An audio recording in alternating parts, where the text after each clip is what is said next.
I aced the college entrance exam on purpose, just to get as far away as possible from my so-called childhood sweetheart, Serena Wells. The moment I walked out of the exam room, her little entourage of friends cornered me with smirking faces.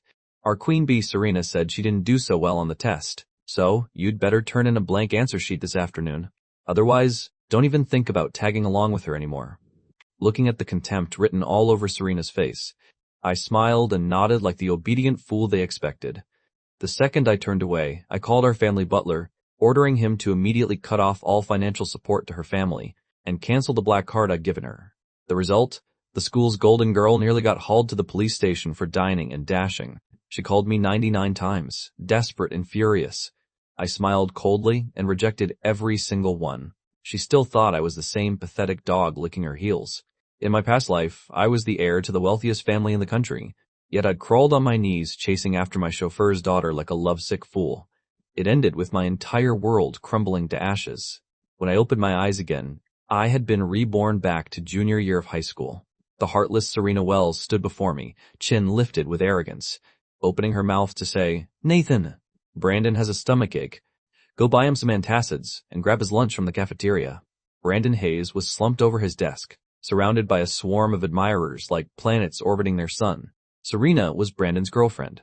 In everyone's eyes, they were the perfect couple destined for each other. And me? I was just a pathetic mutt trailing after Serena. Every day in class, I'd doze off, then spend every break fetching food and drinks for her. Realizing I had actually been reborn, seeing Serena's entitled expression again, I could only laugh at the absurdity of it all. What did she even have that was worth? Noticing me standing there frozen, Serena snapped impatiently. "What are you waiting for? Go!" She walked over to Brandon's side. Brandon shifted uncomfortably and said, "Making Nathan do this doesn't feel right. I'll just go myself." Serena held him back. "Why would you worry about that? Nathan loves doing these things.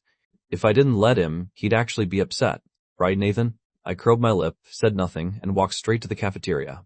This time, I lined up and bought 2 meals. A classmate nearby spotted me and sneered, "Fetching lunch for the queen bee again? Too bad she's into Brandon Hayes. Not some nobody like you." I didn't understand, so I asked, "What kind of nobody am I?" He looked at me with disdain. "Aren't you the servant's kid? You get to ride to school with the heiress every day, and now you're delusional enough to think you could actually marry her? Wake up. Someone as stupid and useless as you will only ever be a servant for her family." I laughed, a bitter, angry laugh. "Serena told you all I'm the servant's kid?" Back then, because I was crazy about her, I specifically arranged for her to ride in my car every day. But now, in everyone's eyes, Serena had become the heiress, and I had become the servant's son. Seeing my reaction, he rolled his eyes at me. "What else would you be? Now hurry up and bring lunch to your mistress." The bell rang, signaling the end of the period. Serena walked out of the cafeteria, but I was nowhere to be found. I didn't go back to class. I sat down by the flower bed and ate both meals myself. I couldn't even remember when I'd last had a proper meal. Without money, I couldn't afford anything decent. Every time, I'd wait until the market was about to close, picking up vegetables people had thrown away. Meat? Not even in my dreams. By the time I got back to class, the bell had already rung. Serena demanded angrily, "Where have you been? Where's the medicine?" I looked at her coldly. "What medicine?" "I told you to buy antacids for Brandon. I said he had a stomachache. Are you deaf? You can't even handle something this simple." I glanced at Brandon, whose face was pale. What's my relationship with Brandon? That I should be buying him medicine? Brandon's family was ordinary. But ever since he started dating Serena, she'd treated him like royalty. Every time I had something nice, Serena would take it and give it to Brandon. Even the watch on Brandon's wrist right now was mine. These two swiped my card, spent my money, enjoyed everything I had, yet ordered me around like a servant. Serena seethed. Fine, fine, fine. Nathan, if this is how you want to be, don't blame me for ignoring you from now on. And don't you dare come begging for my forgiveness later. I stared straight at Serena, finding her words utterly laughable. What did I need her forgiveness for? What had I even done wrong? Seeing me actually talk back to Serena, everyone turned to look. What's going on? Has Nathan the lapdog finally lost his mind? Serena froze for a moment. She remembered how I used to come crawling and begging, then warned me with her usual confidence. If you've got the guts, don't ride home with me this afternoon. I nodded. Fine by me, as if I hadn't heard clearly what Serena had just said. My desk mate Ashley saw the scene unfold and immediately stepped in to judge. Hey, Nathan, What's wrong with you? She just asked you to buy some medicine, and you couldn't even do that. Can't you see Brandon's not feeling well? I shot her a cold look. If you care so much, why don't you go buy it yourself? Ashley argued back. This is your job. Why should I have to do it? I laughed coldly. Brandon and I aren't related in any way. Why should I buy him anything? Ashley pointed at me. You're the servant of Queen Serena's household. Buying medicine for the Queen's boyfriend is just common sense, isn't it? This reminded me. I turned to Serena and asked, Serena, have you been going around telling everyone that I'm your family servant? Feeling my gaze lock onto her, Serena's confidence flickered for just a moment. People had just assumed things. After seeing her get picked up in a luxury car every day, she simply never corrected them. She couldn't exactly tell everyone that her father was just a chauffeur. And now I was making a scene. Serena stepped forward. Fine, don't buy the medicine. I'll go get it myself. Serena assumed I was just jealous because I liked her. So refusing to buy medicine for Brandon made perfect sense. She asked again, did you at least buy the food? No medicine, fine. But you got the food, right? Besides, she'd heard from another student that they'd just seen me buy 2 meals. I answered calmly, already ate, both servings. The student in front of me laughed. Are you a pig? You actually finished both? They were all used to putting me down alongside Serena. Before, I thought. They were Serena's friends, so I gave them face. Now I realized I'd been way too indulgent. I spoke evenly. I spent my own money. Forget 2 meals. Even if I ate 20, it's none of your business. The classmates around me heard this, and their faces darkened. Your own money? Isn't your money from the Queen's family? I couldn't be bothered to explain. But Serena beside me was already furious, especially since I didn't buy her food, leaving her without lunch. Nathan, you brought this on yourself. I hope you can keep this attitude up for a few more days. With that, she stood up, grabbed her things, and said to Ashley, who sat next to Brandon, I'm switching seats with you. Go sit with him. Every time she was unhappy, she'd punish me like this, because getting to sit next to her was something I'd begged for before, but I couldn't care less now. This time, Serena was truly angry, thinking that when I came to apologize, she'd teach me a real lesson. When school let out that afternoon, the Maybach came to pick me up at the school gates. I walked out and headed straight for the car. By now, the whole school knew I'd offended Serena, and they were all waiting to see me humiliated, watching me shamelessly get in the car. They couldn't help but point and whisper, didn't he refuse to even buy lunch for the Queen? How does he have the nerve to ride in her car? The servant's son, acting like he owns the place? The Queen isn't even here yet, and he's already getting in. Hearing all their mocking, I couldn't be bothered to acknowledge them. I turned to the driver. Let's go. The driver looked at me. But Miss Serena isn't here yet. Let's wait a bit longer. Seeing that the driver wasn't following my orders, and was even speaking up for Serena, I couldn't help but find it amusing.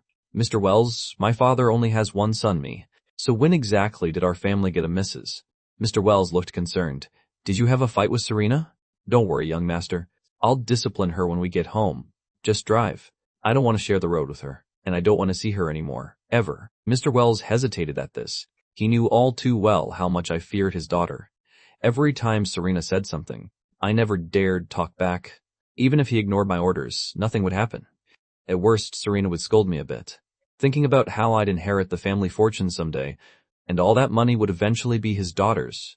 The driver had long stopped seeing himself as just a driver, and had been acting high and mighty around me for a while now. I frowned. Are you going to drive or not?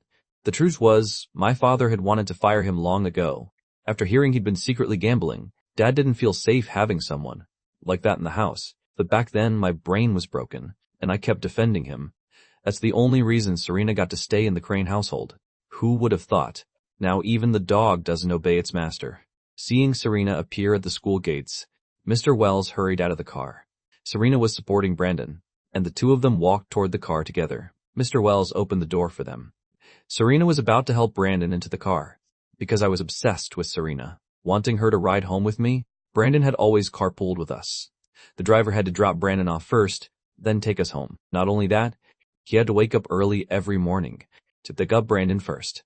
Before Brandon could get in, I spoke up. Didn't you say you weren't riding with me this afternoon? So why are you trying to get in my car? The students watching this unfold couldn't help but curse. What does Nathan think he's doing? This is obviously the Queen's car. Who does he think he is? Everyone chimed in, one comment after another, and Serena's expression stiffened. She didn't understand what had gotten into me today. Do you really have to do this? I haven't even gotten mad at you about lunch. Nathan, do you really want to make this a big deal? I laughed coldly. I don't need your forgiveness. Take yourself home. Don't share the road with me. I'm begging you. Serena's face shifted between white and green. She knew perfectly well that in everyone's eyes she was the rich heiress. If she didn't get in the car with me now, wouldn't her real identity be exposed? She reached out and yanked me out of the car. Then let Brandon get in.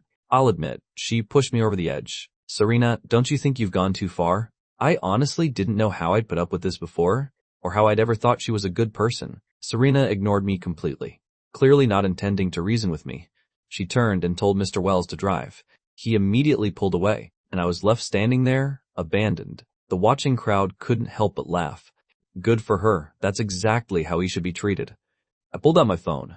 It was Serena's old hand-me-down. To please her, I'd given her my iPhone. At the time, I thought it would protect her pride. Now, looking at this beat-up old phone, I found it laughable. I called my father. Before long, the Maybach that had just left came right back. It stopped in front of the school gates. Mr. Wells stepped out of the car, looking at me with a miserable expression. From his face, it was obvious he'd just been chewed out. Ask those two to get out of the car. I don't want to ride with them. Mr. Wells glanced at the two people still inside. Serena had no choice but to take Brandon's arm and help him out. Brandon hadn't expected any of this, and he looked at me, his face pale. Nathan, if you have a problem with me, fine, but you don't have to take it out on Serena like this. She's always been good to you. Serena held up a hand to stop Brandon. Don't bother talking to him. Once they were both out, I finally got in the car. Mr. Wells hadn't expected me to be so ruthless, and couldn't help but speak up, young master. Arguments happen all the time. Don't be too angry. I'll make Serena apologize to you later. It's just that now, like this, she'll have to take the bus. Who knows what time she'll get home, I said mockingly. Anyone can take the bus. Why can't she? Mr. Wells, have you forgotten who signs your paycheck? If you have a problem with me, then quit. How dare you tell me what to do? Hearing my words, Mr. Wells was so frightened he immediately shut up. When we got home, Mrs. Porter saw me. Young master, why did you come back alone? Why didn't Miss Serena come with you?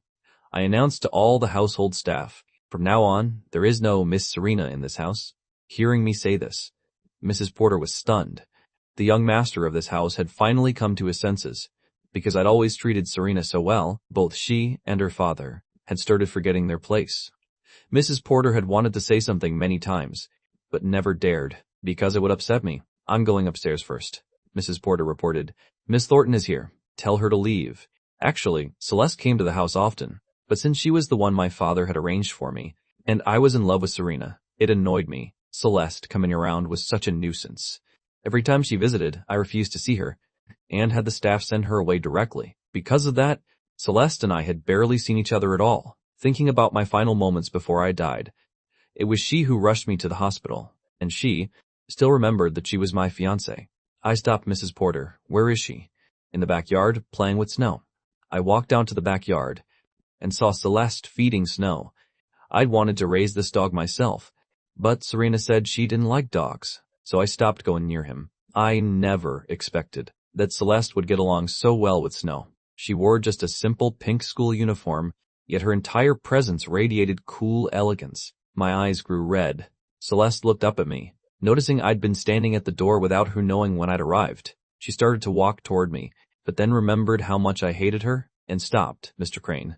I suppressed my emotions. Did you need something from me? Celeste said, I just came to see how you're doing. When I didn't respond, Celeste continued, I know you don't want to see me. I'll leave now. She hadn't actually expected to see me today. She'd only wanted to visit Snow, but she never imagined I'd agree to see her. For her, that was already enough. Seeing her about to leave, I spoke up. Want to stay for dinner? Hearing this, Celeste froze, looking at me in surprise. Is that okay? Of course it is. At this point, Serena still wasn't back. She had to take Brandon home first. If this were before, I would definitely have waited for her before eating. Seeing me eat dinner so early today, Mrs. Porter was a bit surprised. Aren't you waiting for Miss Serena? Why would I wait for her? Because everyone in the household was used to me being Serena's obedient lapdog. Now that I wasn't following her around anymore, they weren't used to it. Mrs. Porter didn't ask further. Yes, sir. I'll arrange it right away. Oh, and please inform Mr. Wells. He doesn't need to come in tomorrow. Mrs. Porter was slightly stunned, then immediately understood. Serena's father was being fired. As soon as I sat down at the dining table, Celeste, who had been secretly glancing at me, noticed me turn my head and awkwardly looked away. I hadn't realized Celeste was this innocent. I couldn't resist teasing her. Why aren't you looking at me? Am I that ugly? I know my grades are terrible, but I'm at least decent looking, right? Celeste shook her head. No, you're not ugly. I smiled and continued. Oh, right, I heard you're really smart. Do you have any good tutors you'd recommend? Could you introduce me to one? In this life, I didn't want to be like before, when I'd never even properly opened a textbook. While I still had the chance, I needed to catch up on my studies. Celeste shook her head. I don't have a tutor. I study on my own. If you don't mind, I could come tutor you every day. Though she figured I'd probably say no, since before I couldn't even be bothered to look at her. To her surprise, my face lit up with joy. Really? Celeste nodded, both excited and nervous. As long as you're okay with it, I can do it. Of course I don't have a problem with that.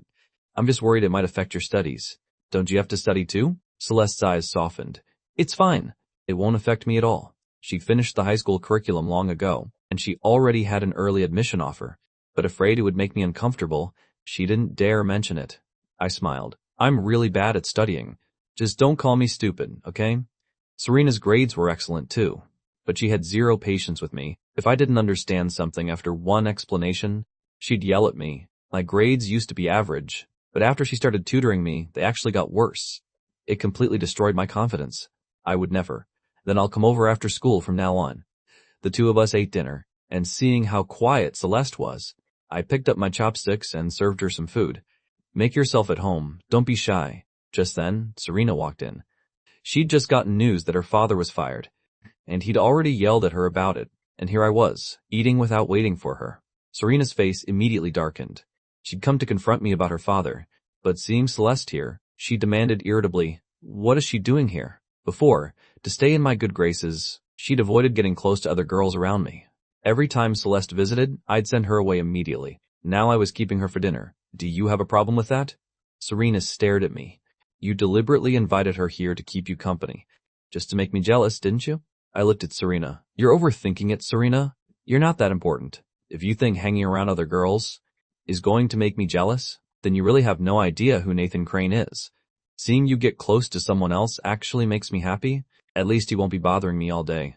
With that, she stormed back to her room. I was speechless. The moment Serena left, I could see Celeste's expression grow complicated. I explained, don't listen to her nonsense. Celeste wouldn't be upset about this, would she? I felt a bit uncertain. To my surprise, Celeste said nothing about it. After dinner, I walked Celeste to the door. Be careful on your way home. She didn't say much to me as she left. I went back inside. Serena came down the stairs. She confronted me. Why did you fire my father? She hadn't said this in front of anyone else earlier, because she didn't want people to know that she was actually just the Crane family chauffeur's daughter. Making a scene in front of Celeste would have been humiliating for her. Do I need to explain firing a driver to you? Serena gritted her teeth. That's my father. Everything that happened today was my idea. It had nothing to do with him. If you have a problem, take it up with me. Fire me instead. The moment she mentioned firing, I immediately perked up. All right, no problem at all. Serena stared at me in shock. What did he just say? Move out of my house. I'll find a different tutor. Ever since you started tutoring me, my grades have only gotten worse. I don't think you deserve the high salary. I've been paying you. Serena thought I was just messing with her, but she didn't expect I actually wanted her gone. Your bad grades are because you're too stupid. When I explain something to Brandon once, he gets it immediately. You're dumb as a rock, and you're blaming me for that? Even if you switch to another teacher, it'll be the same. No one can teach you. This is entirely your problem, not mine. Seeing her still trying to blame me, move out of this house. Serena clenched her fists. No! Nathan, you're still a student. You should focus on your studies. All you think about all day is being with me. No wonder your grades are so bad. Serena laughed coldly. These little games of yours, aren't they just because you're jealous of my relationship with Brandon? Because I won't date you. You're throwing a tantrum. But right now, I just want to focus on studying and get into a good university. I'm not like you, who doesn't even need to go to school and still has more money than you could ever spend. So I can't be with you right now. I looked at the woman before me, feeling somewhat shaken. Who asked you to be with me? No, Serena. Where do you get this confidence? You really think I want to be with you? I clearly don't even look at her. She's nothing to me. Serena just assumed I was being stubborn. Think whatever you want. But I have to warn you, if you keep Celeste here for dinner again, don't blame me for ignoring you completely. With that, she went back to her room. Serena really had some nerve. Did she think this was her house? I returned to my room. Then I called Mrs. Porter, telling her to move Serena's things out tomorrow. Then I got Celeste's phone number and sent her a quick message. Did you get home safe? She didn't reply. The next morning when I woke up, since I didn't have to pick up Brandon anymore, I thought I could finally sleep in. I assumed Serena had already left, but she was sitting at the dining table waiting for me. I found a seat and sat down, and started enjoying my breakfast. Seeing Serena waiting for me, I said sarcastically, "Not going to pick up your boyfriend? Feel free to leave early." Serena deflected. "We're just friends." Stop making things up. Even though they were secretly together, they wouldn't admit it, because dating in high school would look bad for honor students like them. If Brandon hadn't let it slip later, I never would have believed it. After breakfast, I headed out. Serena followed behind me. The driver had been replaced with someone new, who proactively opened the car door for me. I got in. Serena got in after me. I looked at her. "Queen Serena, what's the meaning of this? Didn't you say you weren't sharing a ride with me?" "I remember exactly what you said yesterday." Serena said nothing. If her father hadn't made her play nice with me, she wouldn't have bothered. So what if his family had a little money? He liked to bully people with it. What was so great about that? But her father still needed this job. I was too tired to waste more time with her, and told the driver to go. The two of us arrived at the school gates. I got out of the car. Serena followed behind me. Before, when they arrived, they always picked up and dropped off Brandon together. Today, Brandon had taken the bus himself. Seeing Serena, he hurried over. Brandon's gaze landed on me. After the scene I'd made yesterday, he couldn't figure me out. A servant's son, daring to blow up at Serena like that. Seeing Serena arrive with me, Brandon asked, "Did you two make up?" I ignored him completely and walked straight inside. Serena was completely confused. She said to Brandon, "There's nothing between me and him to settle." Brandon said seriously, "Either way, you can't let a servant's son walk all over you. You're too kind-hearted. Now everyone's saying Nathan is actually the young master." Serena laughed coldly. "Don't pay attention to what they say. My father and Nathan's father have a pretty good relationship. He told me to take better care of Nathan. I can't just ignore him." I arrived at the classroom. Derek was already there. He stood blocking the doorway, refusing to let me in. "You've got some nerve showing your face here. Yesterday, you just abandoned Queen Serena and Brandon and told the driver to leave without them." I scoffed. "It's my car. I have the right not to give anyone a ride. Who do you think you are to lecture me?" Seeing me argue so confidently, everyone couldn't help but grow curious. "Are you saying that Maybach belongs to your family? What else would it be?" I shot a cold glance at whoever just spoke.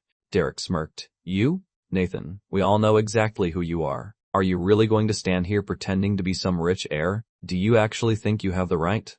I heard that driver is your father. Your whole family works for the Wells family. Queen Serena is kind enough not to hold it against you. Otherwise, she would have kicked you to the curb long ago. But don't push your luck." Serena and Brandon had appeared at the classroom door. Serena's expression stiffened slightly, because everything Derek had just said wasn't actually criticizing me. It was insulting her. Brandon said to Derek, "Go back to your seat." Derek had no choice, and reluctantly gathered his things and left. Serena sat down next to me again. I couldn't be bothered with her strange behavior. I didn't care what she did anyway. Whatever she was up to, it meant nothing to me. Derek sat next to Brandon, feeling a bit indignant. What's Queen Serena thinking? Nathan's already walking all over her and she's still defending him? Nathan even moved to sit next to her. Brandon said helplessly, "Serena's father told her to take good care of Nathan. There's nothing more to it. Don't overthink it." Oh, so that's why. I was wondering why Nathan was acting like that toward her, even claiming the car belongs to his family. Serena's phone is obviously expensive, and the gifts she gives Brandon aren't cheap either. But look at Nathan's phone. It looks like mine, and he still wants to pretend he's some rich kid. Who would believe that? I sat in my seat, secretly checking my phone. Celeste had finally replied to my message. Just one word, yes. So cold. Serena was sitting beside me and saw me looking at my messages with the name Celeste displayed. She couldn't help but frown. Nothing had obviously changed, but since yesterday, she felt like I had become a completely different person. I sent Celeste a message. "So are you coming over to tutor me this afternoon?" Celeste replied with just one word, yes. As long as she was coming, that was enough. I stopped worrying about it. I studied with intense focus. At noon, Brandon came over. to go downstairs to the cafeteria with Serena. Serena unconsciously glanced at me, asking, "Aren't you going to eat?" My diligence today struck Serena as strange. I was still carefully organizing my notes and directly ignored her. Brandon glanced at Serena and said, "If Nathan doesn't want to come, then we'll just go ourselves. We can bring something up for him later." I declined Brandon's kindness. No need. Brandon was a good person. At least that's how everyone saw him. So even when others mocked him behind his back, Brandon always maintained an optimistic and positive attitude. But I didn't want to owe anyone anything. I gathered my things, then stood up. I didn't go with them and headed downstairs on my own. Brandon walked beside Serena, asking, "What's wrong with him? He's completely ignoring you. What did we do to offend him?" Serena was wondering the same thing. Normally, no matter how cold she was to me, I'd follow her around like a little puppy. But since yesterday, she clearly hadn't done anything wrong. Yet I kept this same attitude, and it truly baffled her. Brandon suddenly said, "Oh right, are you inviting him to your birthday party this weekend?" This week was indeed Serena's birthday. Last year for Serena's birthday, she'd held her party at the Imperial Hotel. I had booked the hotel and arranged everything. Serena invited all her classmates, and one night cost several $100,000. Every classmate who attended praised it endlessly. They all felt being invited to Serena's birthday party was an honor. This year was the same. Several days ago, I had already arranged everything meticulously. If I hadn't said I wanted to kick Serena out, she wouldn't have thought twice about it. But after what I said yesterday, and my cold attitude today, she couldn't help but worry. If I didn't show up, could her birthday party even happen? Watching my figure disappear in the distance, Serena couldn't help but reassure herself. Whatever. What am I even worried about? Nathan will definitely come. Maybe Nathan's being deliberately cold like this, just to surprise me. Thinking about this, Serena's mood relaxed a little. Nathan will definitely be there. Brandon smiled. That's right, he shows up to every one of your birthdays. That afternoon, Serena and Brandon had rehearsal for the school anniversary performance. I didn't wait for her, and went straight home. Celeste had already arrived. The moment I got home, she and Snow came out together to greet me. Seeing her appear before me, I smiled.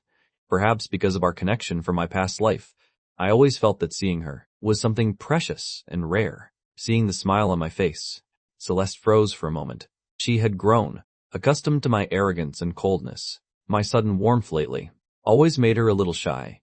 I teased her. "You're here early? Let's head to the study then." The two of us sat down in the study. Celeste sat beside me.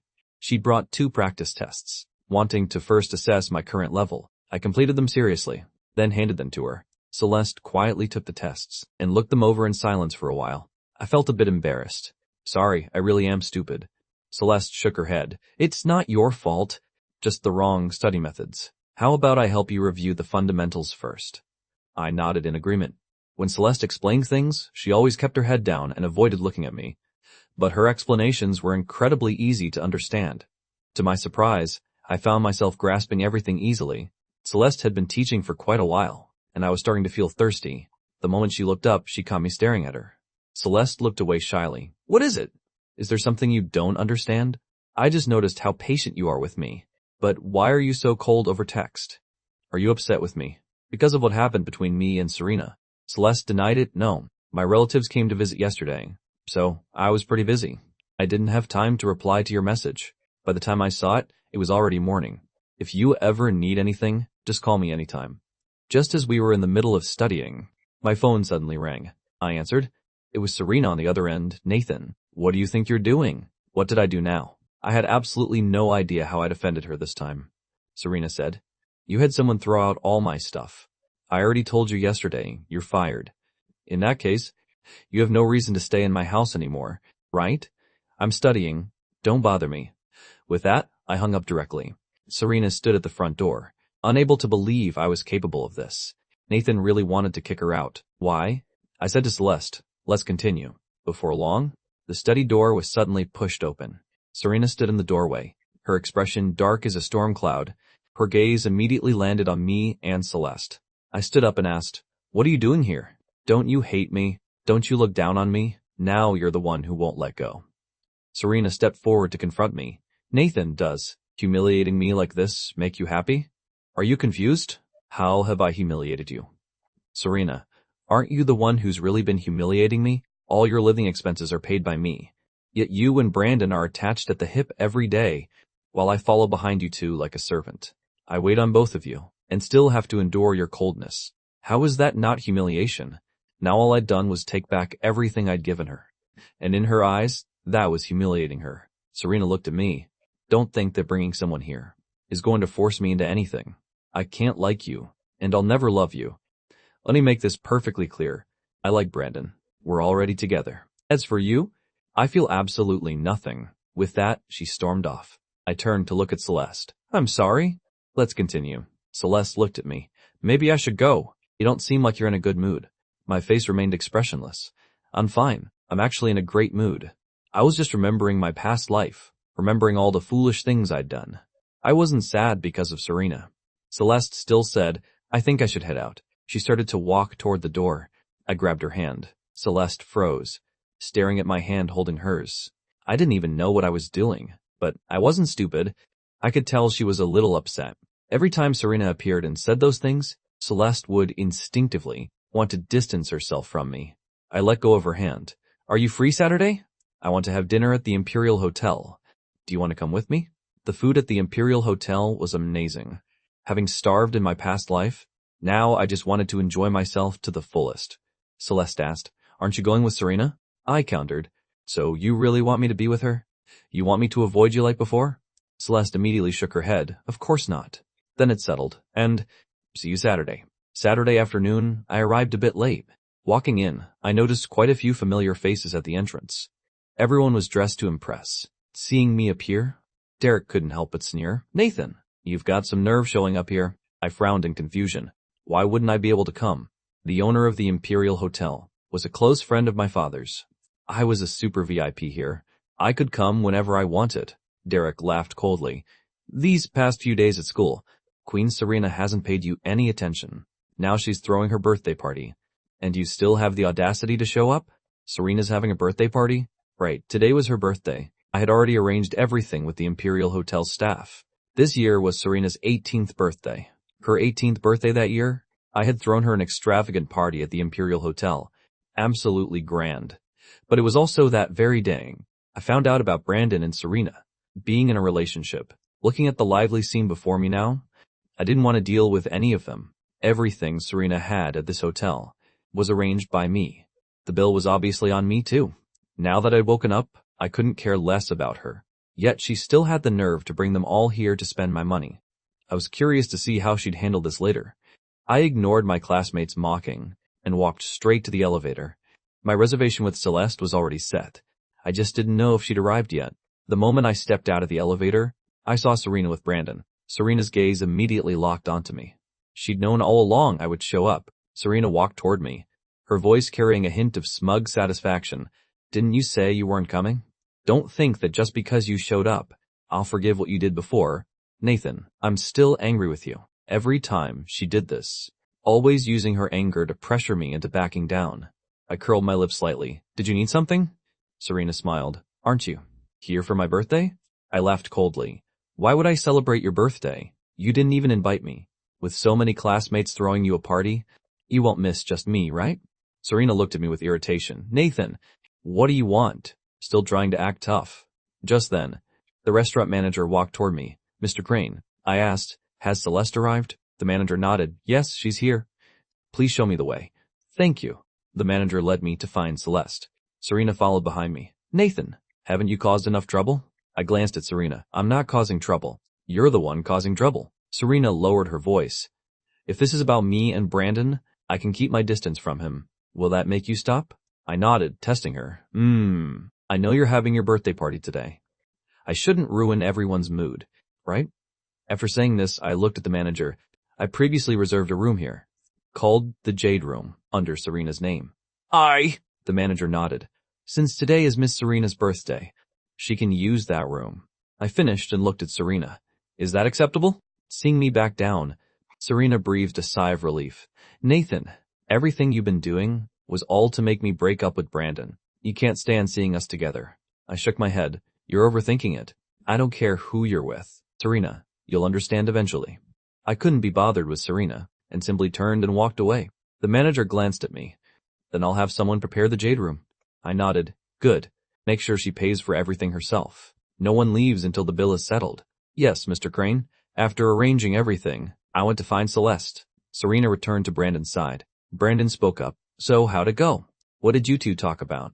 Serena waved her hand. Nothing special, he told me, to break up with Brandon, as if that would ever happen. After tonight's party is over, I'm definitely not giving him a pleasant face ever again. Celeste wasn't wearing her uniform today, but a pleated dress instead. Though the style was quite simple, she wore it with an extraordinary elegance. I broke into a smile. Been waiting long? I naturally sat down beside her. Celeste hadn't expected me to sit next to her, and seemed a bit uncomfortable.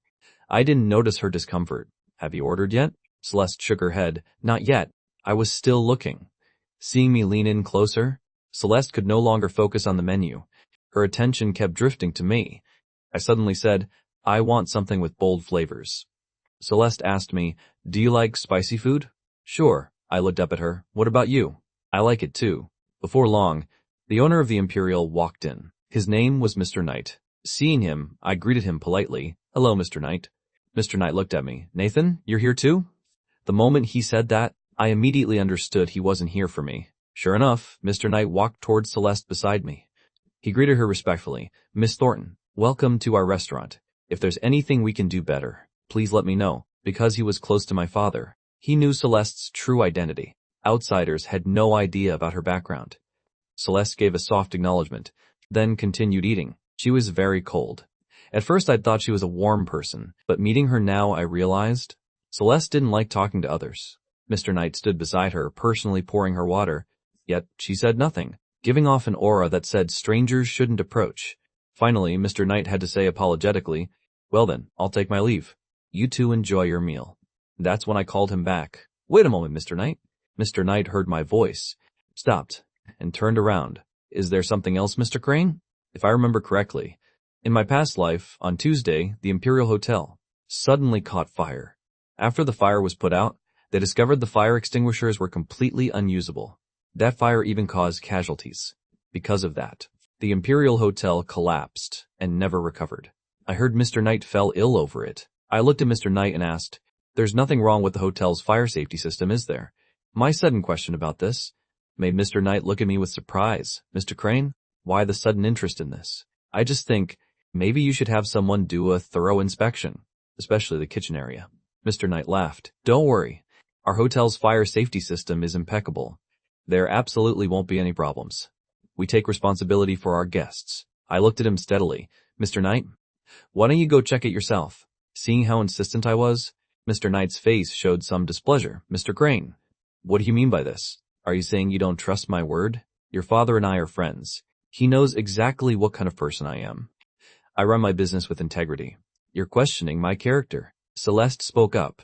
He's already asked. Just go take a look. Mr. Knight respected her greatly. All right, I'll go right now. After Mr. Knight left, I couldn't help but look at Celeste in surprise. Why did you help me? I'd only made this request because I truly knew so much. But from Celeste's perspective, she shouldn't have known anything about this. Celeste said seriously, you asked. Of course I'd help. I smiled. Aren't you afraid I'm just talking nonsense? So what if you are? Even if it's just a joke, nothing bad will come of it. He'll just make one extra trip. Celeste and I ate for a long time. After finishing, we didn't leave, but ordered dessert from the restaurant. I'd even brought homework with me and worked on it while we were there. The two of us stayed until evening. Serena's birthday party ended, and when they tried to leave, everyone was held back because Serena hadn't paid the bill. Serena called me. The first time, I didn't answer. Even without answering, I knew who it was. I didn't care. It wasn't until Serena called 2 more times that I finally picked up. Nathan, what the hell do you think you're doing? On the other end, Serena's voice was filled with rage. The angrier she got, the better my mood became. I smirked. Serena, what's wrong? Why so angry? Serena lowered her voice. Get over here and pay. Don't cause a scene. She'd originally planned to wait until the party was over, leave, and then never have anything to do with me again. She hadn't expected me to be waiting for her here. Now she had no money to pay, and everyone was being held. They were all waiting on her. I said, that's strange. You threw a birthday party, and I wasn't even there. So why should I pay? Why don't you ask everyone to split it? Have everyone chip in? After all, they're all so good to you. Serena was furious. Nathan, do you really have to do this? What do I have to do for you to come pay? I said, when you're begging someone, you should at least have the right attitude. I smirked. Don't want to? Fine then, I'm hanging up. I'm begging you. Serena and everyone were being held by the hotel staff, unable to leave at all. I hung up, stood, and told Celeste, I'll be right back. I walked straight to the Jade Room. At that moment, all the classmates who'd attended the birthday party were inside. Everyone was staring at Serena. Unable to leave, Serena had no choice but to stay there helplessly, enduring everyone's stares. The moment I appeared, the manager walked over. She greeted me politely, Mr. Crane. I looked around at all of them, each one dressed so beautifully. This afternoon, every single one of them had looked down on me. Now none of them had that arrogance anymore. I smiled. What's going on here? Isn't this Queen Serena's birthday party? Everyone looked so unhappy. I deliberately observed Serena, whose expression was darker than anyone else's. Brandon had no idea what was going on either. The manager explained, This Miss Serena hasn't paid yet. I just asked them to settle the bill. Is that so? It's not a big deal. No need to make it such a scene. They're all my classmates. I'll pay tonight's bill. After I spoke, I pulled out my card. The manager took the card to process. Everyone looked at me, their expressions becoming complicated. Serena felt her face burning. This could have been handled quietly, but now it was blown up like this, and he deliberately swiped his card in front of everyone. This man had truly lost his mind. Before long, the manager finished processing the card. She handed back my card and the receipt, Mr. Crane. It's done. Here's the receipt. I looked over the receipt, deliberately reading the total aloud, $860,000. Serena, happy birthday. I'll cover this year's birthday bill for you, but there won't be a next time. After all, I can support you. But I can't support your boyfriend too, right? With that, I glanced at Brandon. Brandon was standing right beside me, his face already going pale. What was going on? All of Serena's money came from me. Wasn't she a rich heiress? Derek stepped forward. Nathan, what kind of joke is this? Serena keeps her money with you, so now it's yours? You're just the servant's kid, holding it for her. What are you so proud of? I looked at Derek and smiled slightly. Does your family let servants manage your money? You've been saying, I'm the servant's son in Serena's household. So let me tell you something. I'm not. Her father is my family's chauffeur. That day at the school gate, he left me behind, and he's already been fired. If you don't believe me, just ask Serena. After saying that, I looked at Serena, Queen Serena. Care to tell them? She glared at me, her eyes full of resentment. No matter how poor she'd been, she'd never suffered humiliation like this. Now everyone was staring at her. But this time she couldn't say a word, because I might very well demand the money back. She ignored me, turned and walked out. Brandon witnessed everything, then followed her out. Once they were both gone, I glanced around at everyone present. If there's nothing else, you can all go. Be careful on your way home. It's getting late. Everyone filed out of the Jade Room one by one. The manager walked with me to the door, escorting me to the elevator. Just then, Celeste happened to arrive. The two of us got in the elevator together. We went down to the lobby and saw Mr. Knight was there too. Seeing me, he immediately walked over. Nathan. I nodded politely. Mr. Knight. Mr. Knight gripped my hand tightly. Nathan, thank you so much. I just went to inspect everything personally and discovered so many problems. It was all because my cousin was careless with his work. I've already sent him home. I felt relieved. That's how it should be. Mr. Knight asked curiously, how did you know our hotel's fire system had problems? The question caught me off guard. I had to make up an excuse. I dreamed about it last night. Hearing me say that, Mr. Knight couldn't help but laugh. All right, I won't ask anymore. Oh, right. I had some gifts prepared for you too. Mr. Knight walked us out. The Thornton family car had already arrived. I got in the car. By then I was already sleepy. Before long, I'd leaned against Celeste and fallen asleep. Celeste immediately froze, afraid to move. When we arrived at the Thornton estate, Celeste hesitated, unsure whether to wake me. By then, the driver had already gotten out and was waiting outside. Celeste never called for me. I felt the car stop, woke up and glanced out the window, realizing we'd arrived home. We're here? Celeste nodded slightly. Then why didn't you wake me? You were sleeping so peacefully. When she spoke, her face was always expressionless. I looked at her and noticed the tips of her ears were slightly red. I remembered how innocent she was, but I hadn't expected her to be this innocent. I asked, are you afraid of me? Celeste shook her head. No. Then why don't you like looking at me? When you're around me, it seems like you really hate me. Celeste cleared her throat softly. Yeah, I'm just not used to being this close to other people. I couldn't help but laugh. Then why didn't you tell me to sit farther away? Hearing me say that, Celeste asked, why did you and Serena break up? Didn't you really like her? The mention of this made me pause for a moment. I just realized I don't like her anymore. It's nothing. I stepped out of the car, and just then, the gates of the Crane estate slowly opened. My father, Richard Crane, walked out. You're finally home. Richard Crane saw me come back so late. And though he didn't know what had gotten into his son, he still said to Celeste, Celeste, come in and sit for a while. Celeste replied politely, Mr. Crane, I won't come in. I'll head home for today. After the Thornton family car left, I followed my father inside. The next morning when I woke up, Mrs. Porter informed me Serena had arrived. The scene from last night flashed through my mind. Things between us were completely over. I went downstairs and discovered it wasn't just Serena, but her father too. Mr. Wells sat on the sofa, speaking to Richard Crane. Mr. Crane, everyone says my girl Serena doesn't know her place. I've already scolded her. She won't bully Nathan anymore. Richard Crane frowned. Since when do you have the right to use my son's name?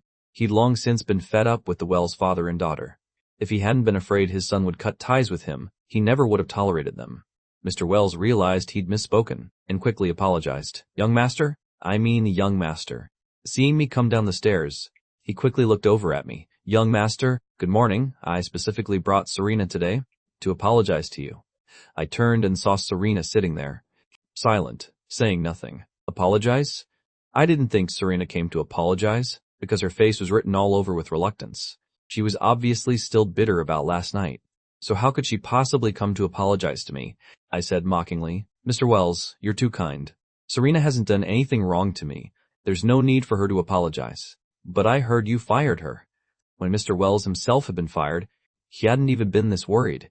After all, his monthly salary wasn't that much. But Serena was different. All she had to do was tutor me, and she could receive a lot of money. Who knows? Maybe the entire Crane fortune would be hers someday. I laughed coldly. She tutored me, and over these years, my grades have only gotten worse. Actually, there's no conflict between us, and she hasn't done anything particularly offensive, so there's no need for an apology. Richard Crane tilted his head and glanced at me. Before, I'd insisted on being with Serena, demanding she tutor me. He'd had no choice but to agree. Now I was firing Serena. Richard Crane was somewhat surprised, and also somewhat moved. His son had grown up. I didn't say anything more, sat down at the dining table, and started eating breakfast. Richard Crane had someone escort the father and daughter out. After eating, I stepped out of the house. The driver had been waiting in the courtyard for a while. I got in the car. Through the car window, I saw Serena still at the gate, her father there too. Unlike his gentle demeanor inside the house earlier, Mr. Wells raised his hand and slapped Serena across the face. I knew Serena's background well. Her mother had left, and for years she'd lived with her father. Her school fees had been borrowed from relatives. Later, when she got a bit older, she managed on her own. Under those circumstances, she was still able to excel academically, always ranking first in the school. That's why I'd felt such special sympathy for her. At school, because of what happened yesterday, everyone treated me much better. Classmates started coming over to talk to me. Nathan, is your family really that rich? So, all of Serena's money came from you? You all still thought she was some rich heiress? I smiled. Didn't you all already figure that out? We just find it really strange. You treated Serena so well. Why isn't she with you? And with Brandon instead? Hey, how about you look at me instead? I promise I'm more obedient than Serena. Hearing her say that, I couldn't help but laugh. Just then, Serena appeared. When she heard what that girl said, Serena laughed coldly. You'd love that, wouldn't you? But he'd have to actually want to look at you first. He's already got a new target now. When's it going to be your turn? Get in line. New target? Hearing Serena say this, everyone looked over. What new target did I have? Who could possibly be better than Serena? Could there possibly be anyone in their school more outstanding than Serena? Probably not. Even though she was no longer a rich heiress, Serena's grades were excellent, and she was beautiful, so everyone thought her future was full of potential. Serena didn't answer them. After being my lapdog for so long, just because I won't date you, you treat me like this. Nathan, even if you use these tactics, I, Serena Wells, will never like you. Someone with grades as terrible as yours, who only has family money to rely on, thinking everyone will revolve around you. You're not even worth one of Brandon's fingers. When Serena brought it up, everyone remembered I was the one with the worst grades. Not only was I Serena's lapdog, I was also a lost cause. Before I could say anything, Serena brought up last night's birthday party. You're the one who told me to invite everyone. I didn't even want to go, but in the end, you deliberately put everyone in an awkward position. Do you think, just because you have money, you can toy with other people's dignity? And don't twist the truth, saying you support me. That money was just my tutoring salary. From now on, I won't take any more of your money, but don't expect me to help you either. After Serena finished, she directly switched seats with someone else, making it clear she wanted nothing to do with me. I didn't indulge her. Tutoring? Serena, you actually have the nerve to bring up tutoring? Ever since you started tutoring me, besides spending my money, have you done anything useful? My dead last ranking every month. That's what you produced, Serena said expressionlessly. I already told you, you're too stupid. What does that have to do with me? Nathan, you have so much money. Why don't you buy yourself a new brain? The moment Serena opened her mouth, everyone burst out laughing. You're so sure I'm stupid? And not that your teaching methods are the problem? Serena thought of Celeste, knowing I'd asked Celeste to tutor me. She snorted. Fine then. Have it your way. Next month's exam. Let's see your results. I'm not even asking for much. Just improve your ranking by 100 places. And I'll admit, I was the problem. She wanted to see if Celeste could actually teach Nathan Crane. That brain of his was simply defective. Fine. I looked at her. She only asked me to improve by 100 places. She didn't even dare say more. That showed just how much she looked down on me. Serena saw me agree. You all heard him? He agreed himself. If his ranking improves by 100 places on next month's exam, I, Serena Wells, will punish myself by running 6 miles. Derek looked at me. If the queen has to run 6 miles, how about you run 6 miles too if you lose? But Nathan, can you even handle that? If you're scared, just admit defeat now. I looked at them. Fine. 100 places isn't that hard, especially after studying with Celeste these past few days. I felt her teaching style was very easy to understand. I could feel myself improving significantly. So I agreed directly. This would also push me to work harder. After all, people with goals have motivation. Serena saw me agreeing and couldn't help but laugh. Idiot. Just then, Brandon walked in. He'd heard everything Serena said. He'd been in the bad mood all night, but by now he'd thought it through. Serena not only had excellent grades, she was also beautiful. Thinking about this, he walked over. Serena, even if your father is just a chauffeur, that's still earning an honest living. Plus, your grades have always been the best. Your family isn't well off. Getting to where you are today must have been incredibly hard. I'll always support you. The moment Brandon said this, all doubts about Serena vanished. I watched the two of them play off each other and couldn't help but feel moved to tears by their love. So touching. These two should be together forever. It was all my fault for being blind before, always trying to get between them. After Serena's attack, everyone now thought I was a lost cause. After school, my father personally drove to pick me up. Not only did he buy me a new phone, but he also took me out to dinner. During dinner, Celeste also arrived. Celeste came with her uncle. This time, it was an official meeting between our two families. Richard Crane had wanted to arrange this for a long time, but before, I'd fiercely opposed it, only having eyes for Serena, so this dinner never happened. Today, since I was willing to come, Richard Crane felt deeply gratified. His son had grown up and was finally willing to listen to him. During the meal, he and Celeste's uncle chatted happily. I sat next to Celeste, telling her about the bet I'd made about my grades. After I finished, Celeste didn't say much, just gave a soft, I didn't understand what she meant. Do you think I was too impulsive? The pressure will be huge. Celeste shook her head. No. Then, do you think I have any hope? Even though lately when you explain things, I've been able to understand everything. Celeste looked at me. It's fine. Just leave it to me. Besides, you're actually quite smart. Not as stupid as people say. The other person she mentioned was obviously Serena. When Serena had called me stupid, Celeste hadn't said anything at the time, but she'd remembered it. As they were talking, I suddenly noticed the private room had gone quiet. I looked over and realized both my father and Celeste's uncle were looking at me. This made me a bit embarrassed, Dad. Why are you looking at me? No reason. You two continue? Richard Crane smiled. The relationship between these two really wasn't bad. After dinner, Richard Crane and Uncle Thornton still had business to discuss, so Celeste and I left first. We didn't go home, but found a coffee shop, where the two of us continued discussing homework. By now, my head was full of study material. Before long, a server brought our order. I looked up, and the person in the server's uniform in front of me was none other than Serena. I looked at her with some surprise. What are you doing here? Serena shot me a cold glance. I should be asking you that question. You knew I worked part-time here, so you came here on purpose to provoke me? Even though I was acting so cold toward her now, Serena could tell, I still liked her. I was just trying to force her to make a mistake. Otherwise, why would I show up at her part-time job? There was no way it was a coincidence. I laughed coldly. You're overthinking it. It's just a coincidence. Serena glanced at Celeste, didn't linger, and turned to walk away. She had no desire to waste time with them.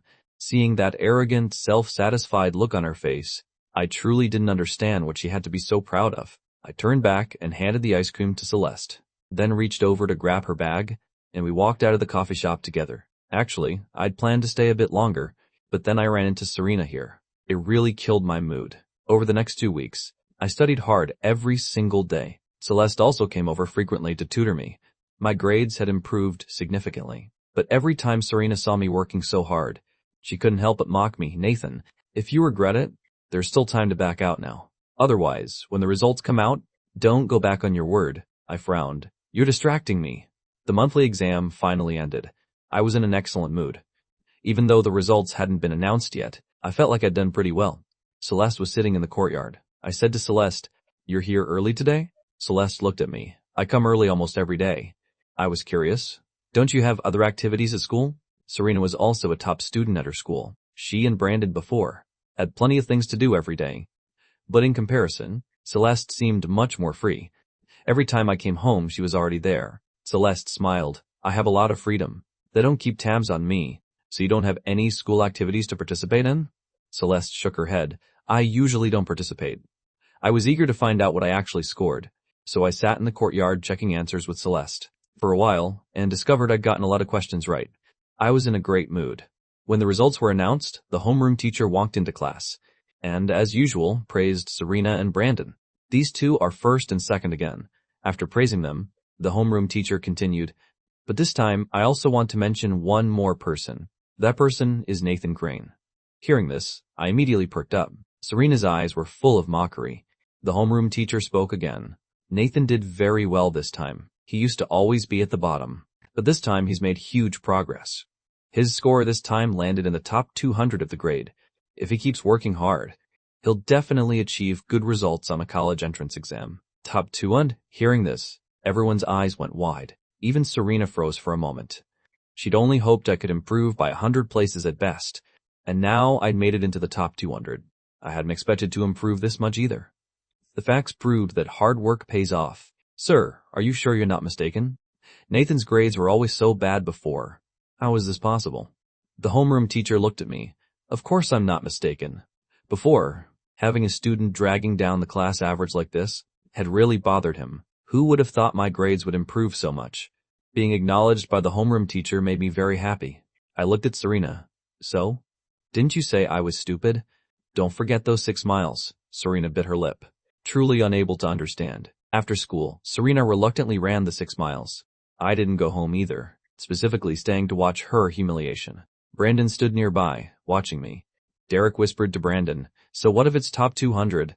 What's the big deal? Acting like he got first place. Queen Serena got first, and she's not even this smug. Our Brandon got second place. Brandon's gaze fell on Serena, and he said calmly, a bet is a bet. Serena isn't someone who can't handle losing. Derek flattered him. That's right.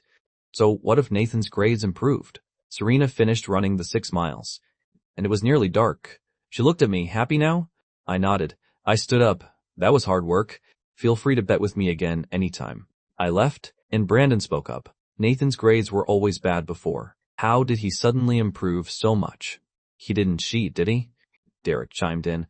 I suspect he wanted to make Queen Serena lose so badly that he cheated. Otherwise, Queen Serena tutored him every day before, and his grades were still terrible.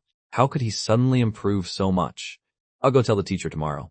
I took the car home, eager to share this news with Celeste, but Mrs. Porter said Miss Thornton hadn't come today. I felt a little disappointed. Recently, my father was away on business, so I was alone in the house. I called Celeste. Hello. Are you busy right now? I'm not bothering you, am I? I heard you didn't come over today, so I thought I'd call and check in. Celeste explained. I had something to take care of today. I said happily. My grades improved a lot this time. I made it into the top 200. Did you know, Serena ran 6 miles today. Watching her get slapped in the face, it felt so good. Celeste listened patiently as I shared my joy. After a while, I asked curiously, "Are you even listening?" Celeste replied, "I'm listening. Congratulations, Nathan." I continued asking, "You've been coming over every day to teach me. You must be exhausted. How about you take a few days off and I'll study on my own? If I need anything, I'll message you on Instagram." That works. Celeste didn't say anything else. I wasn't in a hurry to hang up. "You don't sound very happy. Did something happen? Do you need my help?" This question made Celeste pause. Her behavior didn't seem any different from usual, yet Nathan could tell through the phone that she wasn't in a good mood. Seeing her stay silent, I said, "I know you don't like talking about things, but Celeste, we're teammates now. You've helped me so much. I should help you too." Hearing me say this, Celeste couldn't help but smile slightly. "Okay." The next day when I got to school, the homeroom teacher walked in with a serious expression. He looked very angry. His gaze locked onto me. "Nathan, stand up." I stood up, looking at the homeroom teacher in confusion. The homeroom teacher said, "Someone has reported that you cheated on this month's exam. Do you have anything to say?" The moment I heard the word cheating, I looked around the room and noticed everyone's eyes were on me, especially Derek, whose face was full of smug satisfaction. I said seriously, "Sir, may I ask what evidence there is that I cheated?" The homeroom teacher clenched his fist and spoke. "Your grades last time were heartbreakingly bad, and this time you suddenly improved so dramatically. It really is hard to understand. To be certain, we've decided to give you a different test to retake. Do you have any objections?" Hearing I had to retake the test, of course I wasn't happy. Derek eagerly jumped up. "See, I told you he cheated. If he earned those grades himself, what's he afraid of? What's the big deal about retaking one test?" Seeing him look at me with such satisfaction, I found it laughable. "You reported me for cheating without any evidence. That's slander. If everyone was like you, running to report me every day, would I have to keep retaking tests forever? I might as well just drop out." The moment I spoke up, Serena also looked at me with some surprise. Normally I had trouble confronting anyone, but I hadn't expected my thinking to be so clear this time. Was this even the same person? She'd known me for so long, knew me like the back of her hand, but now she felt like I'd changed so much. Seeing me argue back with solid reasoning, the homeroom teacher said, "No one can blame others for being suspicious. Having you retake the test this time is also to prove your innocence. You don't want everyone doubting you behind your back, do you?" Seeing the teacher so insistent, seemingly not believing I'd earned these grades through my own ability, I smiled. "Sir, of course I can retake the test. I just feel being suspected for no reason like this is really unfair. We're classmates after all. And Derek accusing me like this? I don't know what his motive is. If I do even better next time, won't he just have more to say? So since he chose to make a baseless accusation, he should pay a price. If it's proven I didn't cheat, can you expel him?" The moment he heard the word expel, the homeroom teacher couldn't help but hesitate, wondering if that was too harsh. Derek's grades were better than mine, so of course the teacher was somewhat biased toward him. I looked at Derek. "What? Weren't you certain I cheated?" "Don't have the guts to bet," Derek immediately agreed.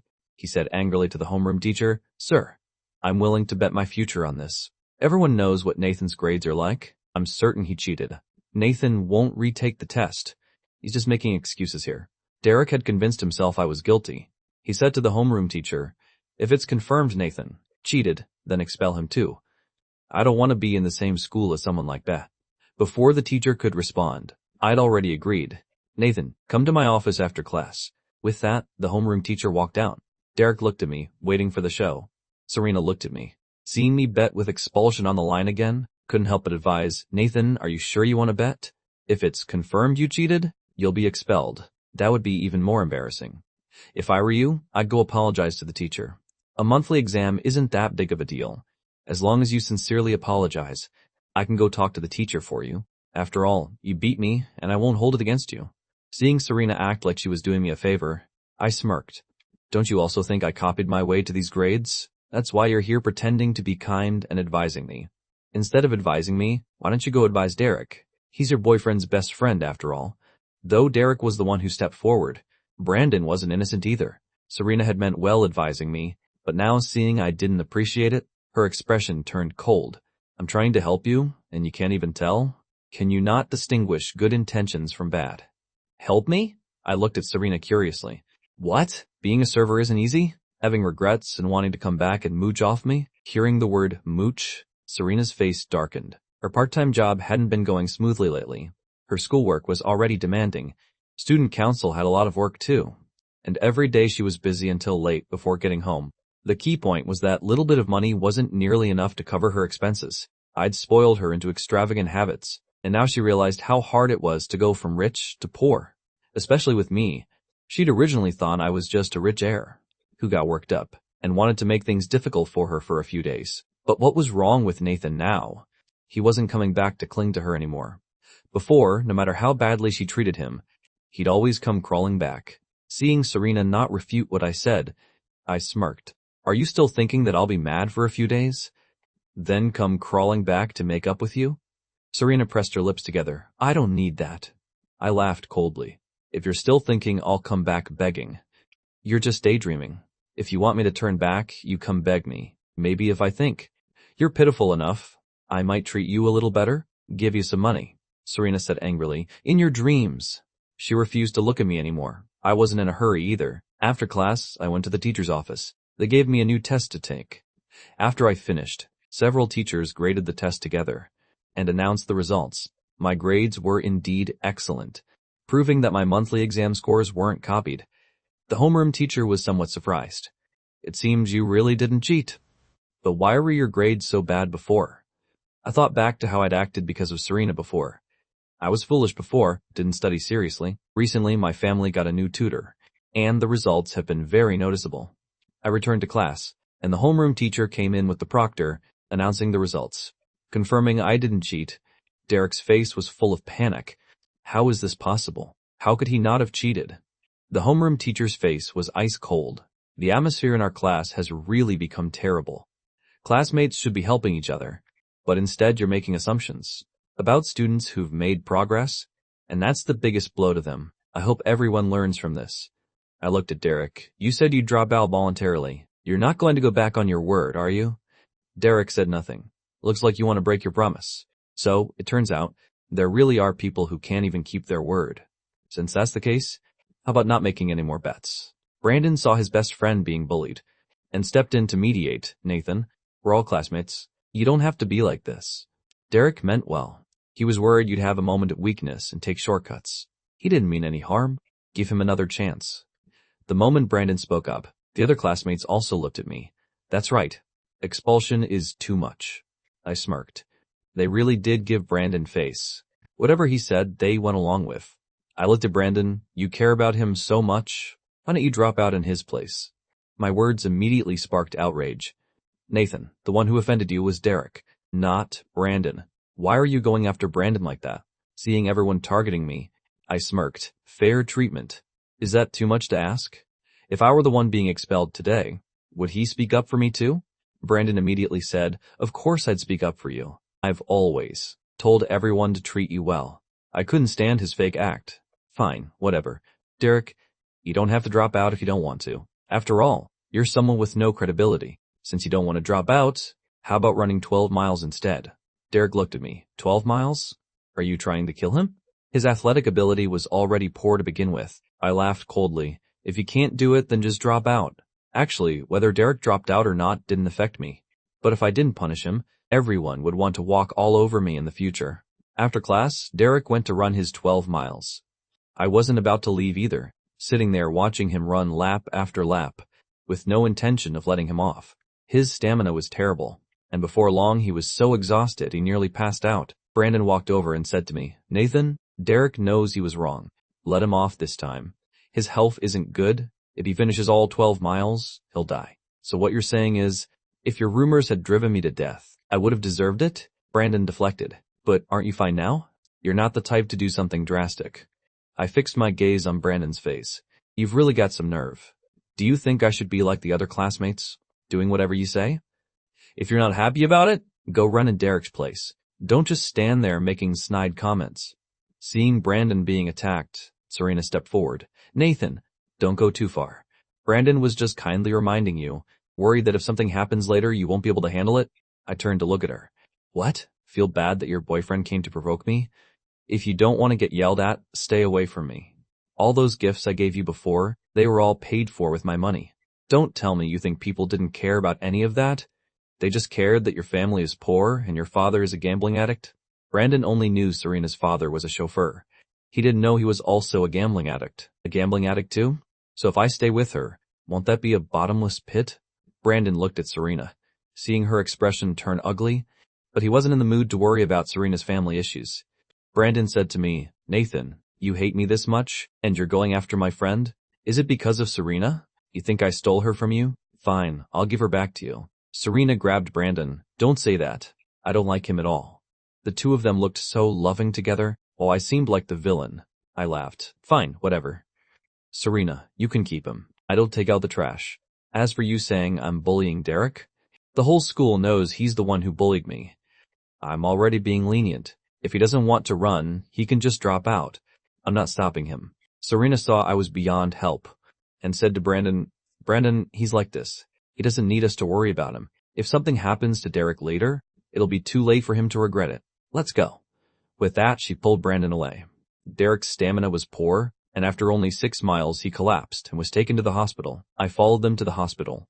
Serena looked at me from behind. "Happy now?" I smiled. "Of course I'm happy. What's not to be happy about?" With that, I took out my phone and called the hospital director, asking him to arrange for their best doctor. Then I paid all the medical bills. In the hospital room, Brandon looked at Derek, who had just woken up. "Are you okay?" Derek opened his eyes and started playing the victim, saying he had problems everywhere. I laughed coldly and cut him off. "A specialist just examined you. You're perfectly healthy right now. Just very out of shape. They recommend you exercise more. When you get to school tomorrow, remember to run the remaining 6 miles. After I said this, Derek's eyes went wide. "Are you trying to kill me?" I laughed coldly. "What? You want to go back on your word? Then just choose to drop out." Derek clenched his fists. "I'll finish it tomorrow. If I don't finish, I, Derek, will change my last name." With that, I walked out of the hospital room. Derek was fine, and after getting an IV and resting at the hospital, Brandon and Serena took him home. I went home, took photos of the payment receipt and diagnosis from the hospital, and sent them to the class group chat. Having dealt with too many people playing victim, I wasn't about to give anyone ammunition against me. After this incident, when the other classmates saw me, they were much more cautious. Monday afternoon, as soon as I left school, I saw 2 girls standing at the gate. Judging by their uniforms, they were from Westbrook Academy. Because Celeste also wore the Westbrook Academy uniform, the driver was already waiting at the gate. I was about to get in the car, when Megan blocked my way. "Are you Nathan Crane?" I said coldly. "Who are you?" Megan smirked. "So you're the high school kid who's being kept by rich old ladies. There's been rumors about you all over the forums lately. It spread all the way to our school." I smiled, not getting angry, calmly asking back, "Your name is Megan?" Hearing this, Megan looked at me in surprise. "You know me? I heard you used to keep Serena too. Is that true? Could it be that you've fallen for me? I'm not an easy girl, you know." She even hugged her chest protectively, as if I was about to grope her. I just found it laughable, and glanced at her. "Don't you have a mirror at home? But you have urine, right? Go pee and look at your own reflection. You think I'd bother looking at you?" With that, I slung my bag over my shoulder and walked away. Megan heard me insult her like that, and angrily stomped her foot, yelling, "How can you talk like that?" I couldn't be bothered with her, and got straight in the car. Megan stood there, the corner of her mouth slowly curling up. "Nathan Crane, huh? I'll remember you." When I got home, Celeste, who had been missing for several days, finally appeared. I said to her, "I thought you weren't coming anymore." Celeste smiled and explained, "That's not it. I've just been a bit busy lately." I waved my hand to cut her off. "You don't need to explain to me. I'm already happy you can come teach me. If you have other things to do, go ahead." I'd treated her so badly in my past life, yet in the end she still thought of me. Hearing me say this, Celeste nodded, then followed me into the study. After not seeing each other for a few days, I'd accumulated a pile of questions to ask her. While I did my homework, Celeste sat beside me, watching. She'd obviously seen the news online too. She'd been a bit worried about whether I was upset, but seeing I was in good spirits, she didn't ask her concerned questions. So she seriously started teaching me. After Celeste finished teaching and left, I continued reviewing on my own until very late before going to bed. The next day after school, as soon as I stepped out of the school gate, Megan suddenly walked up to me and shouted, "Nathan Crane! Last time you yelled at me. Shouldn't you apologize?" Her voice was quite loud, and everyone nearby looked over. I couldn't help but laugh coldly. "Are you sure you weren't the one who provoked me first last time?" Megan looked completely wronged, but everyone online was saying that about you. I glanced at her. Well, people online also say you're a lesbian. Megan asked warily. Who said that? Seeing she actually believed it, I found it amusing. Megan suddenly blushed and spoke up. Last time you asked for my name, do you like me? As long as you confess to me, I'll consider it. How about that?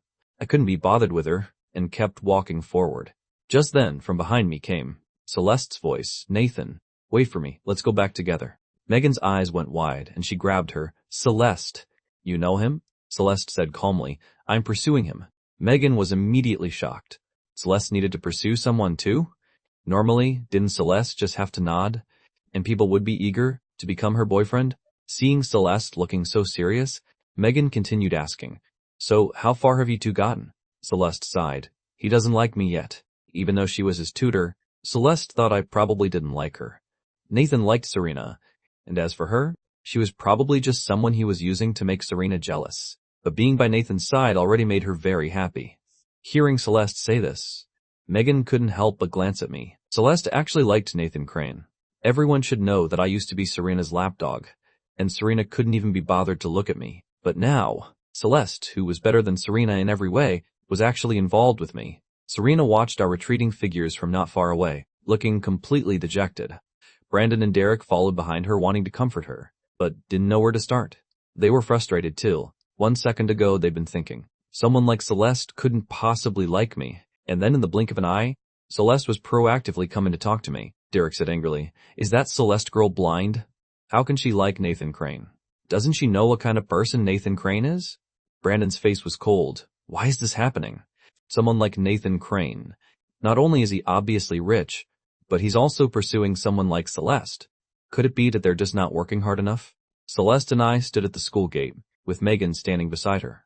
Quite a few people had gathered to look at Celeste. Celeste's gaze fell on me. Let's go eat first. Just then Megan said with a smile, earlier I didn't recognize greatness when it was standing right in front of me. Nathan, don't blame me, okay? I couldn't be bothered to argue with her, and just asked Celeste, are you friends with her? My tone clearly carried some disdain. Celeste glanced at Megan. No, Megan was shocked. So now she wasn't even worthy of being friends? She hurriedly said, come on, Nathan. It's all my fault, I'm sorry. I laughed coldly. You're the first person to say to my face that I'm being kept by rich old ladies. Megan apologized. I was wrong. It's all because of people online talking nonsense. I'll go back and investigate who did this. The Thornton family car had arrived. Megan stood by the road, watching me and Celeste get in together, and politely waved goodbye. Well, I won't bother you anymore then. See you around. The car started moving. I turned to look at Celeste. I didn't expect you to know her. Celeste said helplessly, we just hang out occasionally. I looked at Celeste and sighed. Honestly, I really don't know what flaws you could possibly have. You're beautiful. Your grades are excellent. And your family background isn't bad either. But, showing up at my school gate like this today, being seen with me, aren't you afraid people will talk about you? Celeste looked at me. Talk about what? I smiled. Everyone online is saying I'm being kept by rich old ladies. They're saying the same things behind my back. My reputation isn't great. Celeste shook her head. I don't care. Do you need to be kept by anyone? Hearing this, I smiled. The driver took us to a restaurant. Celeste and I went in to eat. We had just sat down when my phone buzzed with a message. I discovered it was from Serena. Seeing the words, I'm sorry, I froze for a moment. She was apologizing again. It seemed like now she really didn't want me getting close to Celeste. Maybe all women are like this. You stop paying attention to them and they get anxious. Celeste ordered several dishes, all things I liked to eat. Has your father still not come back lately? I nodded. He's pretty busy. Mentioning this made me feel very uneasy. In my past life, my father had died in a car accident before my college entrance exam. But I was mentally prepared this time. When that time approached, I wouldn't let him go out. That should prevent the accident from happening. Celeste watched me chewing my food seriously, but didn't know what I was thinking. She looked at me, noticing I sometimes drifted off like this. Her intuition told her I had some kind of secret. On the other side, Serena had gone home. Her father, who'd been gambling all day lately, was also back. In Serena's room, Mr. Wells's face was cold. How's your relationship with Nathan lately? Serena's expression also turned cold. There's nothing. What do you mean nothing? Didn't I tell you to go make up with him? You still haven't? Seeing her father like this, Serena said angrily, why do I have to make up with him? He already fired me. Am I supposed to go beg him? Don't I have any self-respect? Even though seeing me with Celeste made Serena regretful, looking at her father's behavior, she was still glad she'd left me. The moment she finished speaking, Mr. Wells slapped her. You worthless thing. If you don't latch onto him, where's the money going to come from? Hurry up, how much money do you have on you right now? Give it all to me. He'd obviously been gambling again. Serena looked at her father. You went gambling again? Mind your own business. Don't be like your mother. Disgusting. You think I won't beat you to death? Before, when you stayed by Nathan's side like you were supposed to, there was more money than we could spend. My gambling didn't affect anything. But what about you? You just had to go be with that poor loser. Now look, you let such a big fish get away. You go bring him back here, or I won't let you off. Mr. Wells finished speaking and walked out. Seeing him leave, Serena finally searched under her bed and discovered the money she'd hidden here had already been taken by her father. After eating, Celeste and I left the restaurant. It was raining outside. I walked Celeste to her car. The driver quickly drove away. I was about to go inside when I heard a familiar voice, Nathan. I turned around and saw Serena stepping out from the shadows. She wasn't holding an umbrella, and I didn't know when she'd arrived. But she was completely soaked. Serena stared at me, her eyes red, seeing her like this. I also froze for a moment. Serena asked, suppressing her voice, Are you really going to be with Celeste? I glanced at her. Didn't you hate me following you around the most? You said being followed by me every day was like a nightmare for you. This was what Serena had personally said to me before I died. Thinking of this, I continued, What are you here for? Serena looked at me with red eyes. Is being with Celeste that fun? I laughed coldly. It's pretty fun. She treats me well, unlike you. And you, someone who already has a boyfriend. What are you doing here? Serena shook her head. If I broke up with Brandon, would you still like me? Like before. I said mockingly. No. Serena heard me say, So you really aren't going to be with me anymore. I asked her back, What's going on? Short on money again? Only when you're out of money. Do you show this face in front of me? Serena looked at me. You're overthinking it. I just wanted to come see you. I'm leaving now. She finished and turned to leave. I watched her walk a short distance before she collapsed. I called for Mrs. Porter. Mrs. Porter saw Serena lying there. Isn't this Ms. Serena? What happened to her? I waved my hand. No idea. She passed out. Mrs. Porter touched her forehead. Her forehead is burning up. She must have a fever. What do we do now? Should we even bother with her? I said irritably. Bring her inside. Get her a doctor. Mrs. Porter asked uncertainly. Aye. Should we put her in her old room? I thought for a moment, then said, Didn't Mr. Wells have a room before? Let her stay there temporarily. Looking like that, she only deserved to stay in the chauffeur's room. Mrs. Porter had someone bring Serena to the servants' quarters. Then called a doctor. After confirming she just had a fever, nothing serious, they left her there. The next morning, I sat at the dining table, asking Mrs. Porter, How's Serena? She woke up near dawn and left early this morning. I looked at Mrs. Porter in surprise. Really? I thought she'd still be here. Mrs. Porter said, I told her to wait until you woke up before leaving, but she wouldn't listen. I really don't understand what she's thinking. I nodded seriously. I also think there's something wrong with her. I got to school, and when Serena saw me appear, she kept her head down and ignored me. She seemed to have returned to her cold demeanor. I found this woman truly unbelievable. After all, I'd saved her last night, and she couldn't even say thank you. I sat down in my seat and ignored her too, as if I'd still be like before, being her lapdog. After class, Brandon came over. He and Serena went to a student council meeting. The two of them walked out together. Brandon looked at Serena. Are you feeling better today? Serena glanced at him. Better? Brandon felt a little worried. Would Serena really break up with him because of Nathan? Serena said nothing. Yesterday, her father had stolen her money, and she was still in a terrible mood. Brandon saw she wasn't talking to him. Serena, if you want to be with Nathan, I'll support you too. Serena looked at Brandon. You're overthinking it. I have no feelings for Nathan. I'm not going to be with him either. I just see him with Celeste, and I feel a bit indignant. I don't want to let them have it so easy. Brandon smiled. That's good then. Serena, no matter what you do, I'll support you. In the time that followed, Serena stayed by Brandon's side every day, not hovering around me. I didn't care about them either, studying hard every day. After school in the afternoon, I left, a little late, and by the time I got to the school gate, it wasn't crowded anymore. Young Master Crane. I barely stepped out when someone called me. I looked up and saw Mr. Wells. Seeing it was him. Mr. Wells, are you here to see Serena? Mr. Wells looked at me, then That's right. I came to check on her. I've been yelling at her lately. It's all her fault. She just had to go be with that Hayes kid. No sense at all. Don't be mad at her. I frowned. I've got nothing to be mad about. Just then, Serena and Brandon walked out of the school. Seeing me and Mr. Wells here, she walked over and pulled me aside with one hand. What are you doing here? Last time Mr. Wells had stolen her money, and he'd been missing for days. Now that he was back, he definitely needed money again. Mr. Wells glanced at her. I'm talking to my son-in-law. What's it got to do with you? Go somewhere else, Serena said angrily. Who's your son-in-law? She glanced at me. Why aren't you leaving? What are you standing here for? What, you really want to be my father's son-in-law?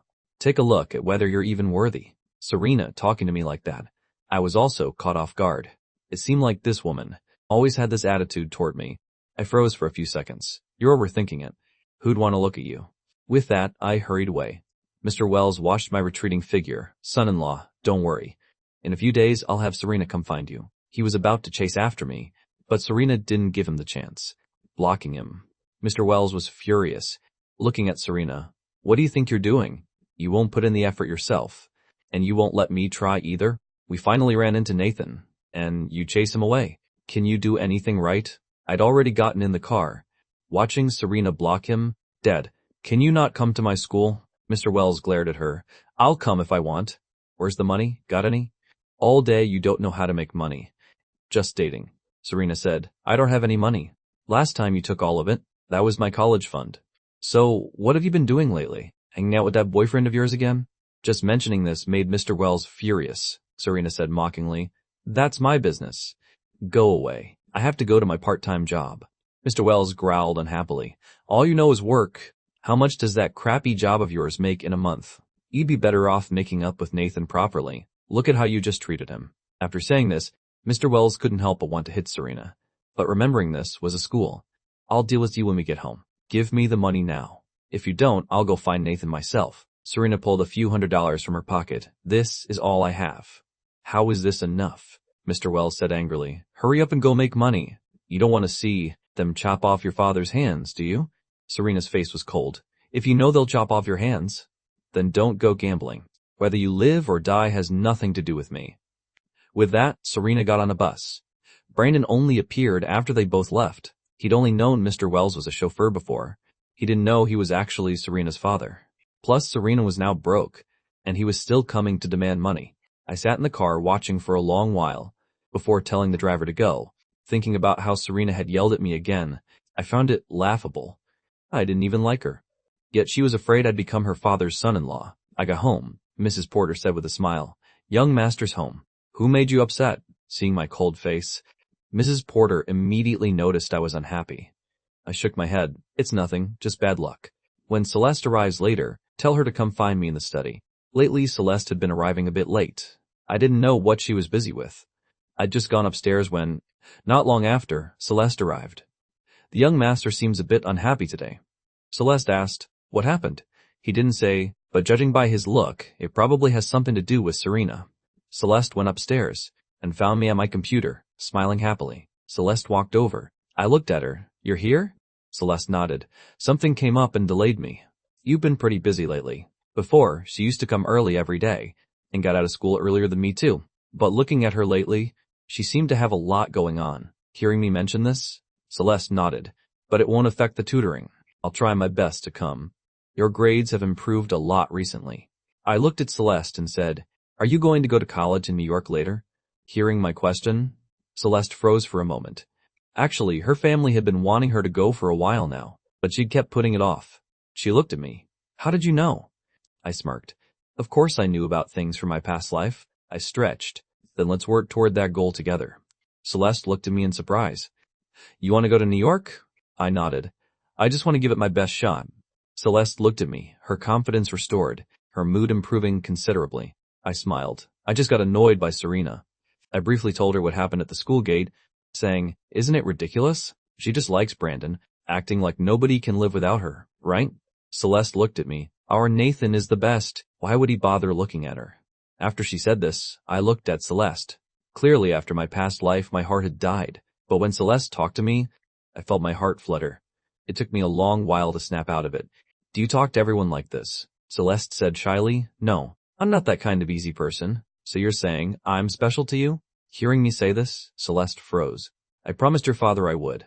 Take good care of you. The moment she brought up my father, I immediately felt a bit deflated. She was too obedient. If your family told you to be with someone else, would you agree to that too? Celeste looked at me, her expression complicated. Seeing this question left her unable to answer. I smiled. All right, I'm just teasing you. Don't be so serious. When you're like this, it makes me feel like I'm bullying you. I felt like Celeste didn't seem to like me that much. Celeste, do you have a boyfriend you like? Celeste was a bit surprised by my question. Why are you asking? I smiled. Just curious. Even though my father asked you to take care of me, and you agreed, you should still have your own thoughts. If you have a boyfriend you like, don't force yourself. Celeste looked at me, and only spoke after a long while. Is it because we've been together every day lately, and you've gotten tired of me? Her eyes showed a hint of hurt. Celeste looked at me in surprise. Why are you asking this? I smiled. Just curious. Even though my father asked you to take care of me, and you agreed, you should still have your own thoughts. If you have a boyfriend you like, don't force yourself. Celeste looked at me, and only spoke after a long while. Is it because we've been together every day lately, and you've gotten tired of me? Her eyes showed a hint of hurt. Before I could say anything, she stood up. I'm going home early today. I called out to her. Hey, I didn't mean it like that. I wasn't trying to make you leave.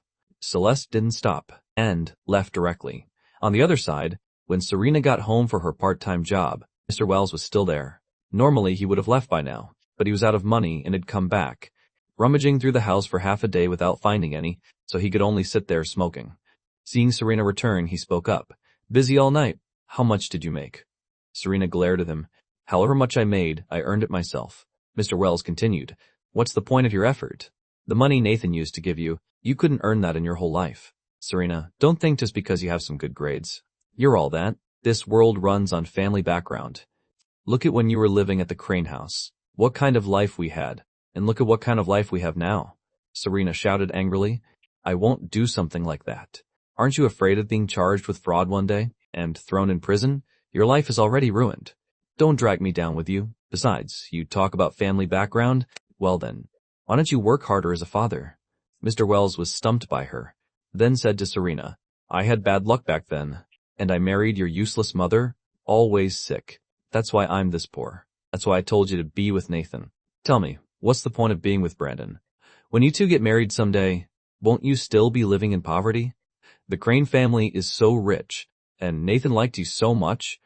As long as you treated him a little better, that brainless idiot. Wouldn't he be wrapped around your finger? Serena shook her head.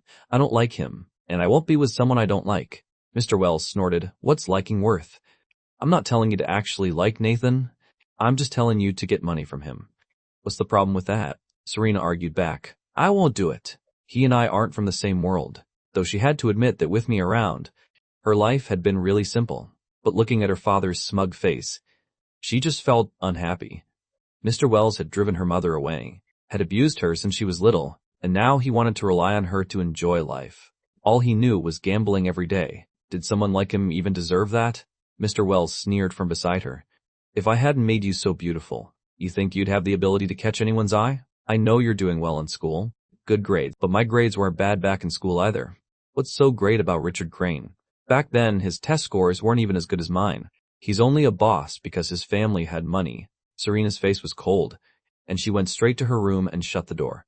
The next day, I saw Serena at school. She walked in with an injury on her face.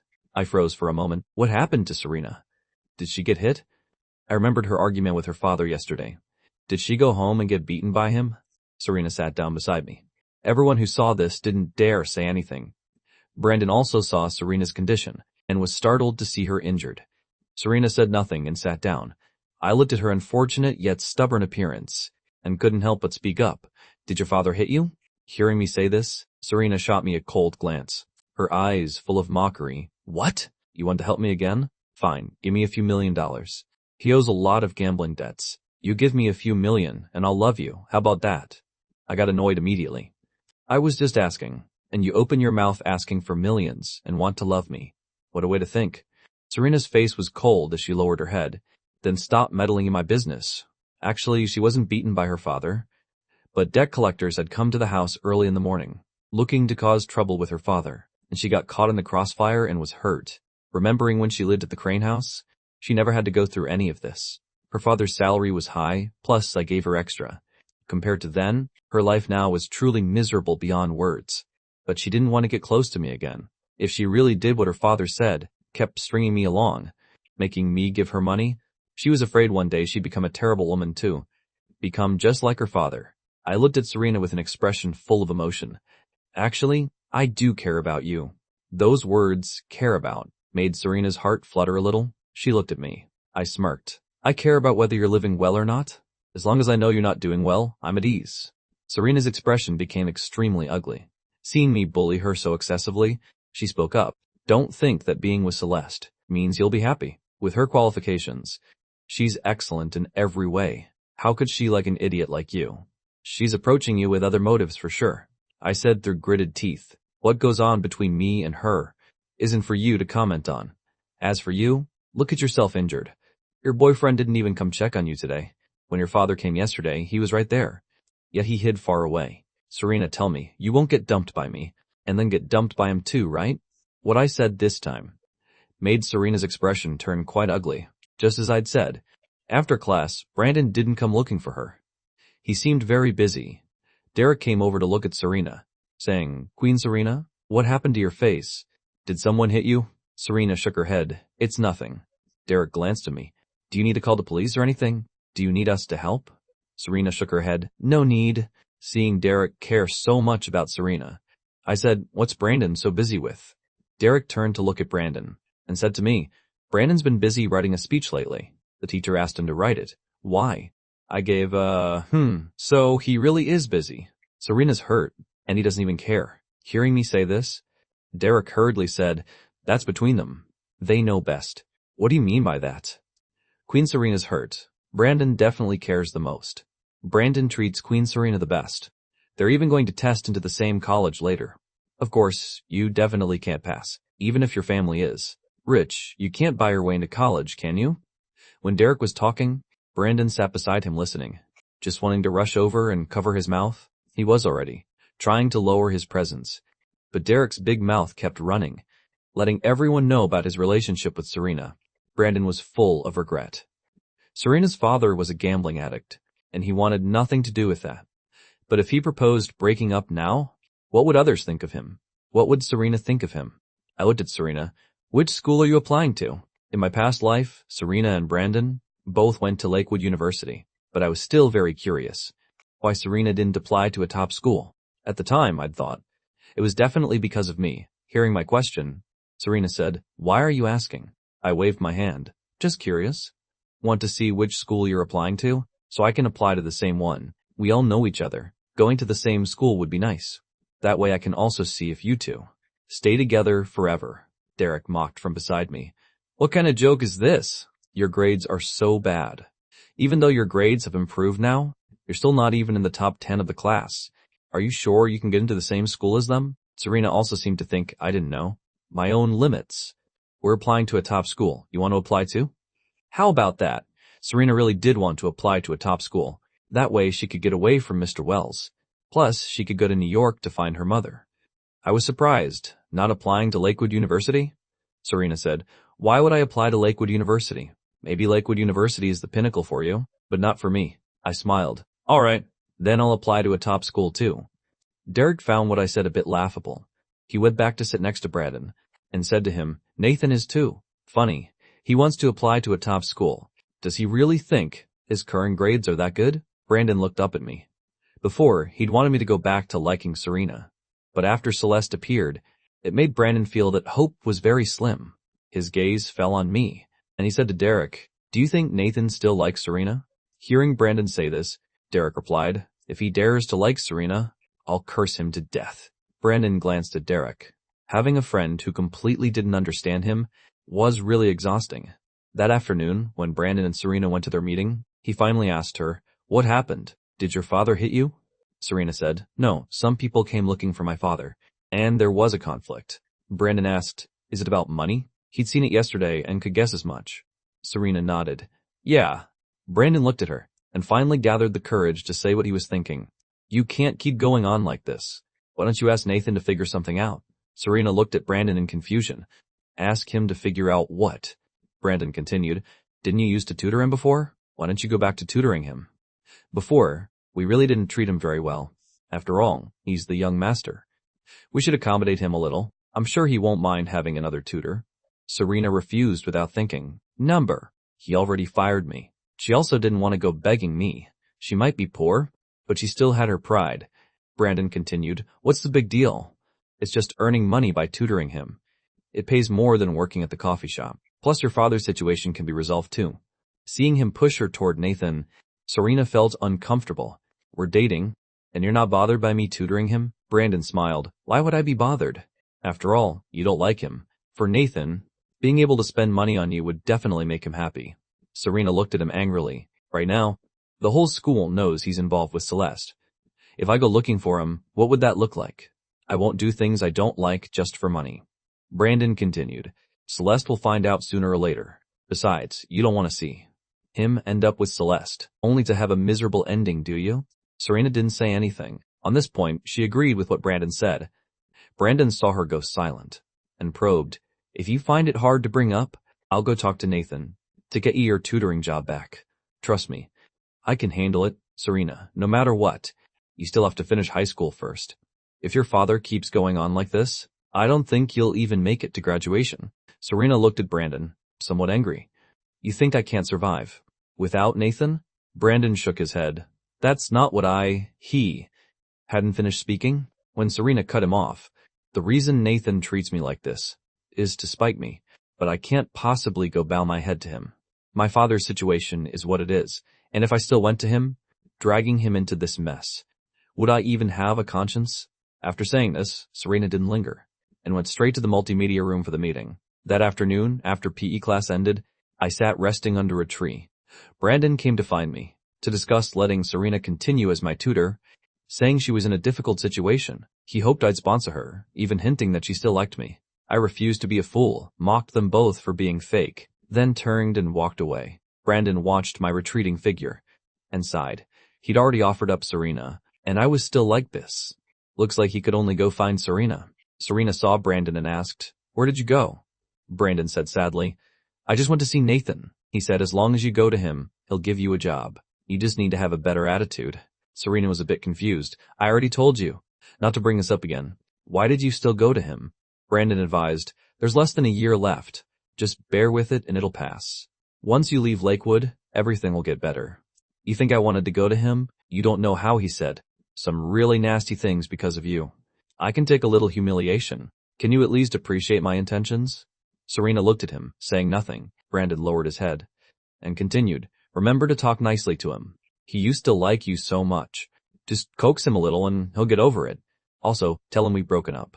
From now on, let's not be seen together in front of him. Serena glanced at him. Break up?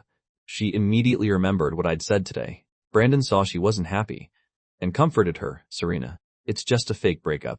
In my heart, you're still the best. We're just appeasing him. After graduation, we'll both apply to a top school together. He wants to apply, but definitely won't get in. Don't you know how much I like you? Serena shook her head. Brandon, actually you don't need to put yourself through this. Brandon gave her an encouraging look. I'm fine. Go on, I still have writing to do in class. Serena walked over. She stood in front of me. I noticed her blocking my light and looked up at her. What is it? Serena said irritably. Why are you bullying Brandon? I was confused. When did I bully him? Serena said, Nathan, our family backgrounds aren't good, but that's not a reason for you to bully us. You were just born into better circumstances than us. Brandon works hard and strives to improve. He's never done anything wrong to you. I asked back, how did I bully him? Serena answered, what gives you the right to call him a manipulative man? I'd thought Brandon had made up some story in front of Serena, but it was just this. Serena said to me, I admit I was a bit too much before, but if you have any grievances, take them out on me. Don't bully Brandon. He's innocent. I waved my hand. Fine, I'll apologize to him, okay? He's not a manipulative man. He's a great hypocrite and saint. I was out of line. Serena stared at me. Don't be so passive-aggressive. I laughed coldly. Go ahead and protect him. Don't let the wind knock him over. Your boyfriend is so fragile. Serena glared at me. I continued. He really does love you. Even came to beg me to give you a job. But looking at you, it seems like you don't need it. So, forget it then. You're so capable after all. The bell rang signaling the end of class, and I left directly. I went to the Imperial Hotel. Mr. Knight came out to meet me. Mr. Crane, here alone? Ever since I'd helped him last time, he'd been especially warm toward me. I nodded. He asked, Miss Thornton isn't coming with you? I gave a, She's had some things to deal with lately. I'd texted her in the car earlier, but she hadn't replied. Mr. Knight said, What would you like to eat today? I'll have the kitchen prepare it. I waved my hand. Anything is fine. I'm here to discuss some business with you. Mr. Knight looked at me in surprise. Your father is letting you handle business? I smiled. This has nothing to do with my father. I'm here on my own. I want to buy some land. Hearing me say I wanted to buy land, Mr. Knight looked at me in surprise. Mr. Crane, this isn't a joke. Why are you suddenly thinking about buying land? I knew. Mr. Knight currently had some land he wanted to sell off, but couldn't find any buyers at all. It had been giving him a headache, looking everywhere for someone to take it over. Those plots of land later fell into Serena's hands and made her a fortune. Though Serena was really hateful, she truly did have a good eye for things. I didn't explain anything, just said I wanted to try it out myself. The plots I wanted were exactly the ones Mr. Knight wanted to sell. Hearing I wanted them, he was very surprised. Thinking that I was his friend's son, he really couldn't bring himself to sell them to me, in good conscience. How about this matter? I still need to discuss with your father first. If he agrees, I'll sell them to you. I nodded. That works too. I just came to ask about it today anyway. After eating, I walked out and saw Megan. Megan saw me and smiled as she walked over. Brother-in-law, what a coincidence, running into you here again. I didn't have a good impression of her, so I said blandly, Yeah, bad luck, running into you here again. Megan was a bit displeased. Brother-in-law, why would you say that to me? Isn't Celeste with you? Hearing her mention Celeste, I asked, Did she go to school today? She shook her head. No. I frowned. She didn't go to school? Megan nodded. Yeah. She often doesn't come to school, but because her grades are so good, the teachers can't do anything about her. I left the hotel and told the driver to take me to Celeste's house. I'd gotten this address by having my father find out. The car had just stopped when the butler came out. Young Master Crane. He looked extremely welcoming. I replied politely, Is Celeste home? The butler nodded. Yes, she is. Miss is sick. I quickly asked, What's wrong with her? The butler replied, Just a bit of a cold. Probably nothing serious. The doctor has already been to see her. I continued asking, Can I go see her? The butler led me upstairs. Of course you can. We arrived at Celeste's room. Miss is in here. After he finished speaking, he knocked on the door, then pushed it open. I saw Celeste lying on the bed. The butler spoke up. Miss, young Master Crane is here. Celeste immediately sat up in bed. Seeing me standing at the door, she froze for a moment, then said to the butler with a cold face, Take him downstairs, please. I'll be down in a bit. The butler was about to speak, when I quickly cut in, No need. I just came by to check on her, then I'll leave. With that, I walked in, looking at Celeste. Her complexion looked a bit more haggard than usual. I heard you were sick. Why didn't you tell me? I've been worried about you all day. Celeste looked at me. Noticing I completely didn't treat myself as an outsider, You should have given me a heads up before coming. I asked, Why? Am I bothering you? Celeste said coldly, I haven't washed my face yet. Appearing before me like this? She felt a bit embarrassed. I said casually, Aren't you sick? Besides, you look beautiful like this too. Beautiful people can do whatever they want. Hearing me say this, Celeste finally stopped resisting. Why did you suddenly show up? What made you think to come here? I answered, I just finished eating at the Imperial Hotel and happened to run into Megan. She said you didn't go to school, so I thought I'd come check on you. Celeste sat on the bed looking at me. Nathan. Her voice was serious with a hint of solemnity. I looked at her. What is it? Why so serious all of a sudden? She said, I think we should keep some distance between us. I asked, Are you tired of me already? Am I being too forward? Because of what happened in my past life. Now whenever I saw Celeste, I felt very close to her, so I didn't treat her as an outsider. But now Celeste was saying she wanted to keep distance from me. Did that mean I was being too familiar? Celeste's expression showed some sadness. Numb! Actually, I'm not that great of a person. She was afraid that getting too close to me, she'd do things that would make me unhappy. I looked at her curiously. Then what kind of person are you? Celeste said. I have a pretty bad temper, and I'm not as gentle as you think. I gave a, Then why have I never seen you get angry? Is it because you always treat me as an outsider? Celeste looked at me, silent. Suddenly, she coughed. I quickly asked, Are you okay? Do you need water? Let me pour you some. Celeste lay on the bed. I brought water over and handed it to her. Did you take all your medicine? She nodded slightly. Then get some more rest. I'll stay here and watch over you. Hearing me say this, Celeste looked at me. Aren't you leaving? I'll have the butler take you home. I waved my hand. I just got here. I'm not planning to leave so soon. I'll leave after you fall asleep. Celeste drank the water. She didn't say anything more. When she'd left yesterday, the two of them had had a small disagreement, even though she clearly knew. I might eventually go back to Serena. Celeste lay on the bed, and I sat beside her watching. She hadn't been asleep long before she woke up. Since I was still there, she opened her beautiful eyes. You haven't left yet? She'd thought when she woke up, she'd be alone in the cold room, but found I was still here. This feeling was like suddenly receiving an unexpected gift. I said, Are you having trouble sleeping? I used to have insomnia when I was sick too. Celeste didn't answer my question, just looked at me. Her insomnia was no longer anything unusual. I was afraid she'd think I was being too nosy again, so I explained. I was about to leave, but then he woke up. While we were talking, Celeste's uncle came home. He was surprised to see me here. Nathan, why are you here? I replied politely. Hello, Uncle Thornton. Uncle Thornton said, I heard Celeste was sick, so I came to visit her. Well, you two chat then. She must be happy you came. Uncle Thornton knew Celeste too well. His words made Celeste a bit embarrassed. Uncle! Uncle Thornton ignored her and walked straight out. I looked at Celeste. Are you really that happy I came to visit? Celeste tried to appear calm. It's all right. She pretended to pick up a book from the nightstand and started reading. I stared at Celeste and said, Then how about I come visit you every day from now on? Celeste froze for a moment. Why? I said. Don't you want me to visit you? Celeste explained. That's not it. Don't you have school? I can come visit you instead. I replied, But you're sick right now, aren't you? I can't have you come teach me while you're sick. From now on, I'll bring my homework and come find you. Hearing me mention homework, Celeste breathed a sigh of relief. She'd almost been overthinking just now, even thinking I had other intentions. I stood up, stretching. Then I'll head back today. I'll come visit you again tomorrow. Celeste also stood up. I'll have the butler take you. I waved my hand. No need. How could I? Make a sick person see me off. Get some rest. The driver is waiting downstairs. I can get back on my own. Even though I said that, Celeste still stood up. Actually, there's nothing seriously wrong with me. I'll be better by tomorrow. I looked at her. That fast? She was only wearing pajamas, and she really did look beautiful. She walked me downstairs.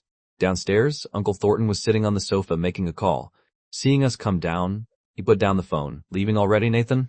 I nodded. Goodbye, Uncle Thornton. Uncle Thornton continued. Why don't you stay a while longer? Just stay here tonight. I'll have someone prepare a room for you. Tomorrow I'll arrange to have you driven to school. Celeste and I didn't go to the same school, and it was indeed farther from here to Lakewood High. No need, Uncle Thornton. If I go back now, it'll be the perfect time to sleep. Celeste walked me from the living room to outside.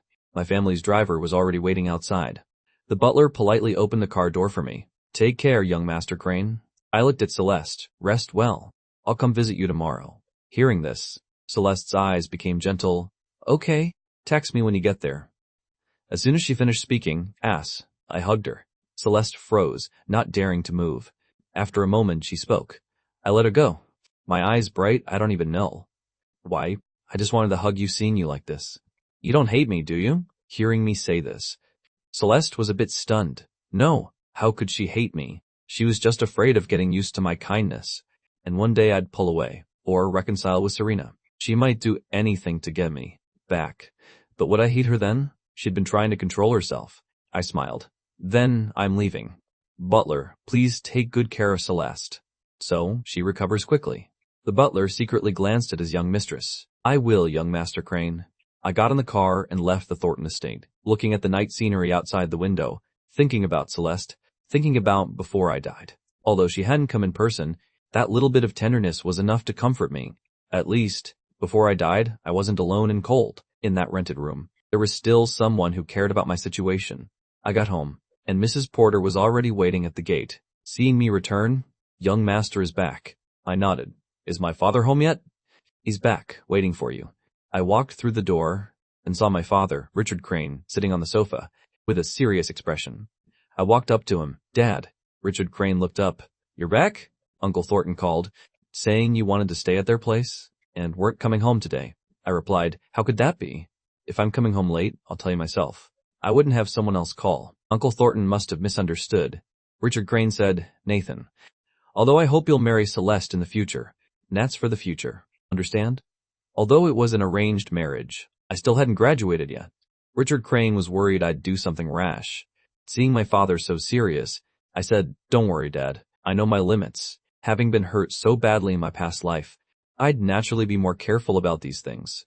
Seeing his son obediently respond to him, Richard Crane had originally planned to lecture me, but now felt a bit awkward. Then he remembered to ask me about the land purchase. I told him I just wanted to try my hand at investing. Richard Crane had no objections. Before, I'd never been interested in business, so Richard Crane hadn't pushed me. Now that I was willing to try doing something myself, he was naturally very happy. I'll call Uncle Chu later and have him transfer those plots to you. Then I'll arrange 2 assistants for you. That way if you need anything, they can help. I said happily, thanks, Dad. Once I'm capable enough, I can help you with work too. Richard Crane said, son, you suddenly become so sensible, I don't know what to say. Have you been through something recently? Actually, I'd rather see you like before. Carefree every day. Seeing me so sensible, Richard Crane just felt heartache. It was as if I'd been through something and had become much more mature. Looking at my father before me, because he'd passed away early. When he died, it had been more than a decade. At that time, the people in his company had all sided with Serena. Serena had completely turned the Crane family company into her own. I'd long since lost any say and didn't have a single person to rely on. But now, seeing my father right in front of me, I was especially happy. I just felt I was too immature. Before, I devoted everything to one woman, revolving around Serena every day. Later, when I wanted to see you, I found it was already too late. The next day, the 2 assistants Richard Crane had arranged started work, helping me handle some business. With their help, I was much more efficient at handling things. That afternoon, I went to see Mr. Knight first. Since Richard Crane had agreed, Mr. Knight was very relaxed, eager to sign the contract with me right away. After handling everything, I had the assistants go back first, while I went to Celeste's house. She was sitting in the study handling some work. Now, Celeste would help me arrange extracurricular lessons every day.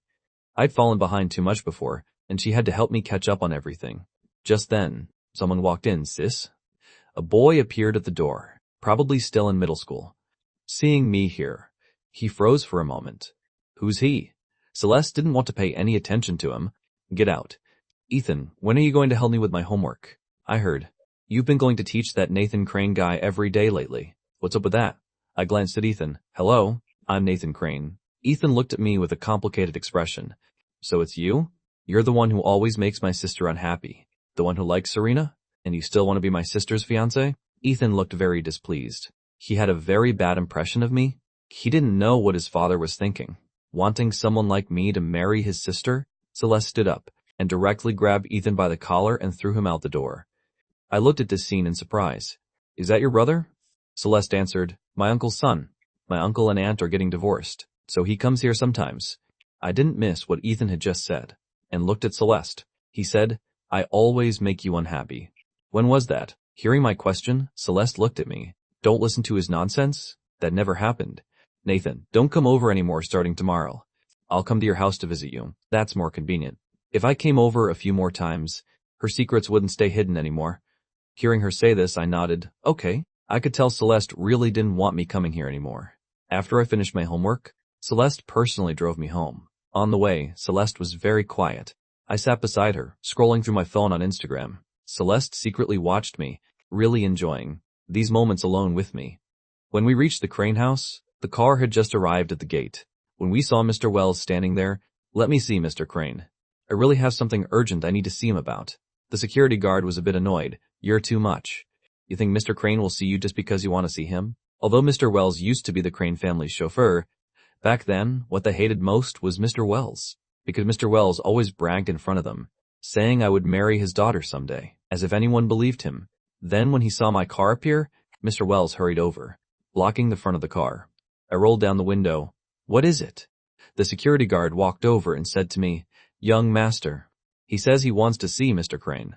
I said, my father probably isn't home at this hour. I've told him that, but he won't listen. The security guard was still talking. When Mr. Wells walked up, Nathan, please save Serena. She's been taken by some people. I didn't understand. Taken by who? Mr. Wells said painfully, those debt collectors. It's all my fault. I shouldn't have owed them money. Now they want to take Serena to pay off the debt. I frowned. Mr. Wells looked at me again. Please help. After all, you and Serena used to be so close. It's all my fault. I shouldn't have gambled and owed so much money. I promise I won't gamble anymore from now on. My daughter is my hope for the future. I can't bear it. I hadn't expected Serena's situation to have gotten this bad. Having a father like Mr. Wells, her life was quite colorful.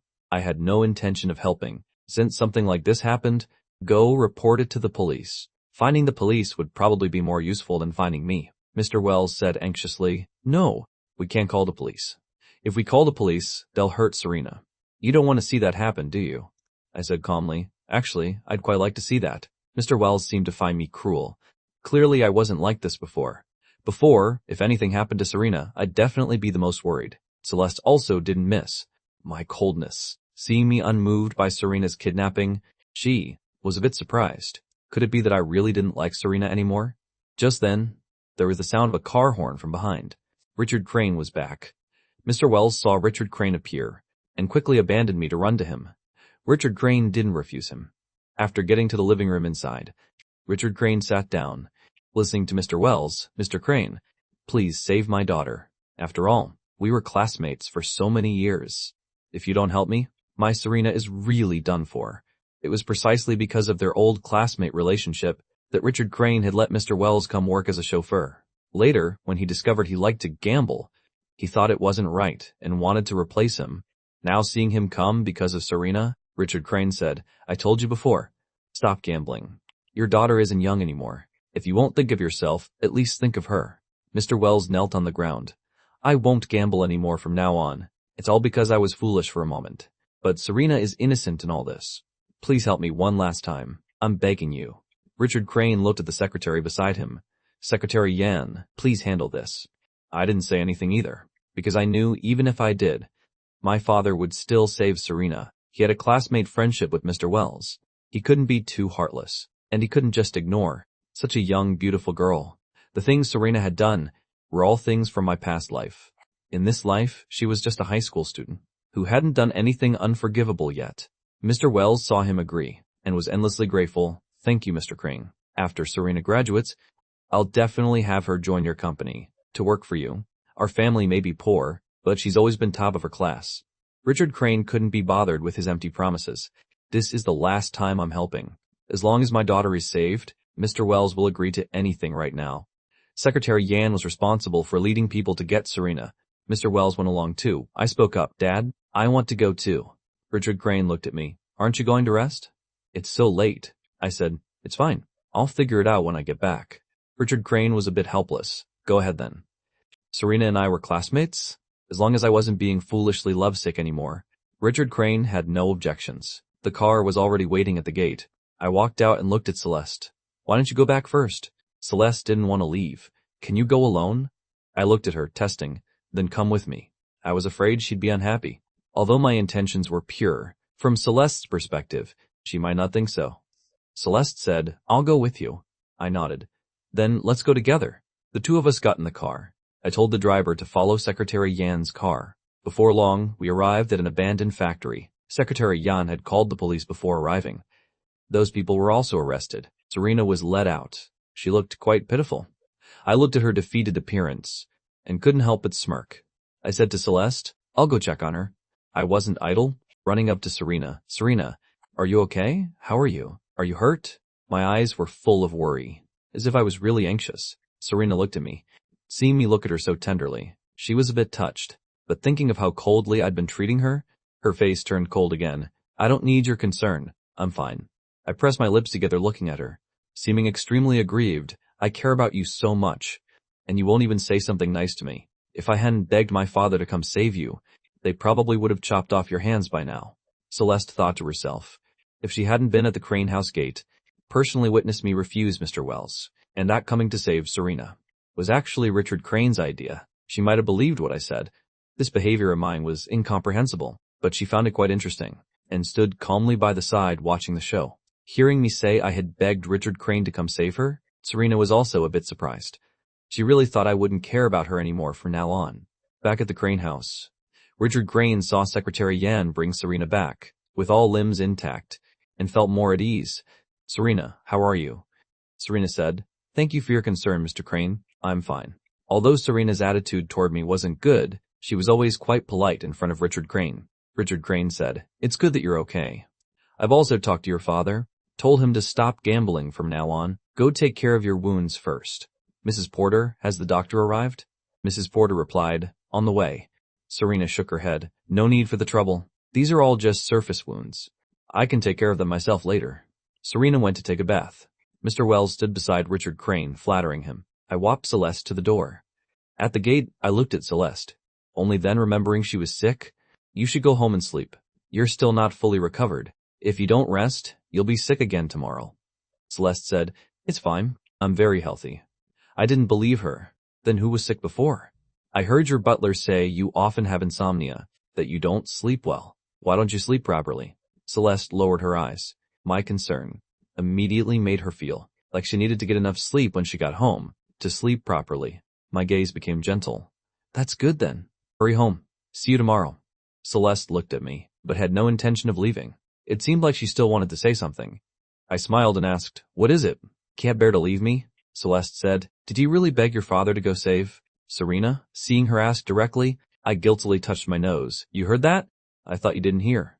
Celeste said, What exactly is going on between you and Serena now? I said, blandly, I don't know how to explain it to you. Anyway, I won't like Serena anymore. I just want to mess with her. Celeste nodded. I understand. Knowing there was nothing between me and Serena, she felt more at ease. Then I'll go first. I'll come visit you again tomorrow. Go on. I walked her to the car and stood by the car gently waving. After seeing Celeste off, I finally went inside. Serena had finished bathing and came out. Her hands and arms were all wounded. She asked Mrs. Porter to get the medicine box from the house, treating herself. I saw Serena having trouble applying the medicine herself and said, How about I do it? Serena glanced at me. I sat down, took the medicine from her hand, and started applying it to her wounds. Mr. Wells stood nearby watching this scene, his expression much more satisfied. It seemed that seeing Serena hurt, I was moved again. He'd said it. I couldn't possibly really reject his daughter. Mr. Wells stood up. I'll head back first today. I still have work tomorrow. Just now, Richard Crane had arranged a security guard job for him. Serena said, Dad, I'll go back with you. Mr. Wells glanced at her. Why would you go back? To stay here. Don't you have school tomorrow? Go with young Master Crane then. Take good care of young Master Crane. Mr. Crane has been so good to you. You'd better not bully young Master Crane anymore. Serena felt a bit uncomfortable. Richard Crane saw what she was thinking and said, Serena, just stay here. It's too late to go back now. It would be troublesome. Serena looked at Richard Crane. A bit embarrassed, my father has troubled you again. Richard Crane sighed. It's nothing. Your father keeps gambling. It hasn't been easy for you either. Just focus on your studies. From now on, I'll cover your tuition. Your grades are good. Don't ruin yourself because of family matters. Serena nodded. I'll do my best. It's just that Mr. Crane has been so good to me. I don't know how to repay. You, Richard Crane said, don't talk about repayment. After you graduate, if you want to join my company, that's fine. If you don't want to, that's fine too. He wasn't short of this little money. Richard Crane had just finished speaking when I was applying medicine to Serena and the cotton swab in my hand roughly poked into her wound. Serena hissed in pain and glared at me. Why are you so clumsy? Just applying medicine and making the wound hurt so much? I finished applying the medicine. Only then did Serena nod at Richard Crane. Thank you, Mr. Crane. Getting into Richard Crane's company wasn't a bad thing. Many people wanted in, but couldn't.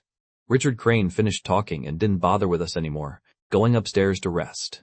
After I finished applying medicine for Serena, I had Mrs. Porter put the medicine away. I looked at Serena. Can you walk? Do you need me to help you? Serena's attitude was very cold. No need. I can walk myself. I looked at her and sighed with regret. Serena frowned. What are you sighing about? I looked regretful. Good thing your legs aren't broken. Otherwise, that would be such a pity. Serena looked at me. Why did it feel like? I was disappointed her legs weren't broken. Serena didn't go to the room upstairs, but went to the servants' quarters where she'd stayed last time. Serena arrived at the door, saw me staring at her, and was a bit annoyed. Why are you following me? Nathan, don't think just because you helped me, I have to thank you. I have a boyfriend now. Hearing her say this, I glanced at her. Is that so? But I seem to remember. Brandon didn't pay any attention to you at school today. As soon as I said it, Serena remembered Brandon was still angry. Precisely because she hadn't reconciled with me, rejecting his good intentions. He still wasn't paying attention to her. He wouldn't reply to texts, and at school, he wouldn't even give her a decent expression. That's none of your business. Thinking that she owed me a favor, Serena didn't go straight into the room and close the door, but was polite to me for a few sentences. Go get some rest. I looked at her. Should I call Brandon to come take care of you? Serena coldly refused. No need.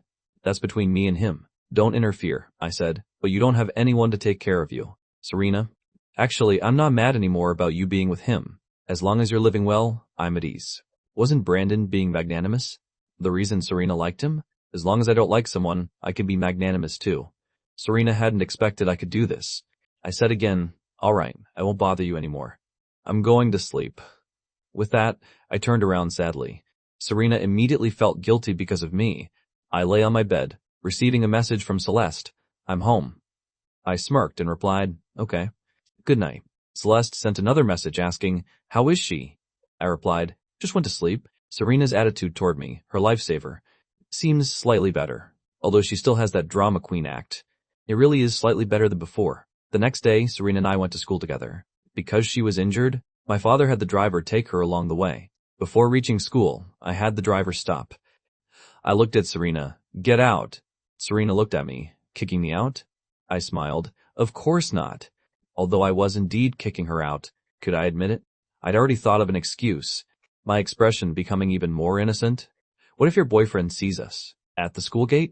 You don't want him to misunderstand our relationship, do you? But as soon as I mentioned it, Serena felt what I said made sense. She opened the door and got out. Seeing her get out, I smirked and told the driver to go. Before, because I liked her, I always imagined she was a great person. Looking at it now, she wasn't that smart either. Arriving at school, I got out of the car. Brandon saw me and walked over. Nathan, good morning. The classmates nearby saw Brandon and praised him. Wow, Brandon is so nice. Nathan treats him so rudely, and he's not even mad. Hearing those brainless comments, I really didn't know what to say. People like them, if they don't get scammed in the future, they'd be the first ones to be fooled. I said to Brandon, I just passed by and saw Serena. She seems to be hurt. Do you want to go check on her? Brandon frowned. No need to guess. It definitely had to do with Serena's father. He said to me, is there still a chance for you and Serena to reconcile? I looked at Brandon, persistently wanting me to reconcile with Serena. He was really persistent, making me want to fall for him too. I sighed. What good does it do whether I want to reconcile or not? You're the only one in her heart, aren't you? Brandon continued. Nathan, as long as you're willing, you're willing, I'll help you. I smiled. Then you're too kind. Even helping Serena like me, I really have to thank you. Serena saw Brandon and walked over. Brandon!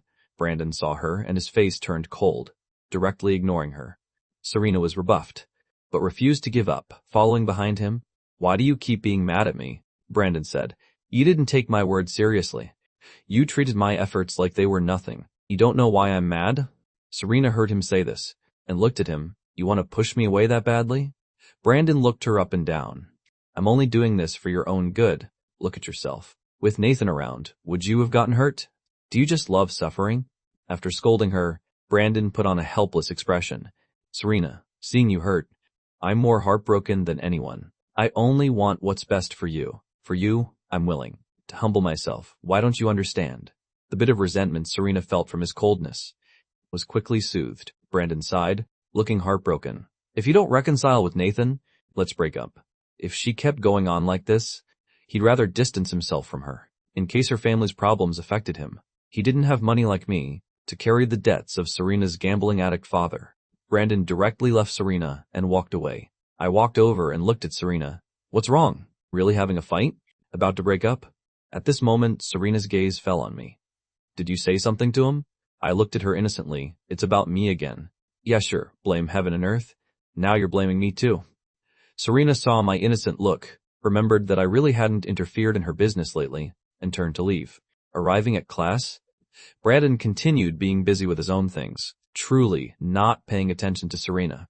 I sat nearby watching the two of them, finding it quite amusing. I was staring at them. When Serena suddenly turned around, Nathan, I'm going home with you this afternoon. Oh, she was using me to provoke Brandon. So I was becoming a pawn in their game again? But I didn't refuse either. However much Brandon wanted Serena by his side was exactly how much I wanted Serena. to stay by Brandon's side. Without witnessing these two get married and have children, I couldn't rest in peace even in death in my past life. That afternoon, I went home with Serena. After my father found a job for Mr. Wells, he also wanted to get Serena into our company, so her staying at my house now wasn't a problem. The house had many servants' quarters. Seeing Serena get in the car with me, Derek said to Brandon, "No way. Are those two together now?" Why did Brandon look relieved? Seeing this scene? As long as Serena was willing to be with me, that was fine. Seeing he wasn't anxious at all, Derek was worried. "Brandon, let me call and yell at Serena." Brandon stopped Derek. "No need. Isn't this good?" Getting in the car, I said to Serena, "Where are you going?" Serena looked at me. "Can I go to your house?" I looked at her. It seemed she really wanted to come home with me. "Sure." Serena sat beside me, looking at me, thinking about how cold Brandon had been to her. Right now, she really wanted to be with me. She'd humor him then. When we got home, Celeste had already arrived. I got out of the car, walked up to Celeste. "You're here early today?" Celeste said, "Wanted to come a bit earlier." I said, "Let's go upstairs to study. Wait for me in the study. I'll change and be right there." After saying this, I walked through the door. Celeste was still outside. Serena followed in and said to me, "You invited her here?" I looked at Serena. "She's my tutor now." "What? She's not allowed to come?" I thought to myself, "Who do you think you are?" Serena looked at me. "I can tutor you too." In this house, she didn't want to see Celeste appear. Hearing her say this, I couldn't help but laugh. She was surprised. "What are you laughing at?" I smiled. "Don't you see how much my grades have improved since she started tutoring me? If I relied on you to tutor me, could I get into a top school?" Mentioning how she used to tutor me, Serena frowned. She had issues with me, so when she tutored me, she had no patience at all. She even found me really annoying. Now she couldn't find anything to argue back with, so she went upstairs. Serena turned around, saw Celeste walking in, and directly blocked her path. "Celeste." Celeste's gaze fell on Serena. Actually, this was the first time since they'd been at odds that Serena had formally talked to Celeste like this.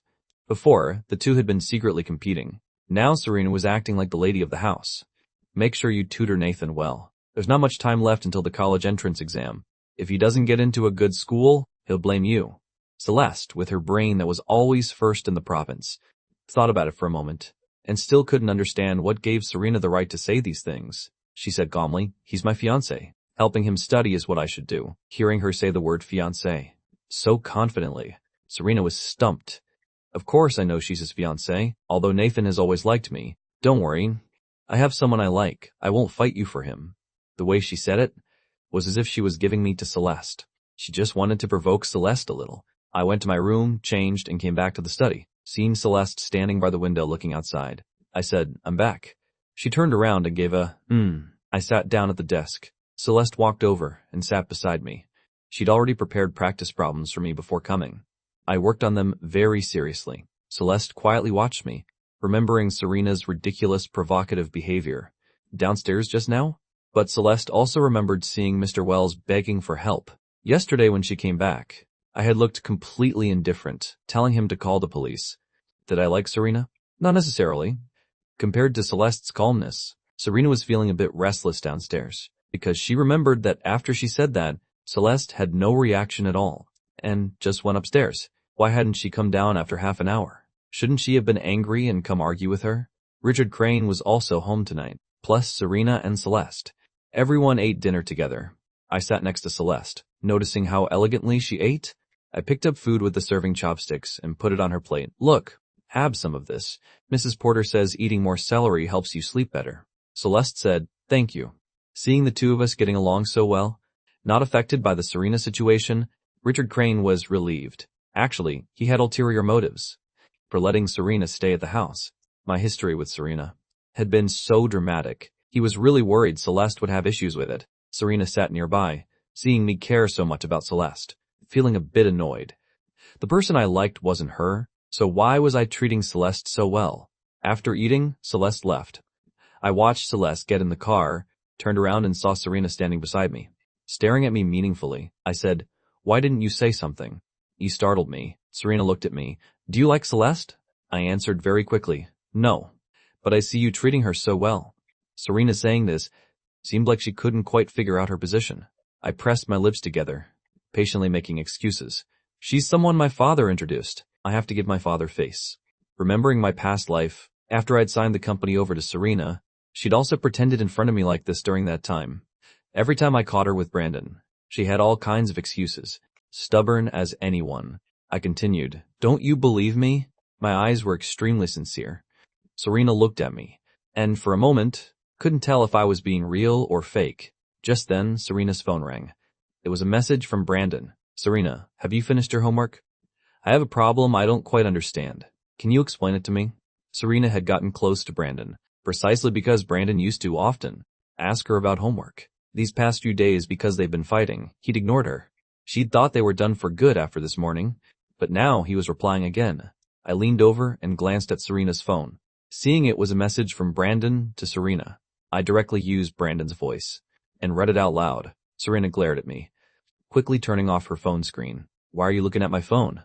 I said, "I just glanced. He texted you, so he's forgiven you."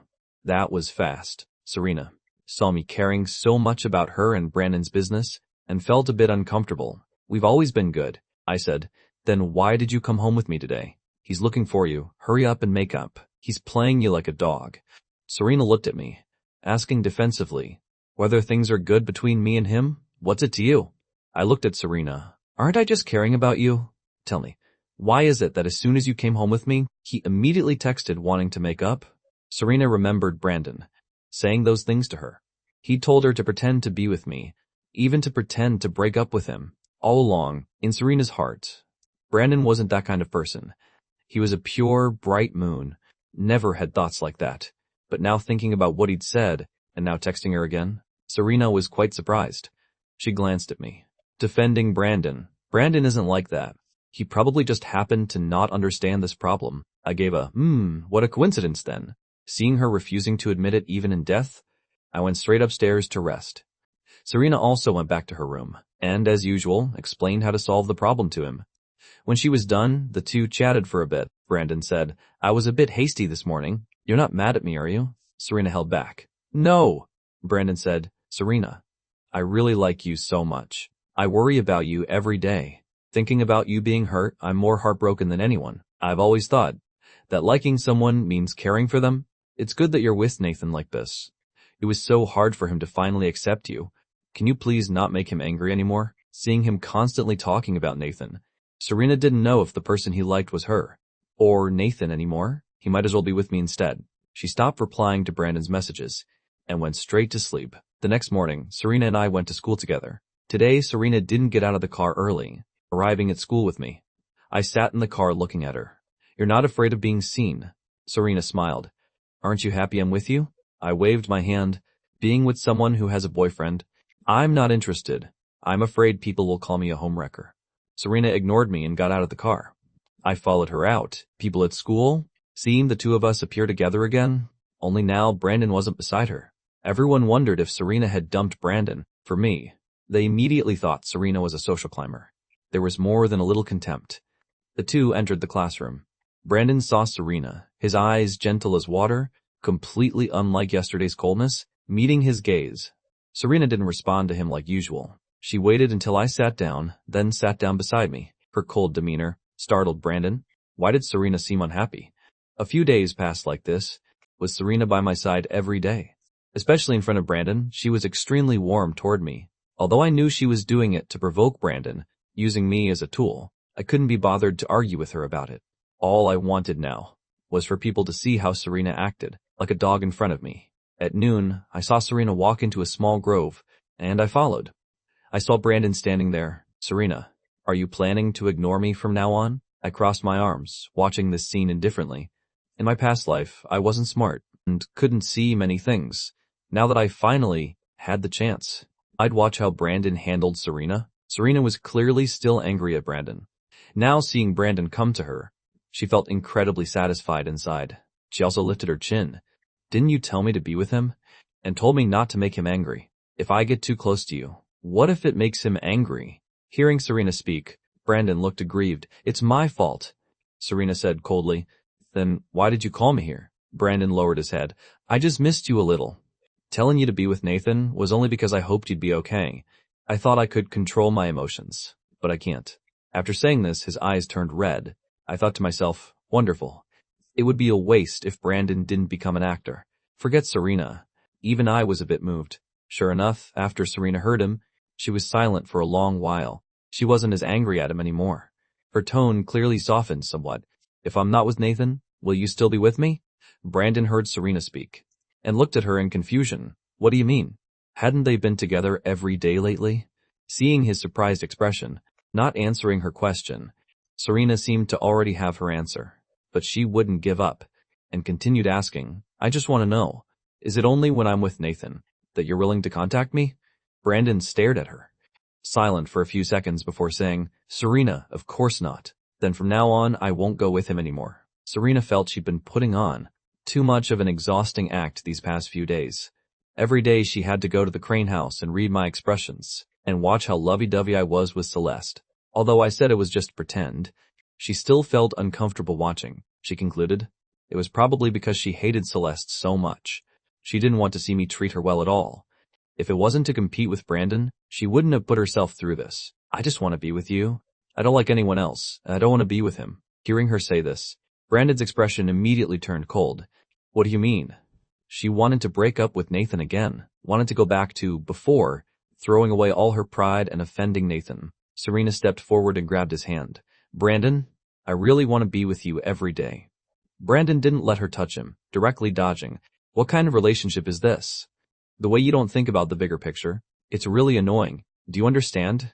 Everything I said before. Didn't you listen? Seeing Brandon suddenly turn hostile, completely different from just now. Serena looked at him without saying anything. Every time I teased her about this, she would be stubborn, insisting Brandon wasn't that kind of person. But now Brandon's attitude immediately gave her a cold feeling. Brandon said directly, from now on, we'll only contact each other by phone. Until graduation, we're just regular friends. After the college entrance exam, I'll still wait for you. Can you trust me? He spoke in a coaxing tone. After coaxing her, he left directly. Serena stood there, laughing bitterly at herself. What liking, what bullshit love. I looked at her like this and thought she deserved it. Before, they'd worked together to deceive me, and now, watching them fighting like dogs was really entertaining. Two selfish people, probably competing to see who could act better. I went back to class, and didn't go find Serena to mock her to her face. Although I really wanted to, I went back to class and did homework for a while. Serena only came back right before the next class. She walked over and sat down beside me. I was doing homework when she suddenly grabbed my wrist. She startled me. What are you doing? Everyone else looked over too.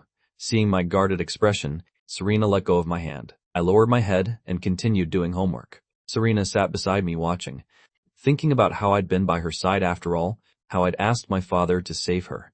Compared to Brandon's coldness, for the first time she felt I'd actually treated her pretty well.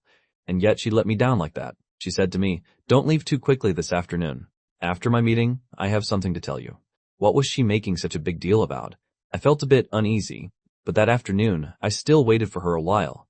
Serena came back, standing nearby and secretly watching me for a while. On this month's exam, my ranking had improved another 50 places from last time, progressing at lightning speed.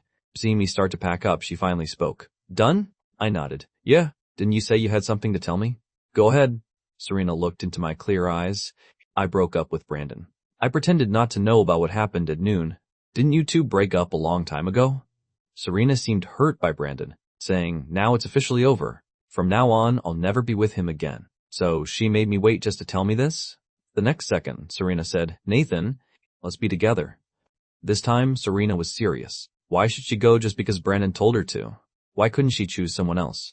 From now on, she would like me and stop wasting energy on other people. After hearing her, I looked at her like she was a monster. Serena was confessing to me. In my past life, every time she'd been very reluctant to be with me, every day she acted like I was forcing her. Now she was saying she wanted to be with me. Serena saw me looking at her and asked, what is it? She thought I'd agree quickly, but my reaction was a bit unexpected. I turned my head and coughed. I'm still a high school student right now. I just want to do my homework well. As for dating, I haven't thought about it yet. Serena had said this before too. Are you deliberately trying to spite me because I rejected you before? I glanced at her. How could that be? My eyes were still full of love for her. It's just that, you've seen it recently. My father really likes Celeste, so she was just being rejected. Seeing she was a bit unhappy, I knew how strong this woman's pride was. I comforted her emotions. My father loves me very much. In his eyes, I have to marry the best person. You know, your grades are always behind Celeste's. How about you try hard? And when you surpass Celeste, I'll be with you. Serena looked at me coldly. Telling her to surpass Celeste? Did she want to be behind Celeste? If she could surpass her, she would have done it long ago. Serena said, if you want to reject me, just say so. You don't need to find excuses like this. I said to Serena, I'm not rejecting you. I believe you have this ability. After all, my family is basically the richest in Lakewood. If you marry me, everything my family has will be yours. My father having some requirements for you, isn't that reasonable? Seeing she wasn't responding, I coaxed, or is it that? Deep down, you've already decided you're not as good as Celeste? Before, when my grades were bad, she'd casually explain a few things and I didn't understand. She'd already start getting angry and calling me stupid, saying I wasn't as good as Brandon. She was so smart. If she had the ability, let's see her surpass Celeste. I picked up my bag and said to Serena with regret, if you think my request is too much, then forget it. But Serena, my feelings for you, heaven and earth, can attest. To be able to test into the same college as you, I'm trying my hardest right now. The gap between you and Celeste isn't that big. Maybe she's just lucky, yet you won't even try a little for me. If it were Brandon, you'd definitely do it. Since the person in your heart is still him, then stop playing with my feelings. I really can't take any more losses. By the end, my voice was very soft, looking very pitiful. I'd already walked past her, out the classroom door. Since I'd learned a few tricks from Brandon at noon, I felt I performed pretty well. I got in the car. Let's go. The driver looked at me. Not waiting for Miss Serena? I glanced at Serena, who had just walked out of the school gate, only a few steps away. Without waiting for her, I told the driver, let's go. What the hell? Getting her heart broken by Brandon, and then wanting to be with me. Did she really think I still liked her? When I got home, Celeste saw me come back alone. A bit surprised. Where's Serena? I smiled, walking up to Celeste. Don't know about her. Don't tell me you miss her. Celeste immediately replied, number. Seeing. I was in a great mood. What bad thing did you do now? I said with a smile. She got dumped by Brandon. Wanted to be with me. I told her if her grades surpass yours, I'll agree. I told Celeste everything now, trusting her quite a bit. Sometimes when I talked to her about investments, I found I could actually learn from her. I was a reborn person. I'd already experienced everything from the next decade or so. But the scariest thing about Celeste was, she could even predict which directions would be more profitable in the coming years, as if she had clairvoyance. Right now, hearing me speak, Celeste froze for a moment, then said seriously, I'll try my best. I didn't understand. Try your best at what? Not letting you be with her. I thought to myself, you really don't need to try at all, okay? I'd said that to Serena, because I knew the gap between Serena and Celeste was huge. For Serena, Celeste was already a mountain that was hard to climb. Now great. Celeste wanted to try even harder, completely leaving no way out for others. We were studying in the study when my phone rang. I opened it and looked. It was from Serena. I signed up for tutoring classes. I've thought about what you said. I'll try my best. Seeing this message, I was a bit surprised. Celeste asked, what is it? I said, Serena says she'll try her best. I thought she'd just walk away after hearing that.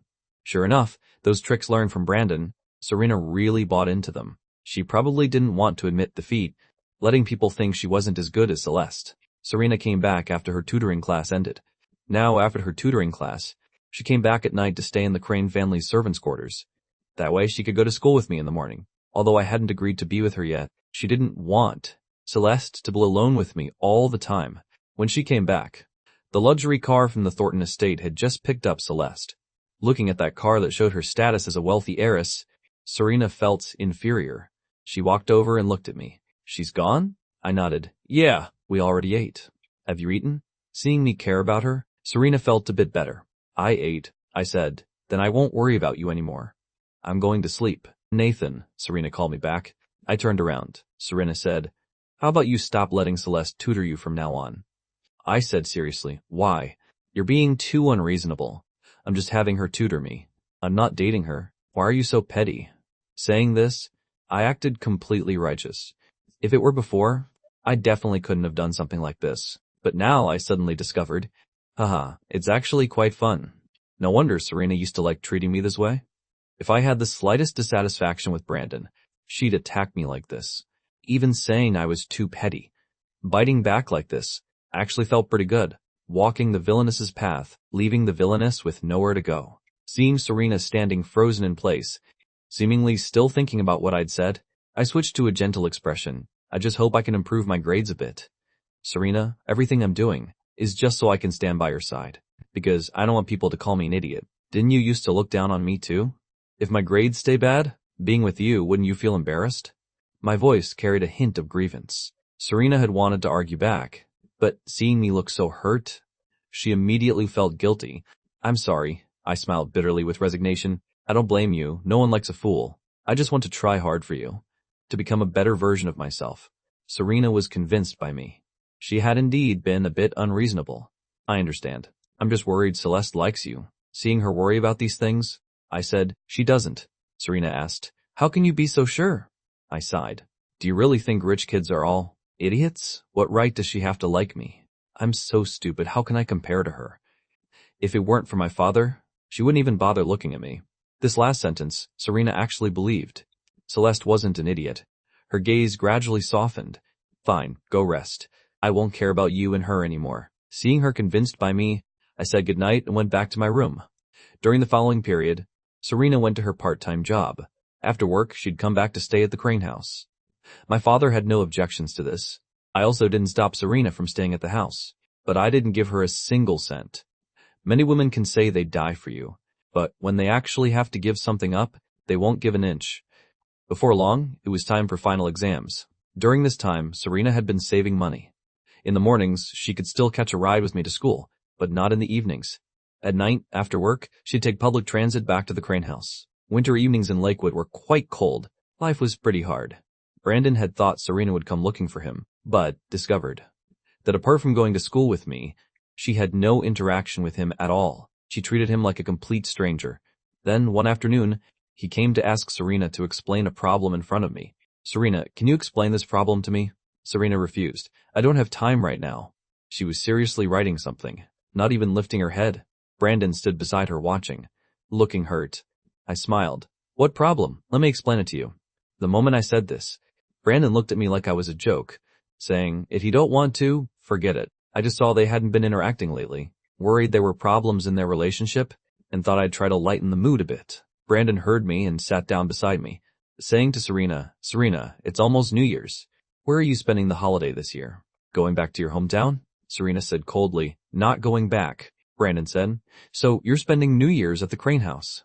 He looked at me curiously. Before, Serena had always spent New Year's at my house. At this moment, Serena glanced at me. This year I'm spending New Year's with you. By then, Celeste probably wouldn't come to the Crane house, so she could get closer to me. I spoke up. That probably won't work this year. Brandon didn't understand. Why? I touched my nose. I promised my dad I'd go to New York for the holidays this year. Serena looked at me in surprise. I hadn't told her about this. I nodded. Yeah. Actually, it was a few days ago. I'd asked Celeste where she was spending the holidays. Celeste said she'd go to New York and asked if I wanted to come along. I agreed. We'd go after exams. But of course I couldn't say it was Celeste's idea. After all, I still had to keep up the act with Serena. Brandon looked at me with envy. That's so nice.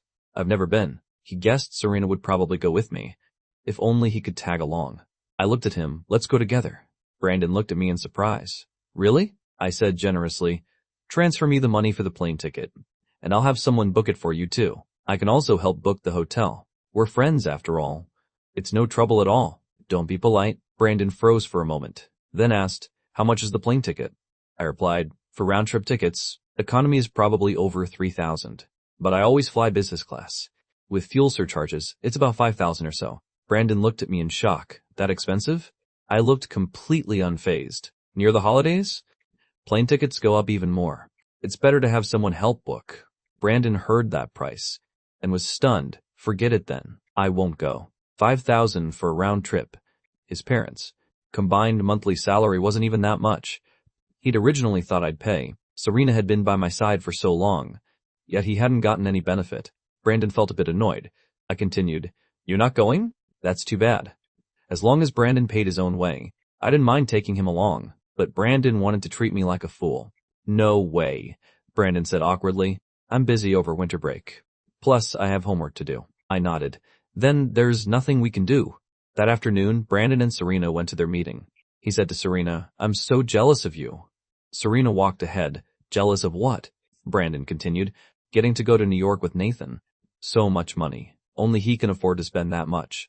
It's all money he made from being kept by rich old ladies. Brandon knew I definitely wouldn't take him along. But if Serena was willing to bring him, I probably wouldn't object. Serena looked at Brandon. You want to go? Brandon said deliberately. I'd like to see it too, but forget it. I'll go myself after I get into a top school. He finished and forced a smile. Before, whenever he said things like this, Serena would definitely do anything to bring him along. But this time, Serena didn't do as he hoped. I'd like to ask him to take you too. But didn't you say I shouldn't make him unhappy? Brandon heard Serena and froze. What this meant was, from now on, none of their activities would include him. Now she wanted to cut ties with him. Brandon had Serena be with me, so she could make money. Not so she could have fun with me, while ignoring whether he lived or died. He felt aggrieved. Serena, are you angry at me? Of course Serena was angry at him. Having held it in for so long, she deliberately said sarcastically, What right do I have to be angry at you? You wanted me to be with Nathan like this, so naturally I have to be with him. As you wished, I'll marry him. Hearing the word marry, Brandon looked at Serena in disbelief. You're marrying Nathan? Are you serious? Serena said. Why not? As long as I marry him, I can reach the peak of life. Don't you want what's best for me? You must be happy to see me living well, right? Brandon said. No, Serena cut him off coldly. That's enough. You already said we should break up last time, and we really did break up. I'll never reconcile with you. The person I like now is Nathan. At least he genuinely likes me. Unlike you.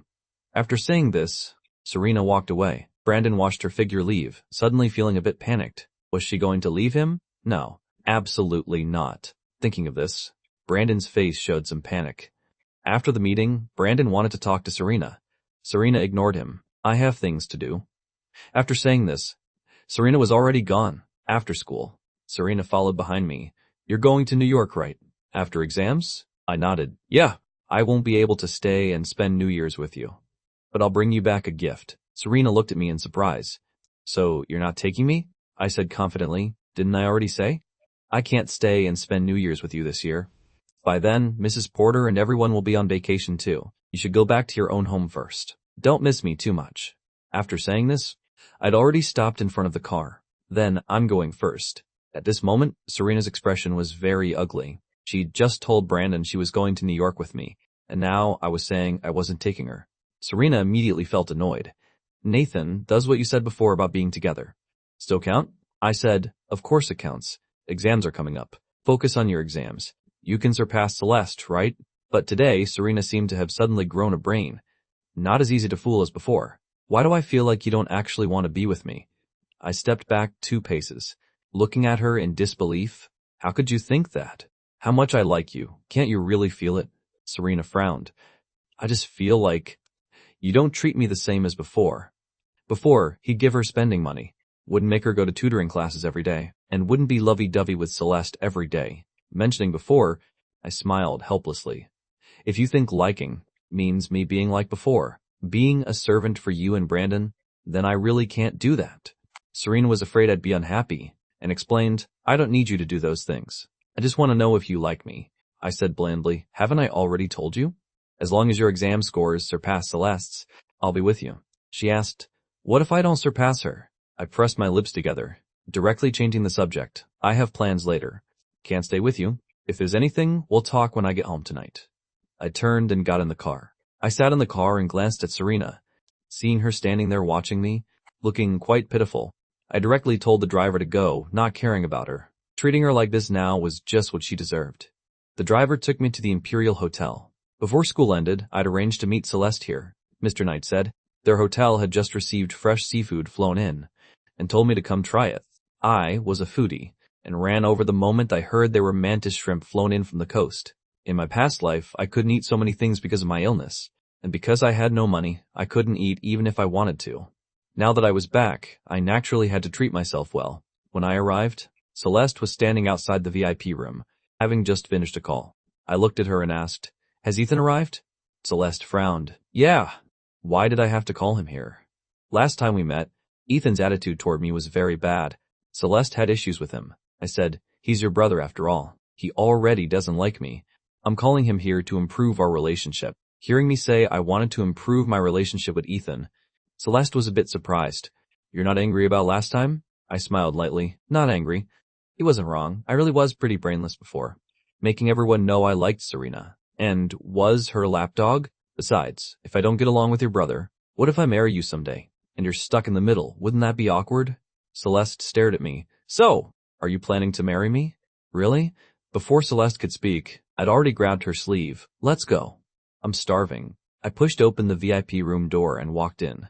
Ethan was sitting there, on the phone with his father. Seeing me and Celeste come in, he quickly hung up, looking at me with disdain. Acting like he didn't care, I greeted him. Ethan, remember me? We met last time. Ethan looked at me, his voice cold. Of course I remember. Why did you call me here? When speaking, Ethan accidentally made eye contact with Celeste, and his cold expression quickly softened. If it wasn't for you making me come, sis, I wouldn't have come. If it weren't for the fact that Celeste's status in their family was at the very top, he wouldn't have given in to threats. Uncle Thornton was very strict with his son, and was very stingy with his allowance. So often, when Ethan wanted to buy something, he'd ask Celeste for money. I smiled at Ethan. Just calling you here to eat some good food. Ethan glared at me. My family doesn't lack anything? I said, all right then, just sit there. Wait until we're done eating and your sister will take you home. I finished ordering, and the server left. Before long, a table full of delicious food was brought up. I started drooling just looking at it. I put on gloves and peeled one for Celeste. These salt and pepper mantis shrimp are delicious. Try one. Celeste looked at the intact piece of meat I'd peeled and said, thank you. I waved my hand. Don't mention it. Too bad Ethan doesn't like to eat. The two of us have to finish all this. Ethan was sitting beside us, already drooling. He arrogantly scoffed. I looked at his drooling expression and peeled a shrimp. Hurry up and eat. I was just teasing you. If you don't eat, I'll finish it all. I gave him a way out.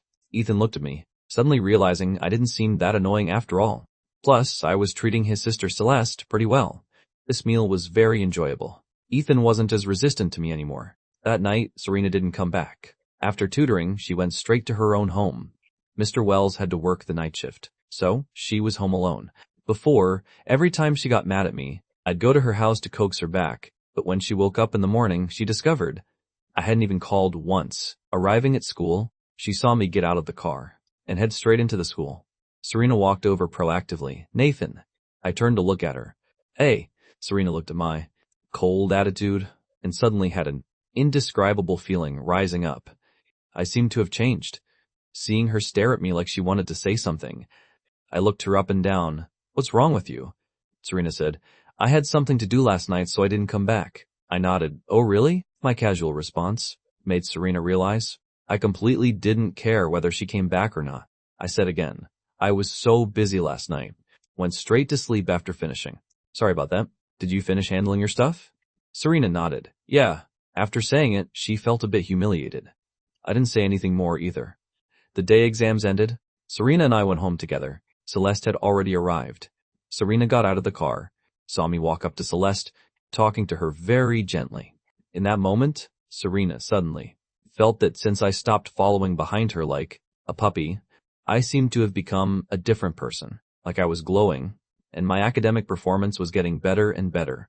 Every time I said I was just putting on an act with Celeste, but now watching the two of them, something always seemed off. Even if it was acting, wasn't it a bit too real? Celeste and I went inside. Mrs. Porter said, Young master, your luggage is all here. I nodded. Bring it to the car first. Serena heard our conversation, heard that Celeste was picking me up for the airport. I walked down, saw Serena standing in the doorway hallway. She looked at me and said, Celeste is going too? I gave a, my father will come directly from there, told me to travel with Celeste. Serena silently stared at me. I didn't want to talk much with her right now. Then I'm leaving first. But I'd only taken 2 steps when Serena grabbed my arm. Serena stared at me intensely. Have you and Celeste been together this whole time? Her eyes carried some unwillingness, looking shattered to the extreme. I'd never seen her like this. I'd been stringing Serena along for months, and she just kept eating it up, working hard every day at her job to save money, not forgetting to study, as if she really believed what I said. Didn't expect her to suddenly start doubting now. I denied it. No, this really isn't the case. Celeste and I are both still in school. How could we confirm our relationship so early? It's just that even without Celeste, even if I stayed single forever, Serena and I could never have a future. Serena looked at me seriously. I don't believe you. Nathan, I keep feeling like you're lying to me. Going to New York with her for so long. Who knows what you two will do? I used the same attitude as before. What could I do with her? You're really overthinking. Celeste isn't that kind of person, not like you think. Serena gripped my arm tighter. I frowned. Let go of me first. If we're talking, then talk. Why are you grabbing me? Serena didn't let go, I admit. I did have something with Brandon before, but since last time I told you, I've been serious about you. I replied. I'm serious too. Where do you see me not being serious? Serena wasn't stupid. She could sense I had no sincerity. She said seriously, You're not serious at all. I genuinely want to be with you and marry you.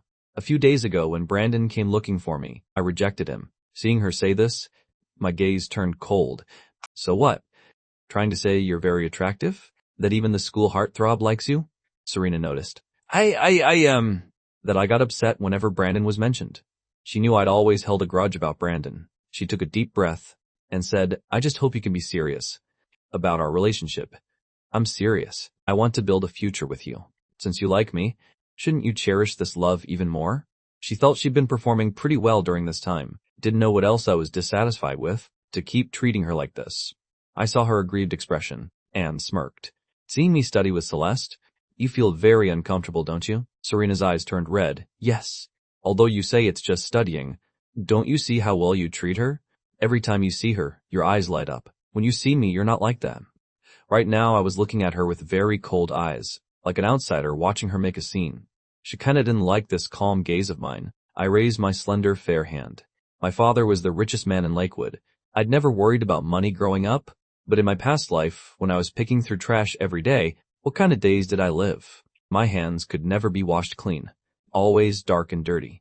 The reason I ended up like that was because I loved Serena too much. At this moment, my finger pressed through her sweater, pointing at her heart, saying, Does it hurt here? Serena grabbed my hand. Nathan, in my eyes, was a shattered emotion she couldn't understand. I looked at Serena coldly. This part of me used to hurt too. Maybe thousands of times more than yours. Gave everything for you, only to be trampled under your feet. That feeling, Serena, how could you possibly understand? I'm already being quite polite to you now. You're staying at my house, without even paying rent. Just getting a little closer to Celeste, and you're already unhappy. Can't take it anymore. Feeling your pride is hurt. Well, if you were in my position, you'd probably just go die. Serena wanted to argue back. I wanted to say I hadn't done anything. After all, she just liked Brandon, didn't want to get close to me. She could even explain that away. But hearing me criticize her word by word, she didn't know how to argue back. Just as the two of us were facing off, Celeste appeared at the top of the stairs. Seeing the two of us, she paused for a moment, especially when she saw my finger pointing at Serena's chest and Serena holding my hand. The relationship between the two looked too intimate. Celeste directly turned and walked away. I yanked hard, throwing off Serena's hand. Dismissively, if you're not satisfied, the door is right there. You can leave anytime. I was no longer like before, following her and not letting her go. After saying this, I went downstairs. Celeste was standing at the door. I put on a smile, walked up to her. Let's go. Celeste glanced at me, asking, Are you okay? I took a deep breath. I'm all right. Celeste saw I didn't want to talk right now, and didn't ask more. I was about to get in the car when I suddenly felt my hand being grabbed tight. It was Serena chasing after me. She held my hand. Nathan, don't go with her. Seeing her, I immediately got angry. You're so annoying, you know that? Seeing me lose my temper? Serena pleaded. I know I was wrong. I won't make you angry anymore. Please stay. Let's spend New Year's together. I'll treat you well. She didn't know why. She just felt that if I left, she wouldn't have another chance. Celeste stood beside us, seeing Serena appear, and frowned. Actually, in matters between me and Serena, she'd always been patient. Before I could speak, Celeste was one step ahead. Let go. She'd always been non-confrontational. Now seeing her stand up for me, I was a bit surprised too. Seeing her speak up, Serena looked at Celeste with annoyance, completely not giving face. I'm talking to Nathan. What's it to you? Celeste said coldly, I told you to let go. Serena laughed coldly, provoking. What if I don't? Are you going to hit me or something? She didn't believe Celeste would dare lay a hand on her, especially in front of me. Actually, if she did hit her, that would be good. Then I could see if I still wanted to be with Celeste. The moment Serena finished speaking, Celeste directly kicked her, sending her flying. Serena slammed into the door. But she refused to give up, holding the spot where Celeste had kicked her, continuing, "You think Nathan really wants to be with you? If your family wasn't well off, if it wasn't for his father's sake, he wouldn't be with you. I've known him for so long. Do I need to tell you how much he likes me? Before, every time you came, didn't he chase you away? Now he's just trying to use you, to improve his grades, to make me see him differently. That's all. You think you're qualified to stand here and speak for him?" What happened before had always bothered Celeste. Now being reminded by Serena, Celeste lowered her eyes. "Nathan isn't your possession. Even if he likes you, it's not your place to dictate his affairs." Serena smirked. "So you admit he likes me, right?" Clearly she'd been beaten and hurt, yet she was still provoking Celeste, as if she was the winner, until slap. A hard slap landed on her face. Everyone around froze. The person who slapped her was none other than me. Looking at her, my brow was full of anger. "Serena, have I given you too much face?" Serena looked at me, furious. I'd lost my temper. "Nathan," I cut her off. "You're not qualified to say those things in front of Celeste. If you still want my father to support you through college, then please watch your words and know your place." Serena looked at me, my expression serious. I was no longer like before, the person who followed behind her, catering to her every whim. I had returned to the untouchable young master from when we first met. She looked at me. The entire Crane household was here. Serena felt like a clown. My attitude made it clear. I was on Celeste's side. Ignoring Serena, I turned and said to Celeste, "Let's go." The whole way was very quiet. Celeste sat beside me without saying much. She looked unhappy. I guessed it was because of Serena. Don't take what Serena said to heart. Celeste just gave a, sounding cold. I continued, "Celeste, are you angry?" She didn't respond. I took a piece of candy from my pocket and ate it. "Do you want one?" She refused coldly. "No thanks." I saw she completely didn't want to talk to me, didn't know how to start a conversation, so I decided not to bother her anymore. When we arrived in New York, it was late at night. I got out of the car and saw a line of black luxury cars, parked on the road in front of the entrance. People in suits stood in a row, neat as if standing for inspection. The man in the lead wore a suit, his expression serious. Seeing Celeste, he quickly grabbed an umbrella and came over. "Miss." Celeste's attitude was indifferent. "Mr. Sun." Mr. Sun made a welcoming gesture. "Please get in the car, miss." Celeste looked at me. "Take him home first." Mr. Sun smiled. "This is young Master Crane, correct? We've already arranged a car to take him home." Someone quickly stepped forward. "Young Master Crane." I waved my hand. "No need. My father arranged for someone to pick me up. Celeste, you go ahead." I wasn't used to the scene before me, and didn't want to get involved in this commotion. Just then, someone arrived. "Young Master?" I looked over, and found it was Secretary Wang from my father's side. I immediately felt like I'd seen a savior. Ms. Wang said, "Mr. Crane asked me to pick you up." I looked at Celeste. "Then I'll go first. See you later." Celeste only got in her car and left after watching me get in mine. Ms. Wang sat in the passenger seat and said, "Mr. Crane has been in meetings recently. He won't arrive for a few more days. He asked me to take care of you first." I said blandly, "That must have been hard for you, coming specially to pick me up." Ms. Wang smiled. "Not at all. It's my job." I arrived at the villa and took a bath. The housekeeper had already prepared dinner and brought it up. I ate while calling Mrs. Porter. Mrs. Porter said, "Miss Serena didn't eat dinner. Should we check on her?" I spoke up. "Why bother checking on her? If she doesn't want to eat, forget it. Who's going to cater to her?" She was clearly the one causing trouble there. "And now she's blaming me," Mrs. Porter said. "Miss Celeste's kick was quite hard. She's not lightly injured, but the doctor said she's fine. A few days of rest, and she'll recover." I laughed coldly. "As long as she's not dead, it's fine." Hearing my indifferent words, Mrs. Porter sighed to herself. It seemed like now I really didn't have Serena in my heart anymore. After finishing talking with Mrs. Porter, I hung up, looked at my phone, and sent Celeste a message on Instagram. "Have you arrived?" I didn't know what she was doing. I was a bit worried she was still mad at me. What Serena said was really quite harsh. Celeste naturally didn't reply. She seemed to not like using Instagram. I sent another text message. She still didn't reply.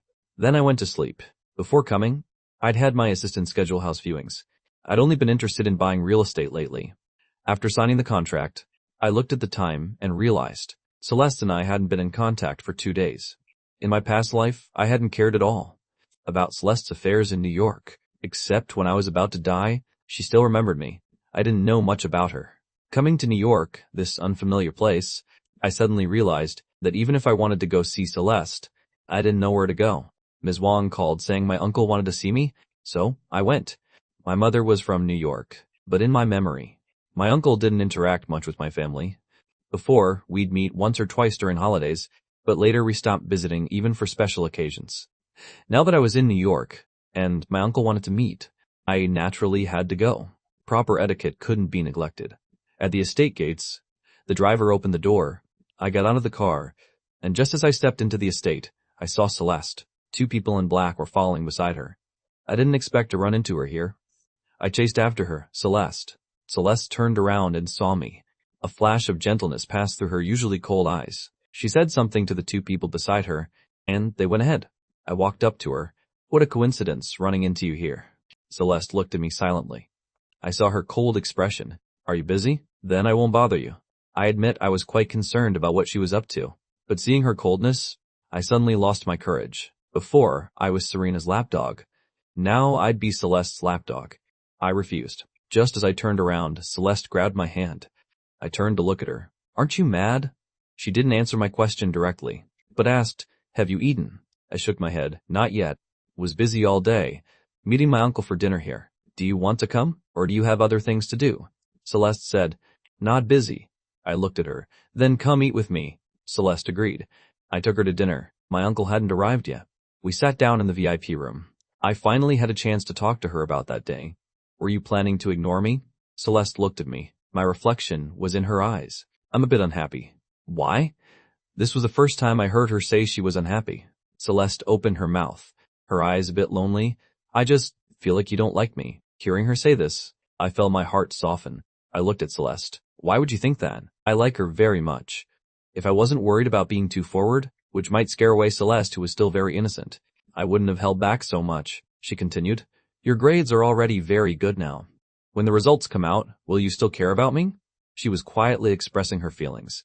I looked at her like this, the corners of my eyes slowly turning red. She was clearly so wonderful, yet in front of me she worried I didn't like her. Meanwhile, Serena, who was clearly inferior to Celeste in every way, was extremely confident, acting like I couldn't live without her.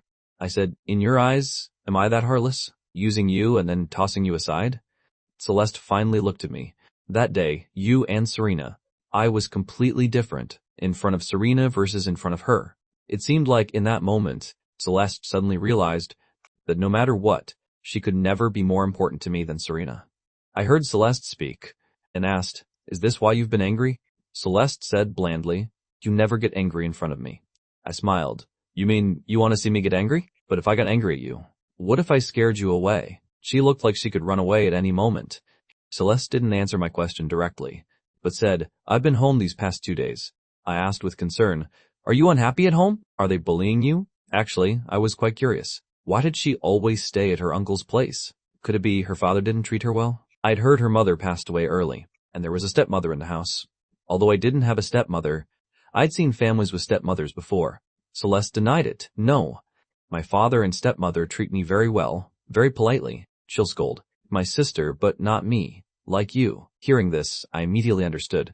She wasn't talking about her family, but using her family's attitude to talk about me. Because she saw me treat Serena like family, while treating her like an outsider.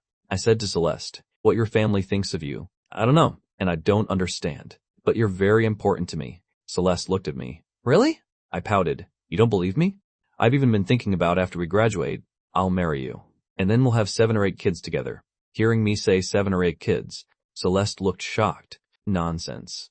Seeing her awkwardly pick up her glass to drink water, I was in a great mood, because I found that teasing her was especially fun. Really, I'm being serious, and you still don't believe me.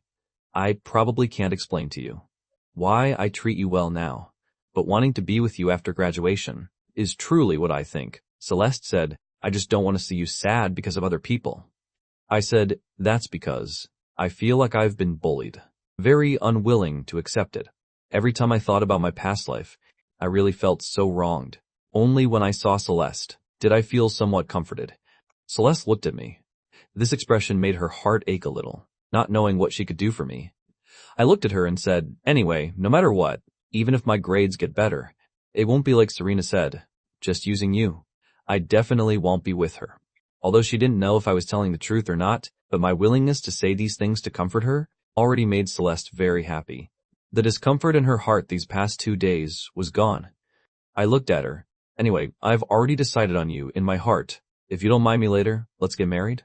Celeste heard me speak and raised her eyebrows. Really? I immediately gave, of course. It's just that I haven't graduated yet. My father also doesn't want me to be with you so early. So, we still have to wait. Anyway, don't let Serena bother you. She's not qualified to compare to you. Celeste heard me speak and felt like this seemed to be the sweetest words in the world. Before long, my uncle arrived. Although it had been a long time since we'd met, I still recognized him immediately. Uncle Chao Jiwan gave a pulled out a chair to sit down, then saw clearly that the person beside me was actually Celeste. Why are you here? The Thornton family was hosting a welcome party for the eldest daughter of the Thornton family who had just returned, right in the room next door. Yet she was here with me. I saw my uncle looking at Celeste and asked, You mean Celeste? She's my friend. We came here together from Lakewood. She's also tutoring me now. Chao Jiwan was a bit surprised. So, you've agreed to be with her now? All along, I'd refused to be with Celeste. I'd heard I was quite close to the Wells girl at my house. So, Chao Jiwan hadn't paid attention to this matter. I gave, I listened to my father on my matters. This sentence coming from my mouth had no credibility at all. Chao Jiwan just found it confusing. He observed Celeste, but it wasn't convenient to say anything in front of her. I asked Chao Jiwan, Uncle, we haven't seen each other in so long. Chao Jiwan replied, Didn't you not like coming here? Always hiding in that little corner of Lakewood, making eyes at your family chauffeur's daughter all day. Hearing this, I immediately turned bright red with embarrassment. I just spent so much time coaxing Celeste, and my uncle was saying these things. Wasn't this just adding fuel to the fire? I coughed. The thing between me and Serena ended long ago. Please don't bring it up anymore, Uncle. Chao Joyuan said. Why did something good end? Did you young people have a fight? I quickly exclaimed, Uncle, Serena and I were just joking around before. From now on, I'll stay away from her. Chao Joyuan looked at me. Your father is impressive. Haven't seen you in a while? And he's taught you to be so obedient. Celeste had already been a bit suspicious, because Serena had also said I was with her, just to trick her into tutoring me. Celeste shouldn't believe it. I quickly said, It's what I wanted. I don't like Serena anymore. It has nothing to do with my father. After saying this, I served food to Celeste. Have some of this. Don't be angry anymore. I don't like conflict with her, and I don't want to see Celeste unhappy either. Luckily, at that moment, Chao Jiwan's phone rang. He answered, Mr. Chao, the second daughter of the Thornton family is making a scene. She says if you don't show up, she'll smash this place. Hearing this, Chao Jiwan frowned and glanced at the eldest daughter of the Thornton family sitting across from him.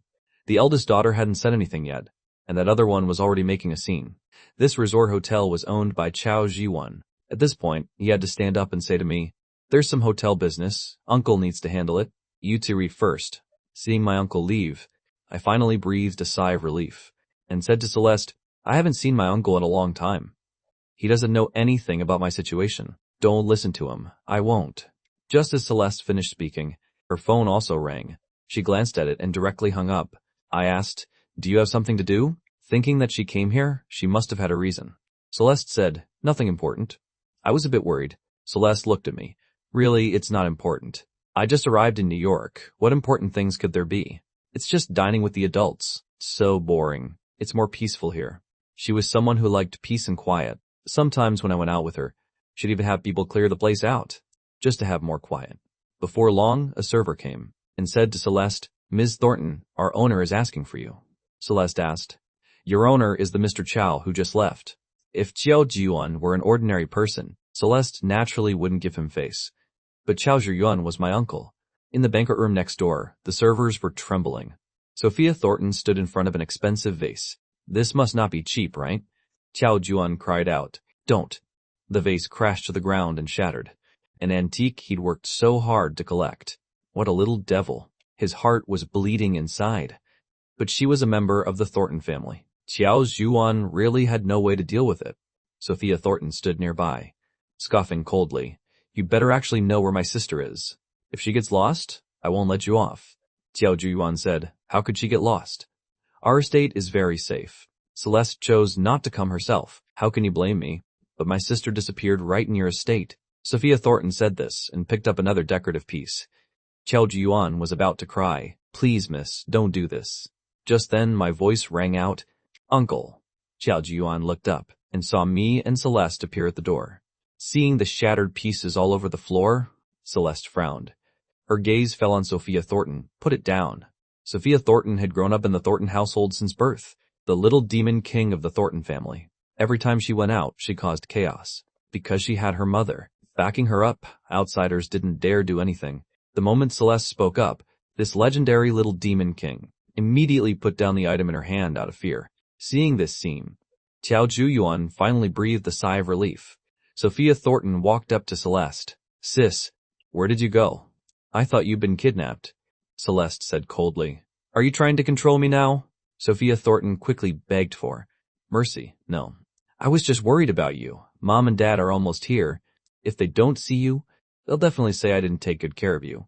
Celeste wasn't polite with her either. Apologize. Sophia Thornton looked at Xiao Ziyuan. Sorry. Xiao Ziyuan thought to himself. When had he ever seen the little demon king so obedient? Xiao Ziyuan quickly waved his hand. It's fine. It's fine. After Sophia Thornton apologized, she walked up to Celeste. Sis, where did you just go? I was worried to death. Celeste said with slight annoyance. Eating dinner. Just then, a girl's voice came from the door. Sophia Thornton. Sophia Thornton heard it and quickly ran over. Mom. Xiao Ziyuan stepped forward. Mrs. Thornton. Mrs. Thornton had a gentle smile on her face. Just got out of the car, and already heard our Sophia was causing trouble here again. I'm sorry, Mr. Chow. We'll compensate for the damaged items at full price. She'll definitely be disciplined when we get home. Xiao Ziyuan quickly said, It's fine. I stood beside Celeste, looking at Sophia Thornton's mother. This was Celeste's stepmother. She looked very young, like an older sister. Inside, people were coming and going, constantly, wanting to catch a glimpse of the eldest daughter who'd returned from Lakewood, wanting to see what she looked like, Celeste. But before she could go in, Mrs. Thornton had walked over. Celeste stopped. Mrs. Thornton came to her side, saying, I just heard you'd gone missing. It worried me for quite a while. You just arrived in New York. You don't know anyone or anywhere. Don't run around. Remember to bring people with you, Celeste said coldly. I'm not an idiot. Mrs. Thornton saw she wasn't giving her any face at all, but didn't dare say anything more. She said to Sophia Thornton, Sophia, take good care of your sister. Sophia Thornton answered yes and walked over. Celeste led me inside. It was quite lively inside. After they went in, they went up to the second floor and found a place to sit. Celeste sat beside me, quietly peeling fruit for me, not interested in the commotion downstairs. Sophia Thornton had originally followed us, but Celeste found her too noisy and directly sent her away. I'd originally come to see my uncle, but my uncle kept following Mrs. Thornton around and had no time to pay attention to me. There was a woman in an evening gown, leading a little girl by her side, talking with Mrs. Thornton. I looked at that woman and couldn't help but be reminded of Serena's face. The facial features were quite similar. Celeste looked at me. Seen enough?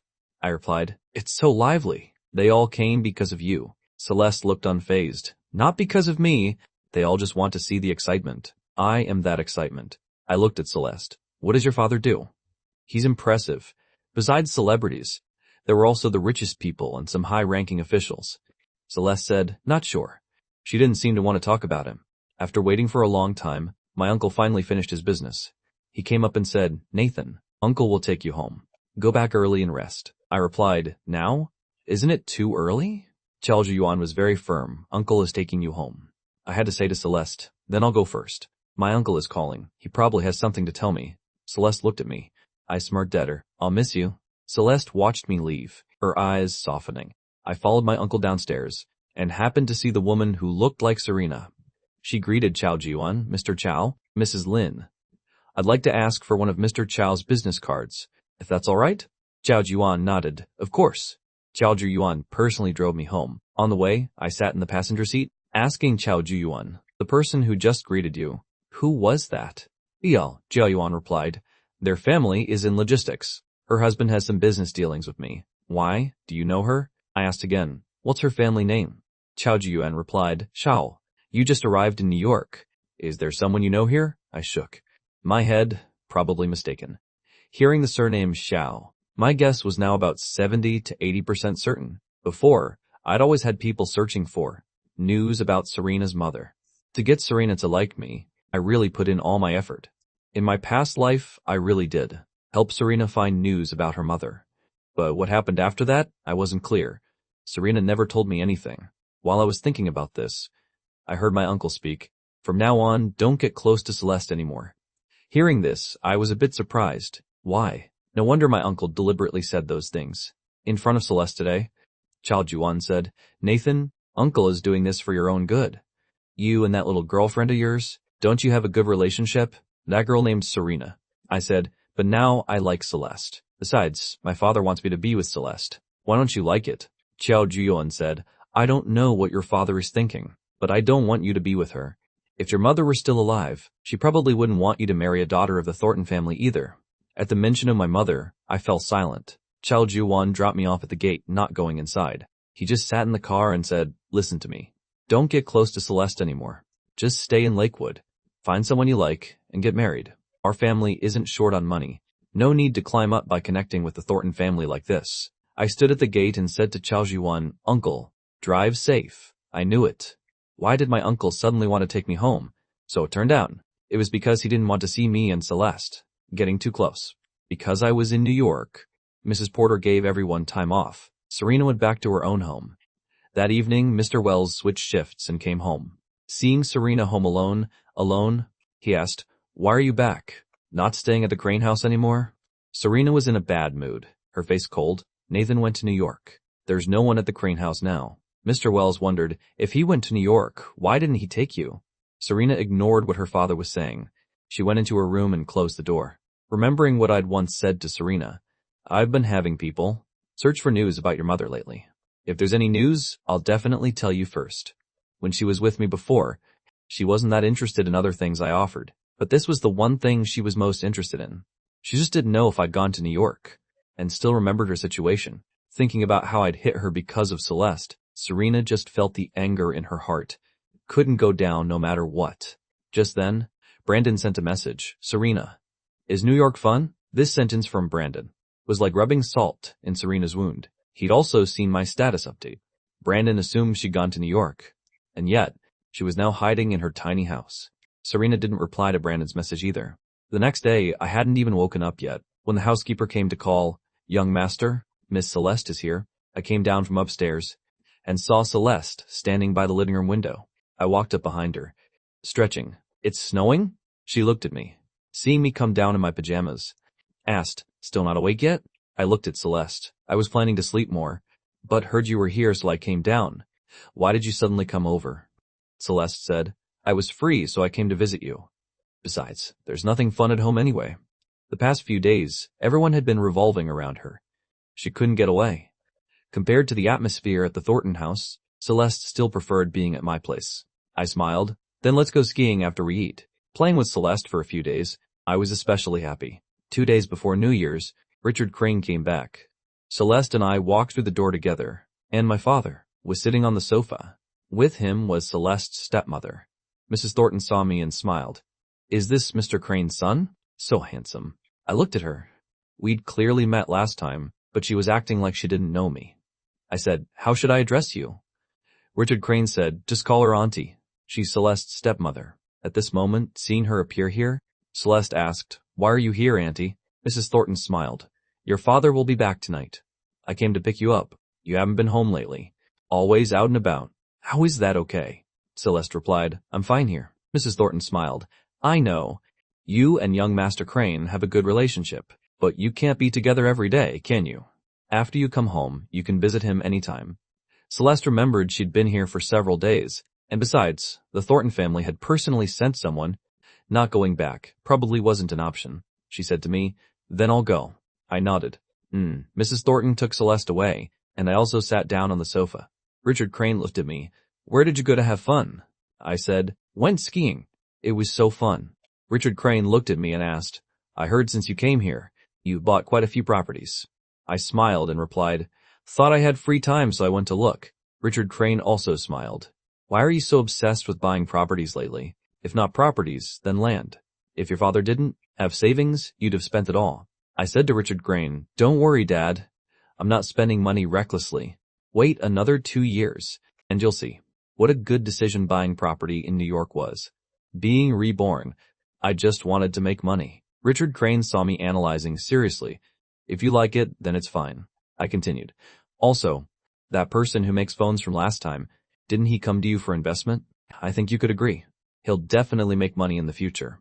That person would later shine in the phone industry. I didn't want my father to miss this opportunity. Richard Crane smiled and nodded.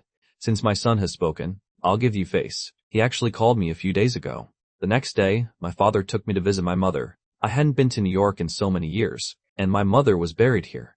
Richard Crane placed a bouquet of flowers at my mother's grave, telling my mother about my recent situation, saying I'd grown up, my grades had improved, and I'd become more sensible, and that my relationship with Celeste was good now. I stood beside them, looking at my mother's photo on the tombstone. I looked a lot like my mother. It's just that things from my childhood, I didn't remember at all. On the way down the mountain, I sat in the car and asked my father, "Dad, why is Mom buried in New York?" "But we live in Lakewood," Richard Crane replied. "Your mother originally wanted to move to Lakewood. Your parents also lived in Lakewood for a while, but later she got sick, and I brought her back here for treatment. So I didn't bring her back. At that time, I was still too young, and although I had no memories of it, mentioning my mother still made me want to cry." Richard Crane continued, "How are things with Celeste lately?" I said, "Very good, Dad. After I graduate, I want to marry her. But a few days ago when I saw Uncle, he told me not to be with Celeste. Do you know why?" Richard Crane sighed. "Before you and Celeste were even born, the engagement was already arranged. This was also your mother's wish. Otherwise, I wouldn't have thought about having you marry the Thornton family's heiress." The events of that year, every time Richard Crane recalled them, he felt fear in his heart. Hearing it was my mother's wish, I didn't say anything more. On New Year's Eve, I sat on the sofa, sending Celeste a message, "Happy New Year." She only replied with one word, I smiled and typed, "My dad cooked dinner himself today. Too bad you can't come tonight. Otherwise, you could eat with us." Celeste replied immediately, "I'll come over later." I remembered Mrs. Thornton personally came to pick her up the other day and asked, "Your family won't say anything?" Celeste replied, "No." Her father had work tonight. He had to attend a New Year's Eve program and didn't have time to be home for the holiday. I didn't take it seriously. Thought Celeste was just joking. But she actually came that night. I opened the door and saw her standing there. Seeing me, she held out a red envelope. "Happy New Year." I took it. "Thanks, you're here." Celeste smiled. "I originally planned to spend New Year's with you anyway." She kept remembering. That day when they set out from Lakewood, Serena said she wanted to spend New Year's with me, but I chose her without hesitation. I walked into the kitchen and said to my father, who was wearing an apron and cooking, "Dad, Celeste is here." Richard Crane walked out, looking at Celeste sitting on the sofa. "Celeste is here?" Celeste nodded. "Mr. Crane, let me help." Richard Crane quickly waved his hand. "No need. It's all done." He brought out the dishes. Looking at a table full of food, he said with a smile, "Later you can judge my cooking. Don't know if it's gotten worse after not cooking for so many years." I sat down beside Celeste. "My dad's cooking is great." Celeste replied, "I know." I looked at Celeste in surprise. "You've had it before?" Celeste looked at me. Seeing I completely didn't remember, she didn't explain anything. There was a period of time when she stayed at the Crane house. Richard Crane always cooked for them himself.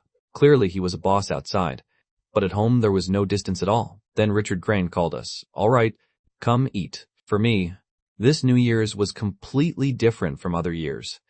Because in my past life, I spent New Year's hiding in a rented room, without a father, without family, without anyone who liked me, and without anyone I liked. I just endured loneliness and illness alone. Now seeing my father in front of me, and Celeste here too, I was very happy. "All right, Dad. I want to apply to a top school for college." Richard Crane said, "Sure, my son has ambition. Your grades improved so quickly. That's not easy. I used to think you were like me, dumb. Now it seems you take after your mother." Richard Crane's grades weren't very good in school. Later he barely got into a university in New York. But my mother was different. She was a top student at an Ivy League school. Later she was also a famous top lawyer in New York. I asked, "Was my mother very smart?" Mentioning my mother, Richard Crane's face was full of pride. "Of course. She was especially brilliant. Back then she was very famous at her Ivy League school. There were so many people who wanted to pursue her. Plus, she was a lawyer. You know, lawyers are especially good at arguing. I never won an argument with her." I listened to my father and smiled. She was even a lawyer. That's really impressive. She never lost a case, except, at this point, Richard Crane's expression became complicated. He changed the subject. "Never mind. Let's toast." After dinner, my father was a bit drunk and Secretary Yan came to help him go rest. Celeste and I watched the New Year's Eve gala in the downstairs living room.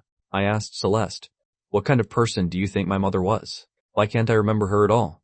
Celeste was also very quiet tonight, especially after Richard Crane mentioned my mother. Now, seeing me troubled by this question, she looked at me and said, "If you can't remember, don't think about it. Maybe you'll remember someday." I looked at her. "Celeste, you're so beautiful." I leaned against her. "I'm a bit sleepy. I originally planned to stay up until midnight." Celeste said, "Take a nap. I'll wake you when it's time." I nodded. I hadn't been asleep long when my phone rang. Celeste wanted to silence it for me, picked up the phone, and saw Serena had sent me a message. "Nathan, Happy New Year." Seeing this message, Celeste wasn't polite either, directly helped me delete it. Because the semester started quite early, Celeste and I were in New York and had to return to Lakewood before the Lantern Festival. Before leaving, I had dinner with my father. Remembering in my past life, my father had an accident before the college entrance exam. I said to him, "Dad, when I'm taking the college entrance exam, can you take a month off beforehand and stay home with me?" Richard Crane looked at me. "I'm very busy. I can have someone else be with you." I refused. "Dad, this is an important event in my life. You can't be lazy. If you don't agree, I'll be mad at you." Seeing my serious expression, Richard Crane said, "You really need me to come? Isn't Celeste doing great with you?" I shook my head. "It's not the same. I just feel like if you're by my side, I'll feel more at ease." "You have to come. 1 month before, remember? If you don't come, I'll be mad at you." I just hoped I could change my father's fate from my past life. Under my pleading, my father agreed to my request. Celeste and I returned to Lakewood together.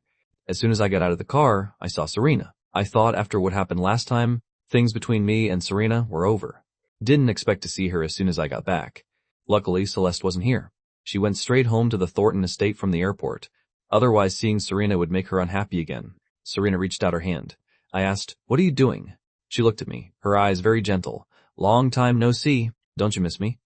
I replied, "I thought after I slapped you last time, you'd be angry at me and wouldn't appear in front of me again. Didn't you used to have such a big temper?" Serena said, "I made you upset. Compared to what I did before, even if you hit me more, I'd take it." Her apologetic attitude was very good.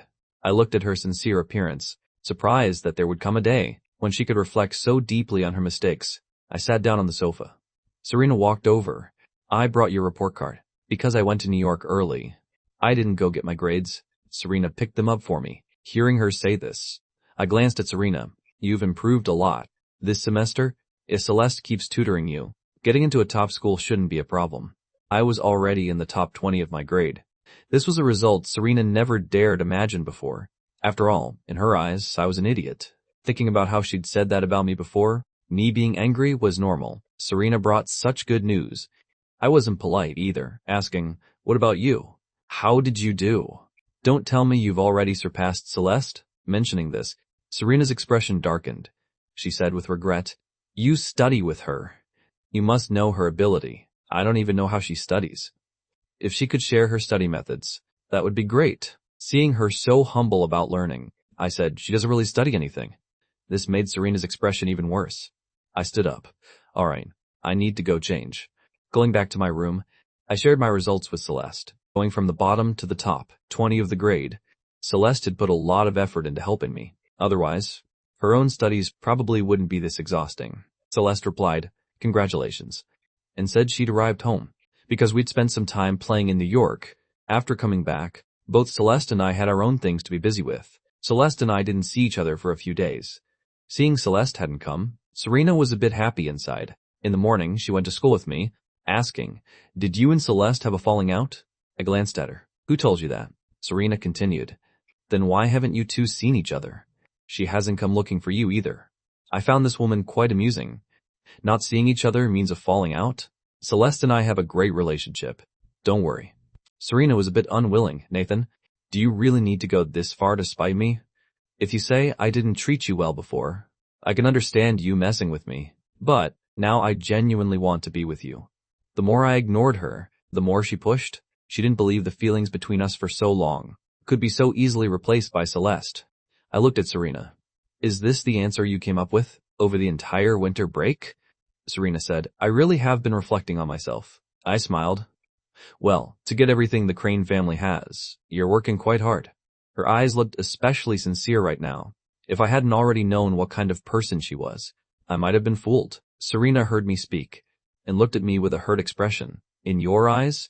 Is that what you think of me? Am I that kind of person? I gave you my whole heart, and you think I'm after the Crane family's wealth? I couldn't help but laugh.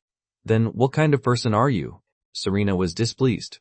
It seems you really don't believe me. I picked up my phone to check messages. Seeing me directly ignore her, Serena felt deeply insulted. Nathan, I'm talking to you, I said indifferently. I heard you. Serena got even more worked up. Don't you feel happy at all? I looked at Serena, acting confused by her words. Happy about what? That you said you like me? Is your affection really that precious? If Brandon hadn't been ignoring her, would she even be fawning over me? The indifference in my eyes to Serena was the biggest mockery of all. The person who used to like her now heard her confession and wasn't moved at all, even found it amusing. Before long, we arrived at school. I said, "Get out of the car." Serena opened the door and got out. Because of what I'd just said, she was very angry. She didn't wait for me, going straight into the school. I got out of the car, looking at her retreating figure and finding it a bit funny. Still throwing a tantrum, Serena walked into the school and happened to see Brandon standing at the gate looking around. Brandon saw her come in and greeted her. Serena. Seeing Brandon after a whole semester apart, Serena's face was cold. Brandon offered her breakfast. Just bought it. Serena refused his kindness. I already ate.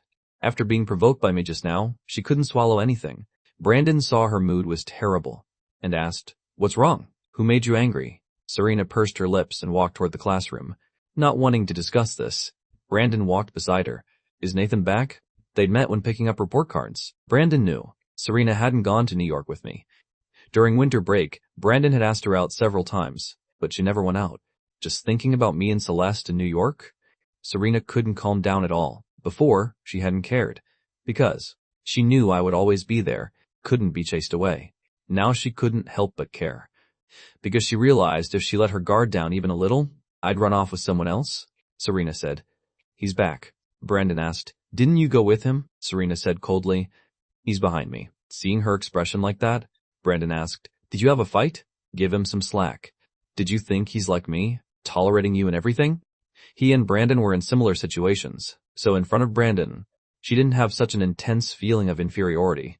The anger I'd just provoked was soothed quite a bit by Brandon. Serena said, "He went to New York with Celeste." Brandon felt a bit sorry for Serena. "Serena, you're so pitiful." Serena sighed. "He's making me score higher than Celeste on exams. Before he'll be with me. Otherwise, he says, I'm not worthy of him." Just thinking about these things, Serena was truly furious. She didn't even know who to complain to. Brandon, for her, was actually a pretty good person to confide in. Hearing Serena speak, Brandon also found it unreasonable. Has he gone crazy? Does he really think he's some big shot? What kind of background does Celeste have? What kind of background do you have? Rich kids like Celeste have had resources since childhood that we can't compare to. Is scoring better than Celeste that easy? Hearing Brandon voice her inner thoughts, Serena sighed. "Anyway, I'm not worthy. I'll stay away from him from now on." Brandon looked at her. "Serena, you're so pitiful. It's all my fault for pushing you toward Nathan. And he turns out to be that kind of person. On one hand, going to and from school with you every day, making everyone think you're his lapdog. On the other hand, acting all high and mighty. Even I can barely stand it." Serena said nothing. Brandon was silent for a moment, then asked, "How are things between him and Celeste?" Now, after all this time, Celeste must know about all his shady stuff, right? Serena heard him speak, and said Celeste hadn't come to see him these past few days. That day, he came back alone too. They'd probably had a falling out. Brandon schemed for Serena. Then don't pay attention to him for now. The nicer you are to him, the more he thinks you can't live without him, so he acts all high and mighty. Just be cold to him for a couple days like before. He'll definitely get anxious. Serena thought so too. Although she really did want to be nice to me, that didn't mean she would unreasonably cater to me. During break, Brandon ran up to Serena, talking to her, deliberately right in front of me, but I didn't care at all. Seeing I had no reaction, Brandon was a bit unwilling and proactively started the conversation with me. "Nathan, how was your trip to New York?" I replied calmly, "Pretty fun." "Too bad you didn't go." Brandon asked again, "Did you go with Celeste?" Hearing Brandon mention Celeste, people around couldn't help but glance at me. I said, "That's right. My relationship with Celeste didn't need to be denied. Celeste still hasn't dumped you?" The person sitting in front used a joking tone, saying this. I knew what these people were thinking, and said blandly, "No, she likes me very much." Brandon spoke up for Serena. "Then what about Serena? You're stringing her along every day, isn't that too much?" Hearing Brandon ask me so directly in front of everyone, I froze for a moment. If I remembered correctly, it was him who first pushed Serena toward me. When Serena refused, he even threatened to break up with her. I looked at Brandon in amazement. "Isn't she your girlfriend?" Brandon met my eyes. The word girlfriend made him feel a bit awkward. After all, they were all students now.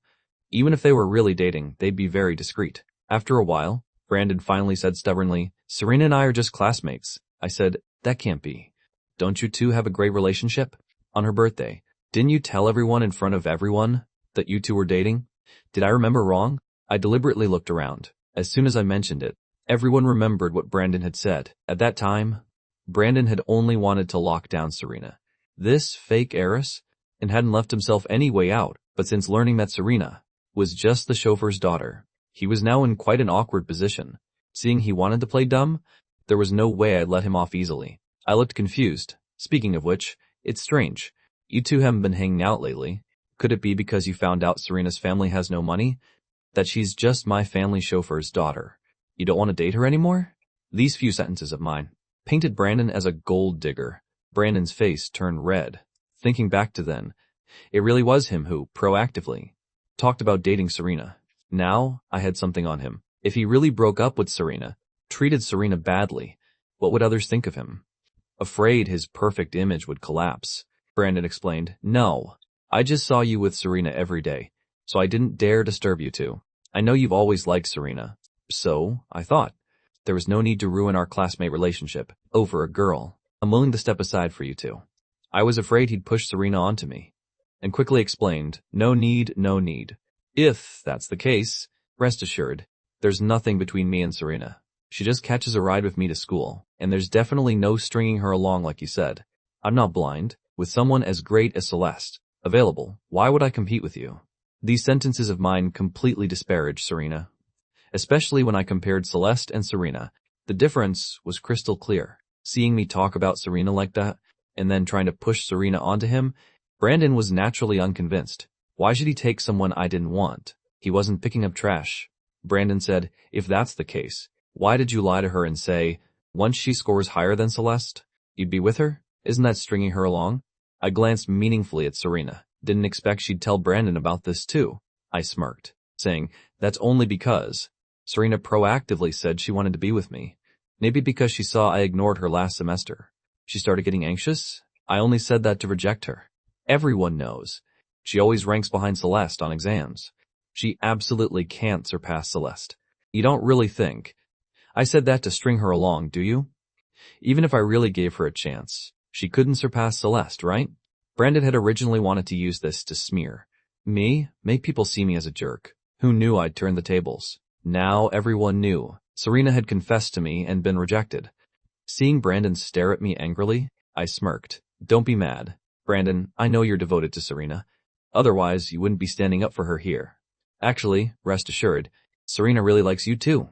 It's just that you two had a fight before, so she used me to make you jealous. The person she likes most in her heart is still you. Who here doesn't know this? She used to be so good to you before. When you were sick, she was the most worried. So, you two must stay together happily. Don't misunderstand because of me." After saying this, I glanced at Serena. "Why don't you hurry up and explain to your boyfriend what you said before about wanting to be with me was just to make him jealous, right?" Serena looked up at me. She had indeed been competing with Brandon before. But now these words of mine made her lose face completely. Now she genuinely wanted to be with me. Yet I only treated her like a dog. Originally, on her birthday that day, Serena thought she'd lost face once, and there wouldn't be anything more embarrassing. But unexpectedly, after I humiliated her once, now I was humiliating her a second time. Serena looked at me and said, "Nathan, I gave you a chance. You're the one who didn't want it." She genuinely wanted to be with me, yet I didn't appreciate it, and even treated her like this. She was foolish to let me play her like this. I heard her say she gave me a chance, and said helplessly, "It's not you giving me a chance. It's that you ran out of chances with me long ago." After saying this, I looked at Brandon. "Brandon, Serena is so good to you. I'm actually quite jealous of you." Look, I gave her everything before, yet you were the only one in her heart. She's really good to you. A good person like you surely won't let her down, right? Brandon looked at the crumbling Serena, then saw everyone looking at him. Brandon said, "What's between me and Serena is none of your business. I just saw how much you used to like her, so I wanted to give her to you. Didn't expect you to be such a jerk." I said, "Right, I'm a jerk. How can I compare to you? If I were Serena, I'd be struck by lightning if I didn't marry you in this lifetime." After class, I went to the teacher to request a seat change. Because my grades improved so much last semester, the teacher gave me face and changed me to sit next to an ordinary male classmate I barely interacted with, far from Serena's seat. Before, everyone thought I was just joking. Now seeing him proactively distance himself from Serena, they knew he was serious. After class, Serena didn't go eat. Brandon sat beside her looking at her. "Not eating? You go ahead, I'm not hungry." She really couldn't swallow anything. Brandon couldn't not care about her. "Then I'll bring you something." Serena looked up at Brandon. "Why did you have to say that in front of so many people?" If Brandon hadn't spoken up, none of what followed would have happened. Brandon didn't expect Serena would be mad at him. "I was just trying to stand up for you." Serena was really upset, even in front of Brandon. She couldn't control her emotions. "Don't you see how stupid that made you look?" Now great. They all know I went after Nathan. Brandon was also very regretful. I really didn't expect he'd become like this. I thought if I said a few things to him, he'd reflect. Who knew he'd... Serena scoffed coldly. "I never should have listened to you from the start. Proactively going to make up with him. Then there wouldn't be this kind of ammunition." Brandon apologized. "It's my fault. I wasn't thinking carefully. I also didn't expect Nathan would become like this. He's really become a stranger now. We're all classmates. How did he become so heartless? Classic case of, if I can't have you, I'll destroy you." Serena said nothing more, her face cold. Fortunately, she'd known from the start that people can only rely on themselves. Brandon looked at her worriedly. "So what are you going to do now?"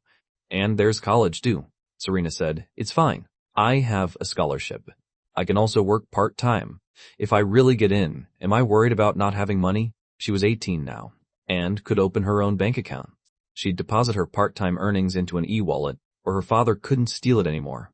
That afternoon after school, Serena went back to the Crane house, packing her luggage to move out. I saw she was being quite proactive, and was a bit surprised. "Not staying anymore?" Serena looked at me. "Stay so you can laugh at me? Nathan, don't you feel proud of yourself?" I turned my head and looked elsewhere, not answering her. Serena saw my indifferent attitude and said angrily, "I genuinely wanted to be with you. I even thought I'd stop seeing Brandon, but you really don't deserve it." I was too lazy to explain, and laughed coldly. Serena saw my high and mighty attitude. "I'll wait to see when Celeste dumps you. Let me see how pathetic you'll be. When that happens, don't come begging me." After saying this, she walked straight out the door. She'd previously thought I kept her here because it was good for her. Now it seemed I just wanted to humiliate her, waiting for the day she'd move out on her own. March, April passed. Serena still didn't see Celeste dump me. In May, I remembered my promise to my father, and called to tell him to come back to be with me before the college entrance exam. Richard Crane agreed. He'd be back before May 10th. I remembered my father's accident happened at the end of May. If he came back before the 10th, then he should be fine. But that afternoon, while I was still at school, I received a call from Uncle Thornton. "Nathan, your father's had an accident." I put down the phone, told the teacher, and left the classroom directly. Serena and Brandon saw me go out, and both looked up at me. Brandon asked, "Where's he going?" Serena saw my panicked expression and frowned. Leaving the school, I had the driver come pick me up. There was no high-speed rail yet, and regular trains were too slow. The only option was to drive, remembering my past life. I'd also received news of my father's accident, and asked Serena to come with me. She refused. She said she had classes. Going wouldn't help anyway. In the end, it was so she could go celebrate Brandon's birthday. "Nathan," I heard the voice, and looked up to see Celeste arriving. She got out of the car and said to me, "Get in." I didn't expect her to show up at this moment.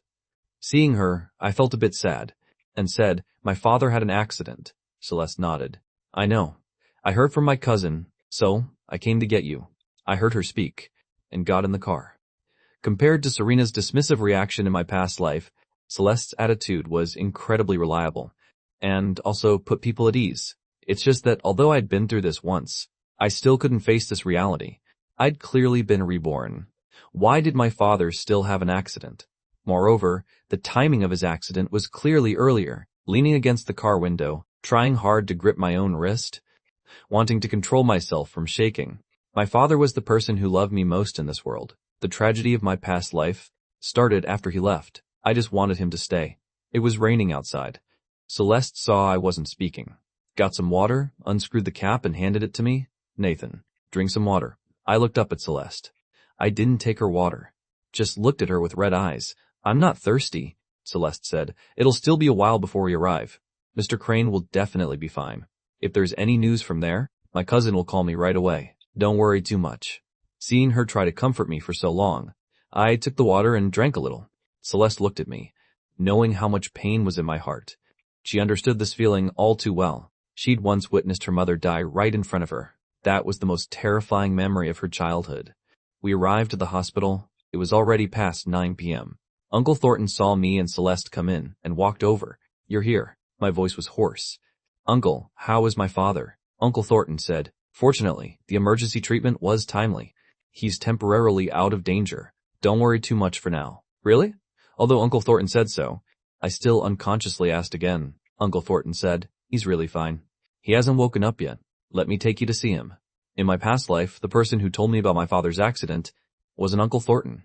I spoke up and asked, Uncle Thornton, why are you here? Uncle Thornton said, I came here for meetings recently, and happened to be here when your father had his accident.